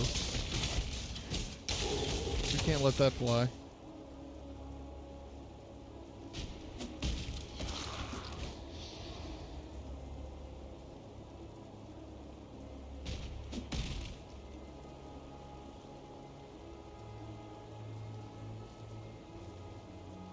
Is this that one? Yeah, there's the third one.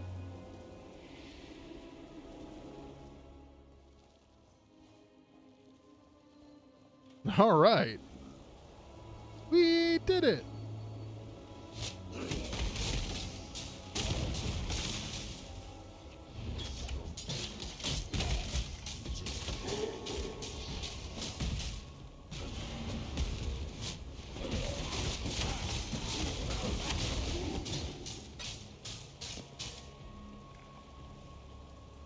I don't even know what my inventory looks like at the moment. I've been too focused on finding the doors.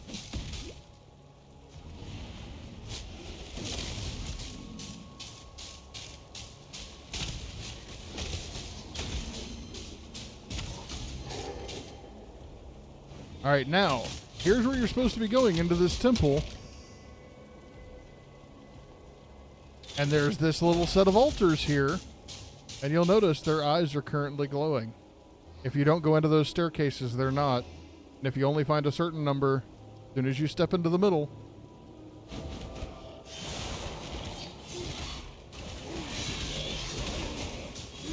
Ooh, you gotta watch that.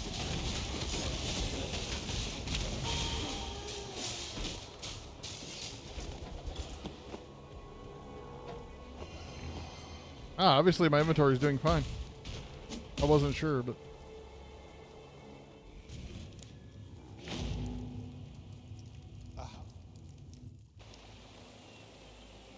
Make it fast.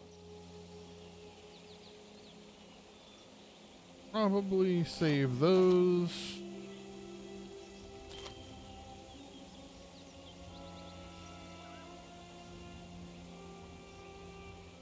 definitely put that on over that.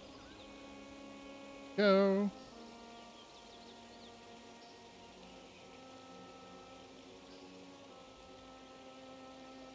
Yep, we'll definitely save those. Sell these. Nope, not that. Bingo, bingo. Travel far.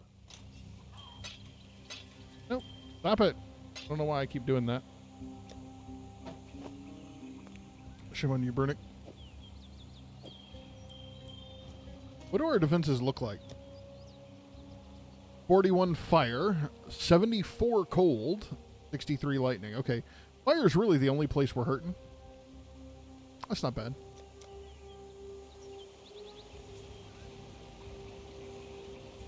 All right. Greetings. Till next time, shall we keep, Savior? Oh, that's right. I need to go Kingsmarch. What you want? How goes the adventure? Baby, I got it. Ooh. Huh? What do you need? What you need? I need to ship something. We're not paying you to laze about. They're not paying you to laze about.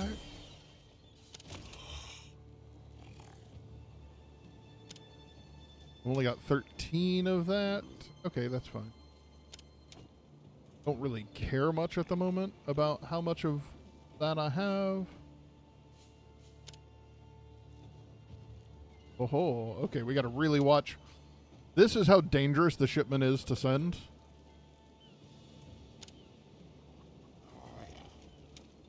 I mean, there we go. We'll go. That's fine. Done. 40-something%. We're probably going to need to upgrade our mine again shortly. Oh, I need more wheat for that. Fine. What do I need to upgrade the farm again? Hey! Just money? How much money do I have? Oh, I'm good. Okay. Pumpkins aren't my favorite, but the people love them. All right, where's corn here? Let's go to pumpkins. Since we're talking in a funny accent, no. Let's go to pumpkin. Exile?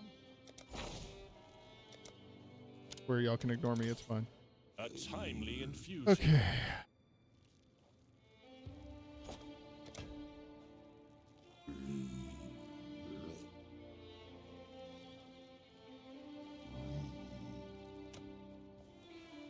Alrighty, let's roll.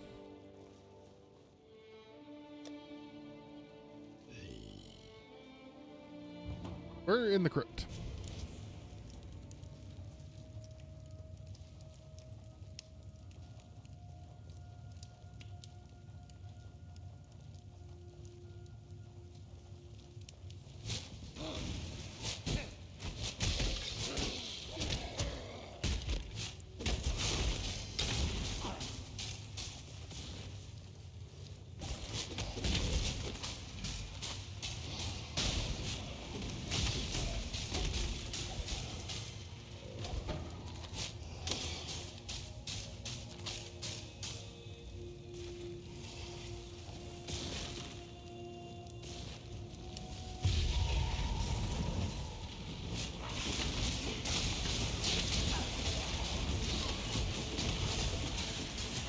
I had a theory the other day, and I'm not sure how true it is. How much, or 20?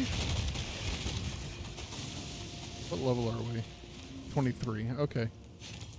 I think it's a percentage based off of your level. Because the higher level you get, the more you seem to get.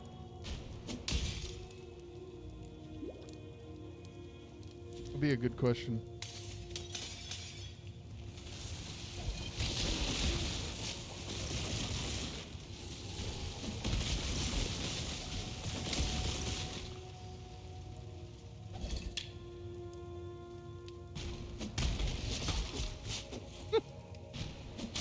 When you leap slam in and instantly summon a bunch of minions.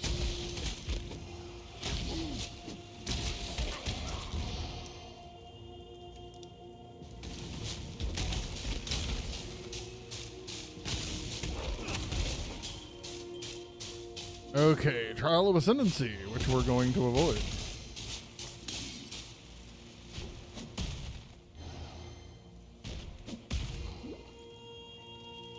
As a reminder, for anybody who wasn't watching when we went to the first one, we're playing on hardcore mode.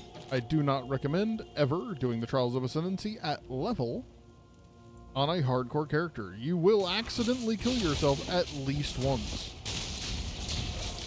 You might as well wait until you're a high enough level that messing that up doesn't hurt. Instead of a low enough level where it's instant death.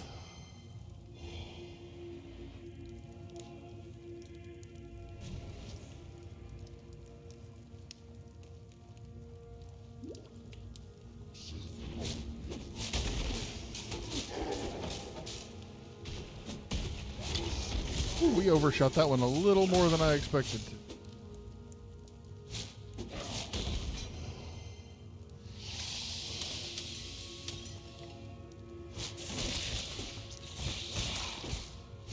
See, I'm definitely feeling the miss rate. I know it says 70, almost 80%, but I'm not feeling that. I'm feeling like it's the opposite of that. And I get that I shouldn't.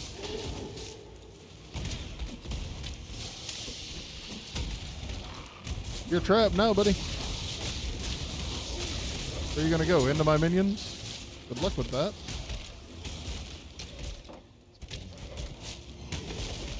Where's this other summoner? There you are.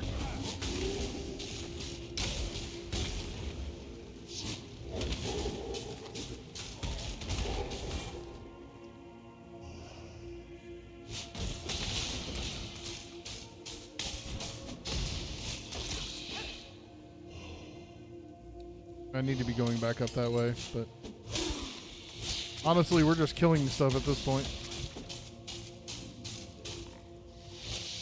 Maybe I'll end up in the right spot.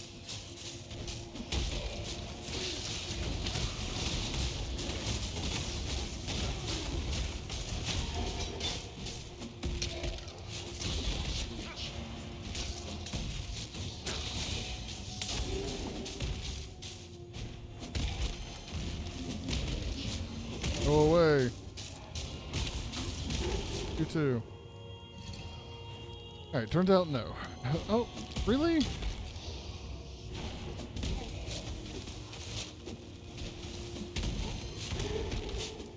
Yeah, why do you have mobility spells again?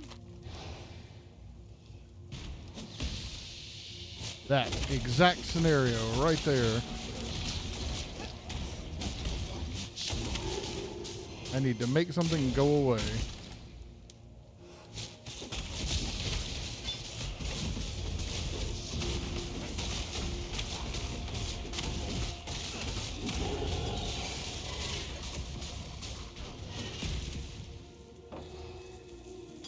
By the way, it helps to always read the skills on the bad guys. That said, Caustic Orb attacks you on death. Hence why I ran and jumped the instant that happened. Okay. Attack speed.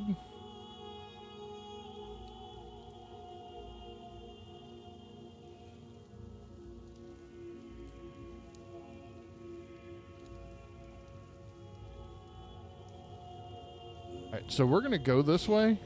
I don't necessarily like going here, but the accuracy rating is kind of important at the moment because I'm struggling. Even with that extra 20 accuracy rating, I'm at 73% hit rate. So we need to be able to do something. And right now, without the stuff to craft the exact kind of gear that I want, that's going to be the best patch. And then we can, if we get to a point where we're desperate for skill points and we need those back, and we don't need the other, then we'll... Oops. We'll go back and redo.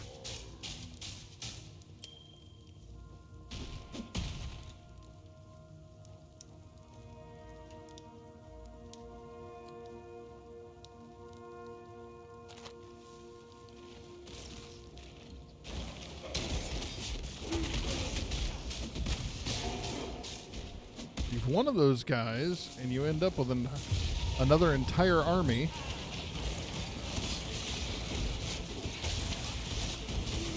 That you don't want to have to fight again.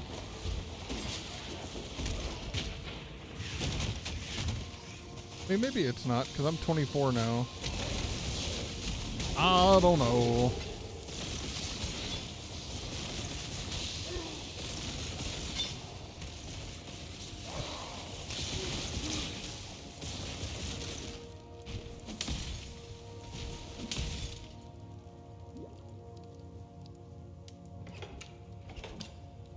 Oh, there we go. That's what we're looking for.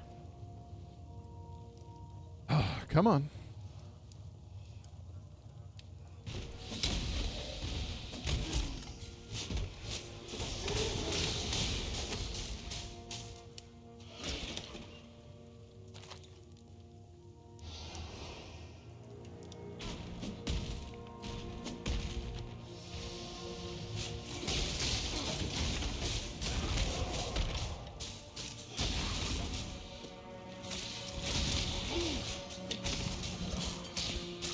Alright, and this is what we were here for? And we are good to go. This is also... Ooh, I'm glad we didn't just bail. Muttering Essence of Torment. Not sure what that is, but I'm here for it.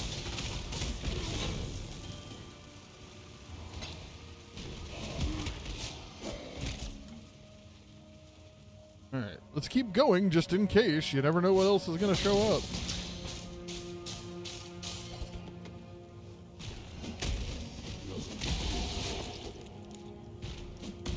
And that, folks, is why I am never in a hurry. Even when I'm jumping around and doing stuff, I'm always paying attention to what's on my map and how I feel like things are going. I mean, we should be pretty close to everything dead here.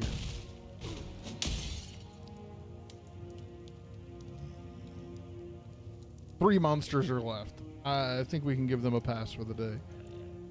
All right, let's hop out of here.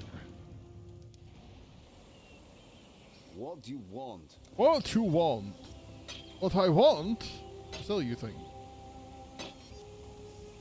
Don't be so rude.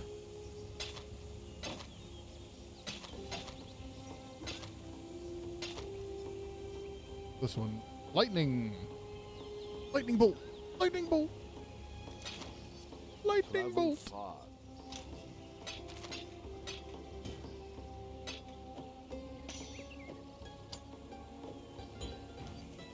Okay, now we can talk to these people. Get our reward.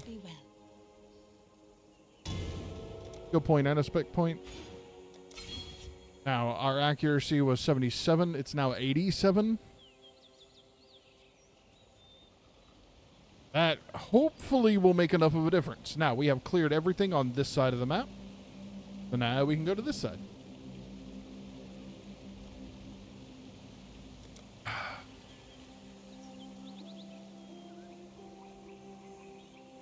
Oh, did I clear everything out? Pretty much. Okie dokie.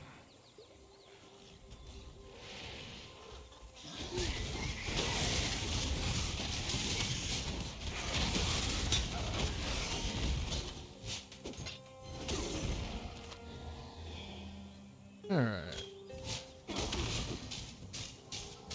So it should feel much better now.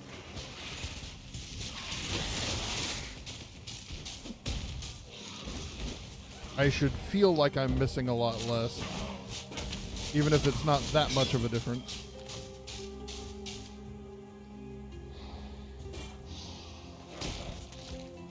Oh. I mean, how do you address that?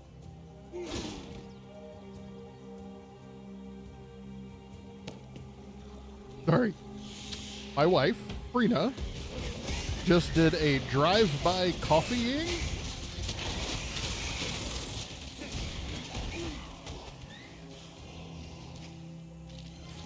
But it's that confusing where, you know, your wife comes flying by.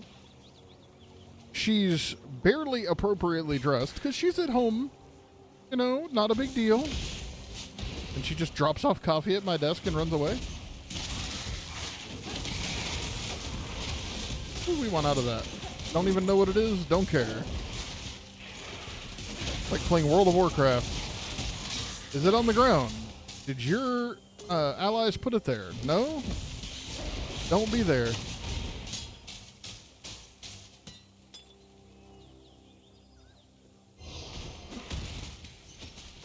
Don't stand in it, stupid.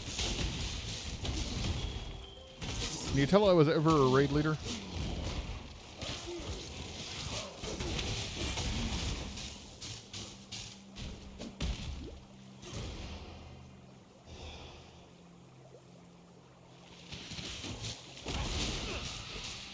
I need a couple more years to pass for World of Warcraft to be out of the influence in the hands of all the garbage that was going on at Activision Blizzard, so I can give them another chance under their new management.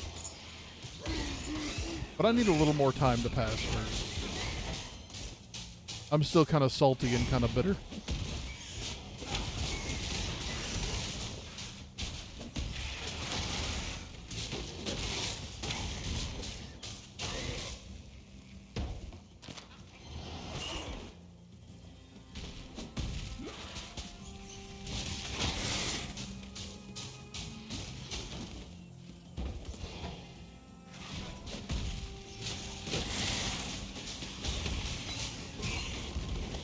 Again, what is with the withering step?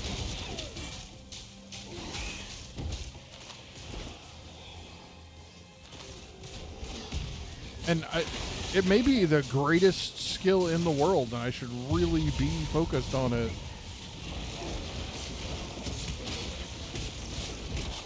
I've just never seen it before, and now I have 3 copies of it, and it's not been in my shop.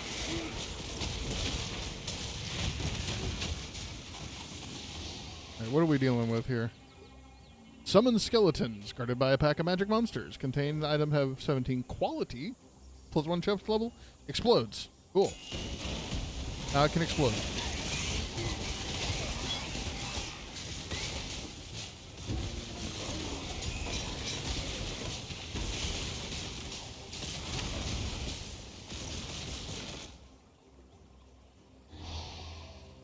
I mean, that makes me sad.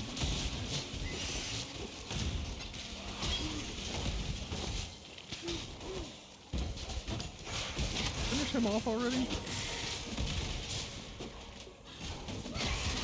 Sometimes I swear my minions are playing for the other team.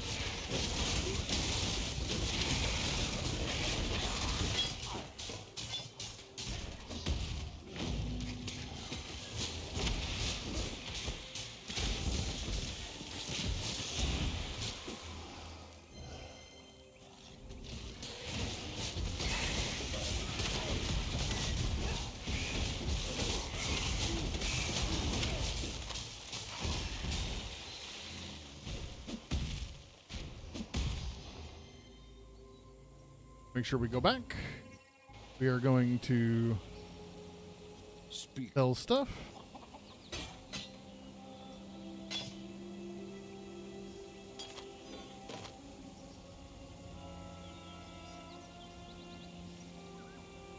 What do we got here? Garbage. Okay. I should probably be saving those. Hint, I'm not. Alright.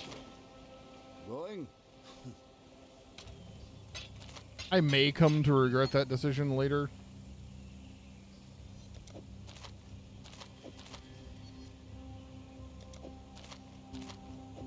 That's more than I need. So we're getting a pretty good collection here, to be honest.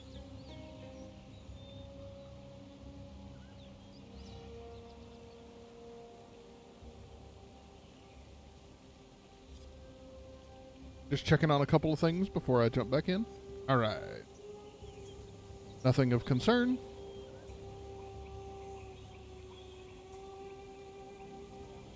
So I'm assuming she did this because she didn't like it.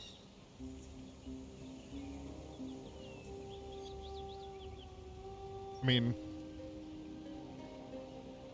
I will add it to my coffee. It didn't taste enough like coffee. Now it tastes a lot more like coffee.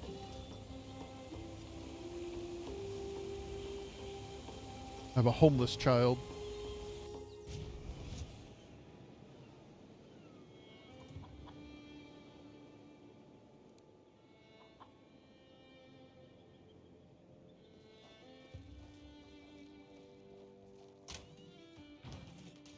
Wrong button. Manage town. Add gold to the treasury. Boop. A timely infusion. Wheat and pumpkins. Got these bars as well.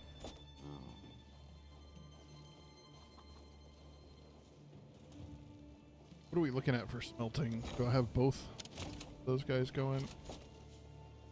Let's get this other miner going too. Wait, that's just done. I'd like to send off another shipment, but I don't. I want to wait and let my farmers get some work done.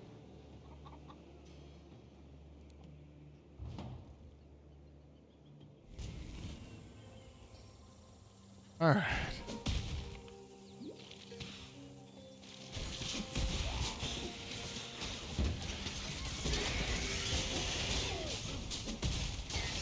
Is it? Where is it? Where is it? Oh. Well, that's where it was. So the little flame above people's heads is a ghost. Think of it like a boot goblin. The only difference is if it runs away, which it's prone to do. If it manages to get away, it leaves a mark on the ground, and any bad guy who steps in that mark then becomes a unique monster like the ghost was, and even drops unique loot.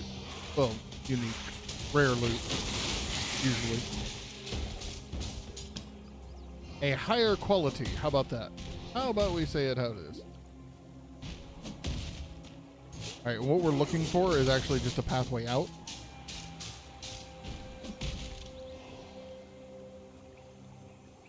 Covering this route.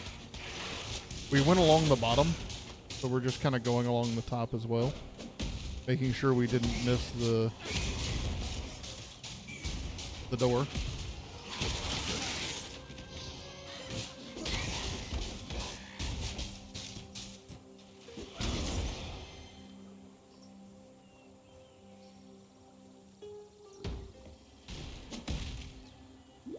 Okay.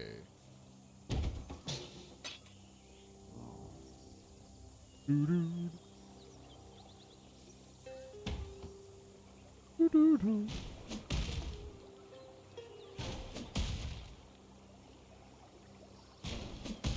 All right. A hop, skip, and a jump.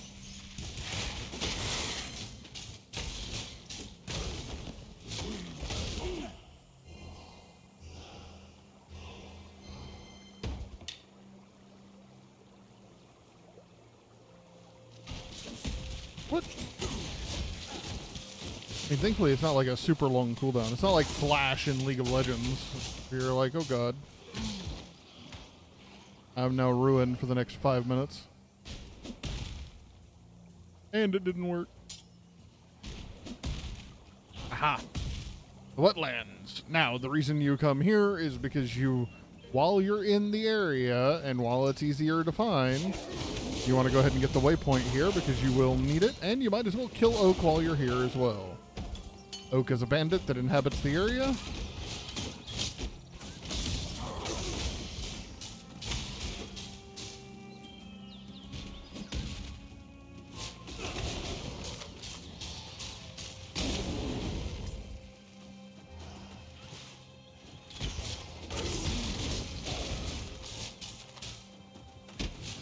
Ow. See how you like getting run over.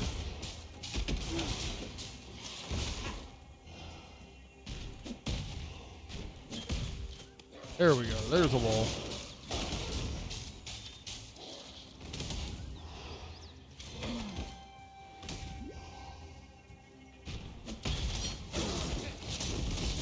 Now, y'all will notice I tend to stick towards walls. That's because I'm looking for very specific things.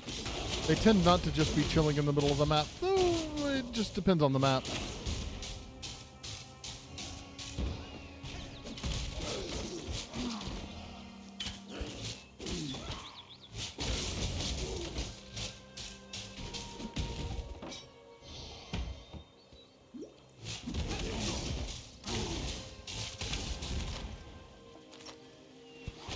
Oh.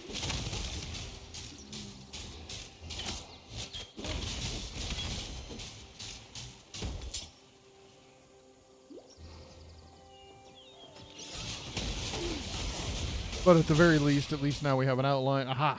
That's the waypoint we were looking for? Perfect. Now we just need to find, not Professor Oak.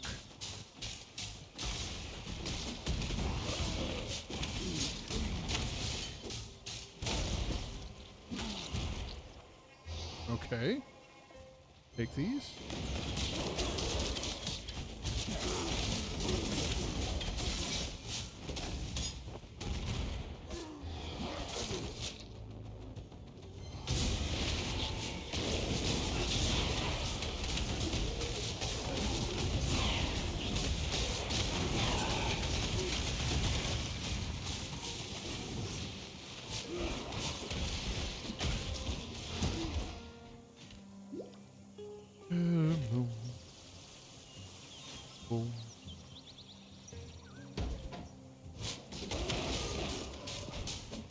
Now, you really want to make sure you do this before your other map disappears. Really, the whole point in this is for you to not have to spend so much time. Okay. Thankfully, this is generally a smaller map. So an enemy. You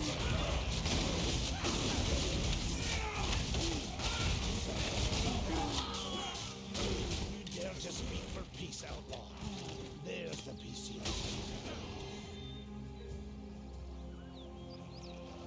We're going to run this outer circle here, just to make sure there's not like a Vol ruin or something coming. This map will reset and we'll be okay with it. Because that teleporter is always right next to where we're headed.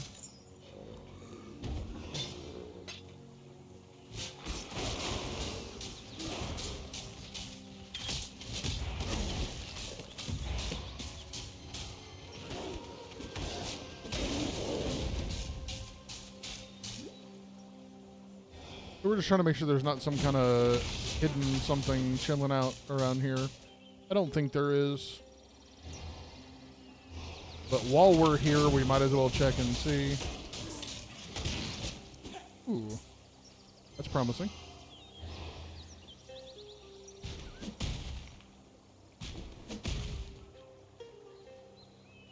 I'd like different sockets, but we'll take it. We'll take it.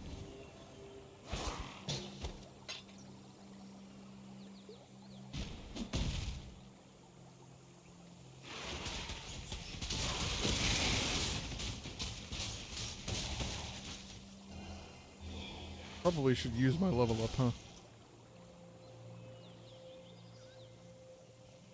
We're not too stressed about if we miss something here.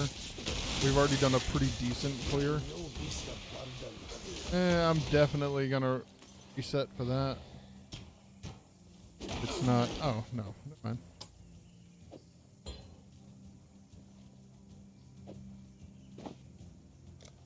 Okay, we have a second apiece here. We're going to do this because I really feel like we're hurting on the accuracy rating still. Is there a better...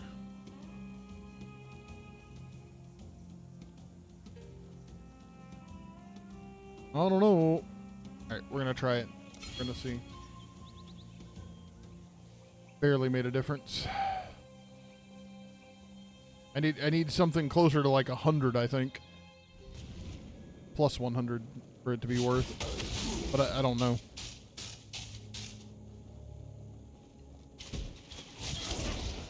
Trying to think if there's anything like that I can craft in my base. Aha, the other person that we needed. Perfect.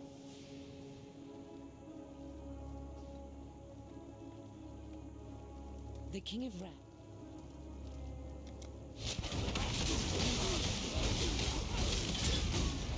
You are thus blessed, daughter of God.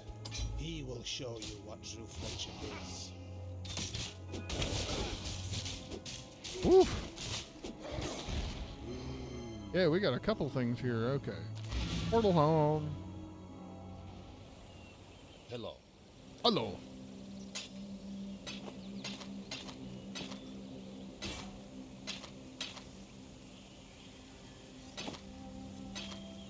Okay. Could be.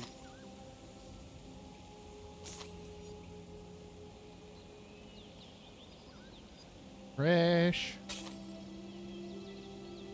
That was sad. I was hopeful for that. Good thing is, we can combine these 3 amulet pieces now and get our skill points. Is it only 1 now? I thought it was 2.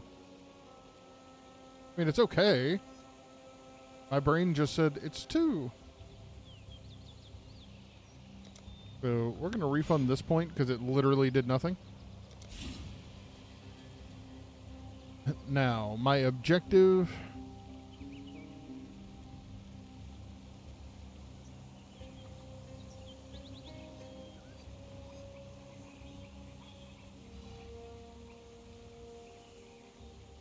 here. Here.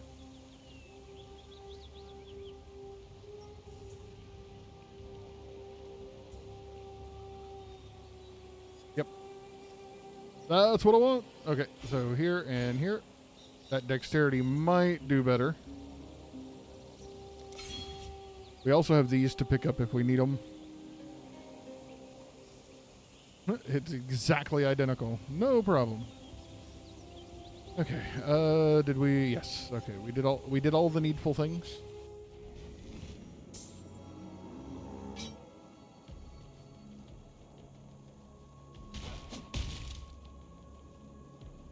Immediately filled up half our inventory.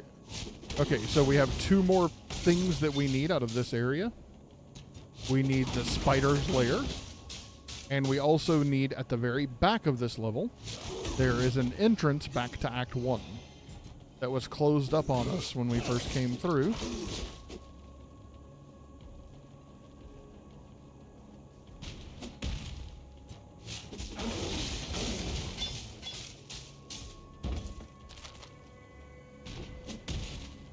And it is always the furthest you can get to the west.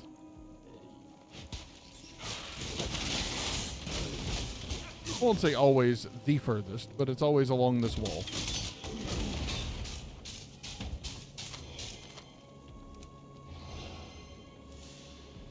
Here we are.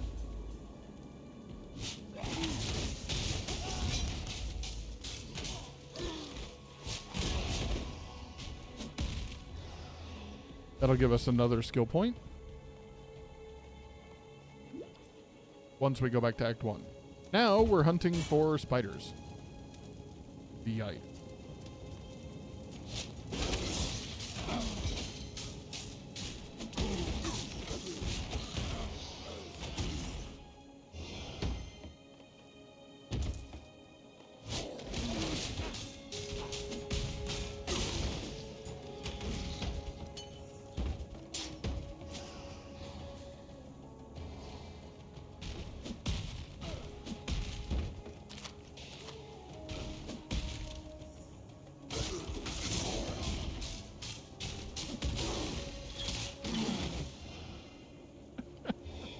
Man, as soon as those things spawn, it's like instant death.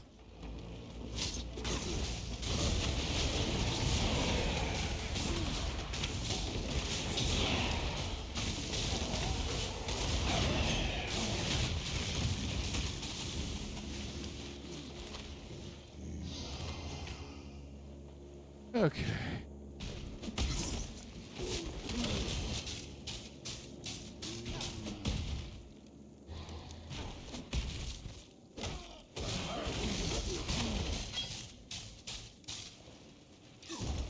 I was hoping that going around this outer edge, we were going to find the Weaver's thing pretty quick, but apparently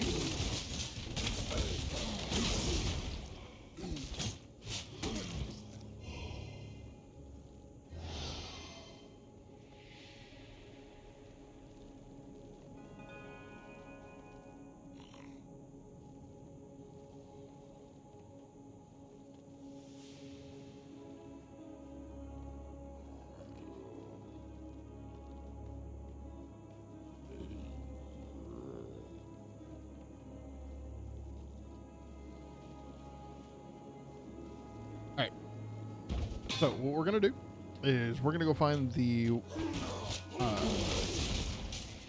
Weaver's Tunnel for the spiders. We're gonna get that done, and that's probably gonna be our stopping point for the evening.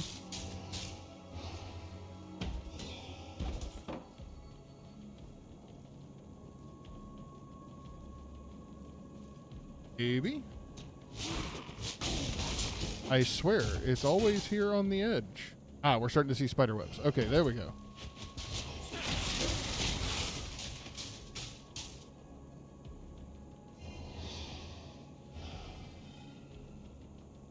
But we're pretty confident what's not around.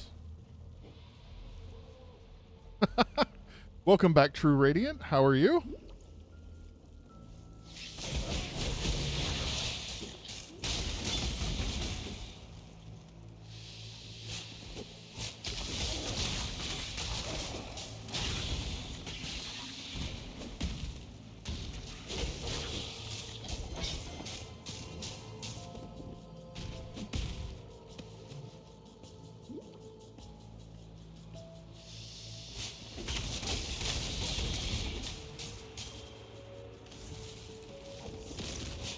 Eating before you work some more.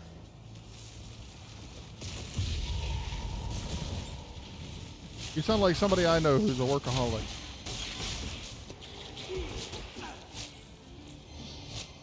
Oh, there they are. I was like, we've cleared everything. Why didn't it end? By the way, that's somebody I was talking about to me. I am terrible about working when I shouldn't be.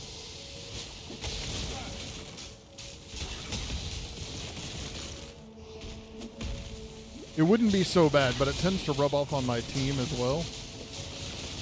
And they start going above and way above and beyond even what we're paying them for, and it's like, you guys are awesome, but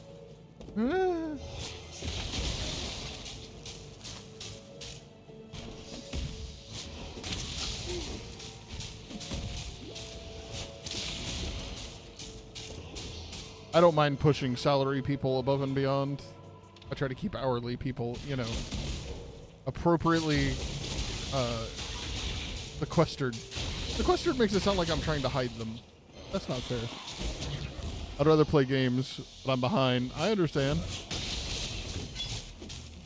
I understand.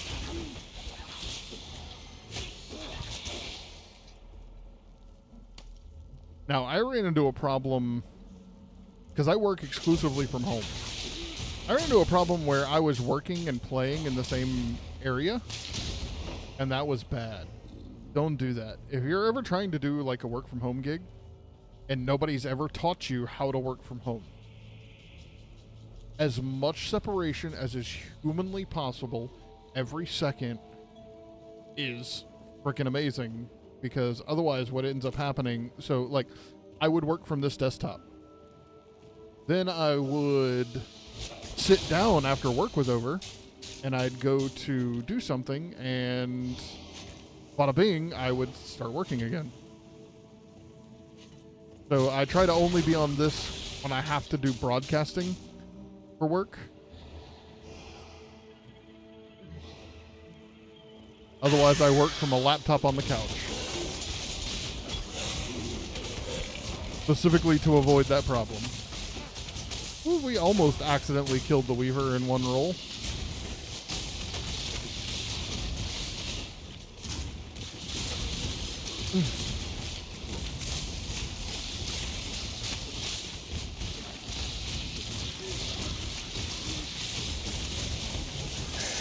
I don't know if it'll let you or not, but we got really close.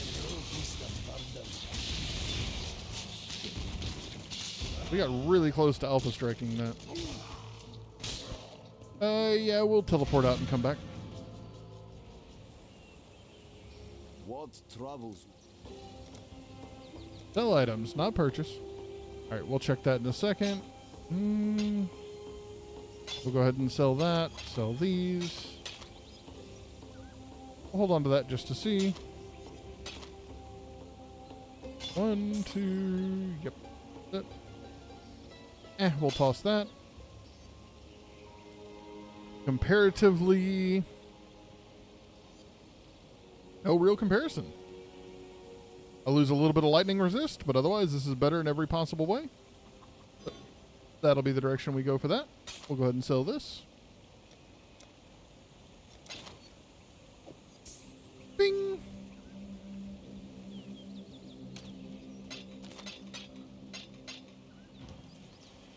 Okay, let's go back into the Weaver's Chambers. And life flask, we'll grab... We'll fill ourselves up over here. I am no beast of burden. Close enough. Alright, let's grab this and talk to him. Get these rewards right here.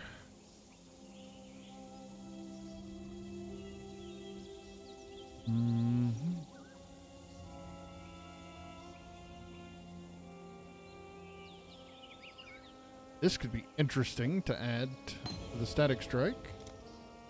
Piety would have concurred. Hadn't really thought of that, Keep your life to your own. but we'll see what we can do. We'll deal with that when we come back. We'll check both of these just to see. Nope. Anything good? Anything good? Anything good? Nope, nope. And nope. So we'll sell these. Yeah, that's not even worth keeping for later.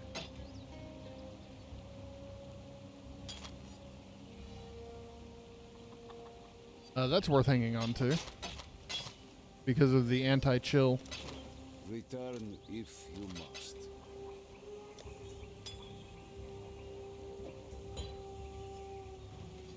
Oh, now we want to grab this. Reset this up. All right, there we go. And True Radiant, I greatly appreciate you being here and keeping me company while you're working. I apologize that I don't have a little more in me. I've been going for a couple hours now, so best to get up, take a break, do all that fun jazz. Got to wake up in the morning, get work done. So I appreciate you being here. I hope you enjoyed hanging out. Anybody else who hung out? Also cool. I appreciate you being here. As always, Discord links are on, can't even think now, are in my Twitch bio. We'd love to have y'all there, part of the community. Y'all have a fantastic rest of y'all's night, and I'll check y'all later.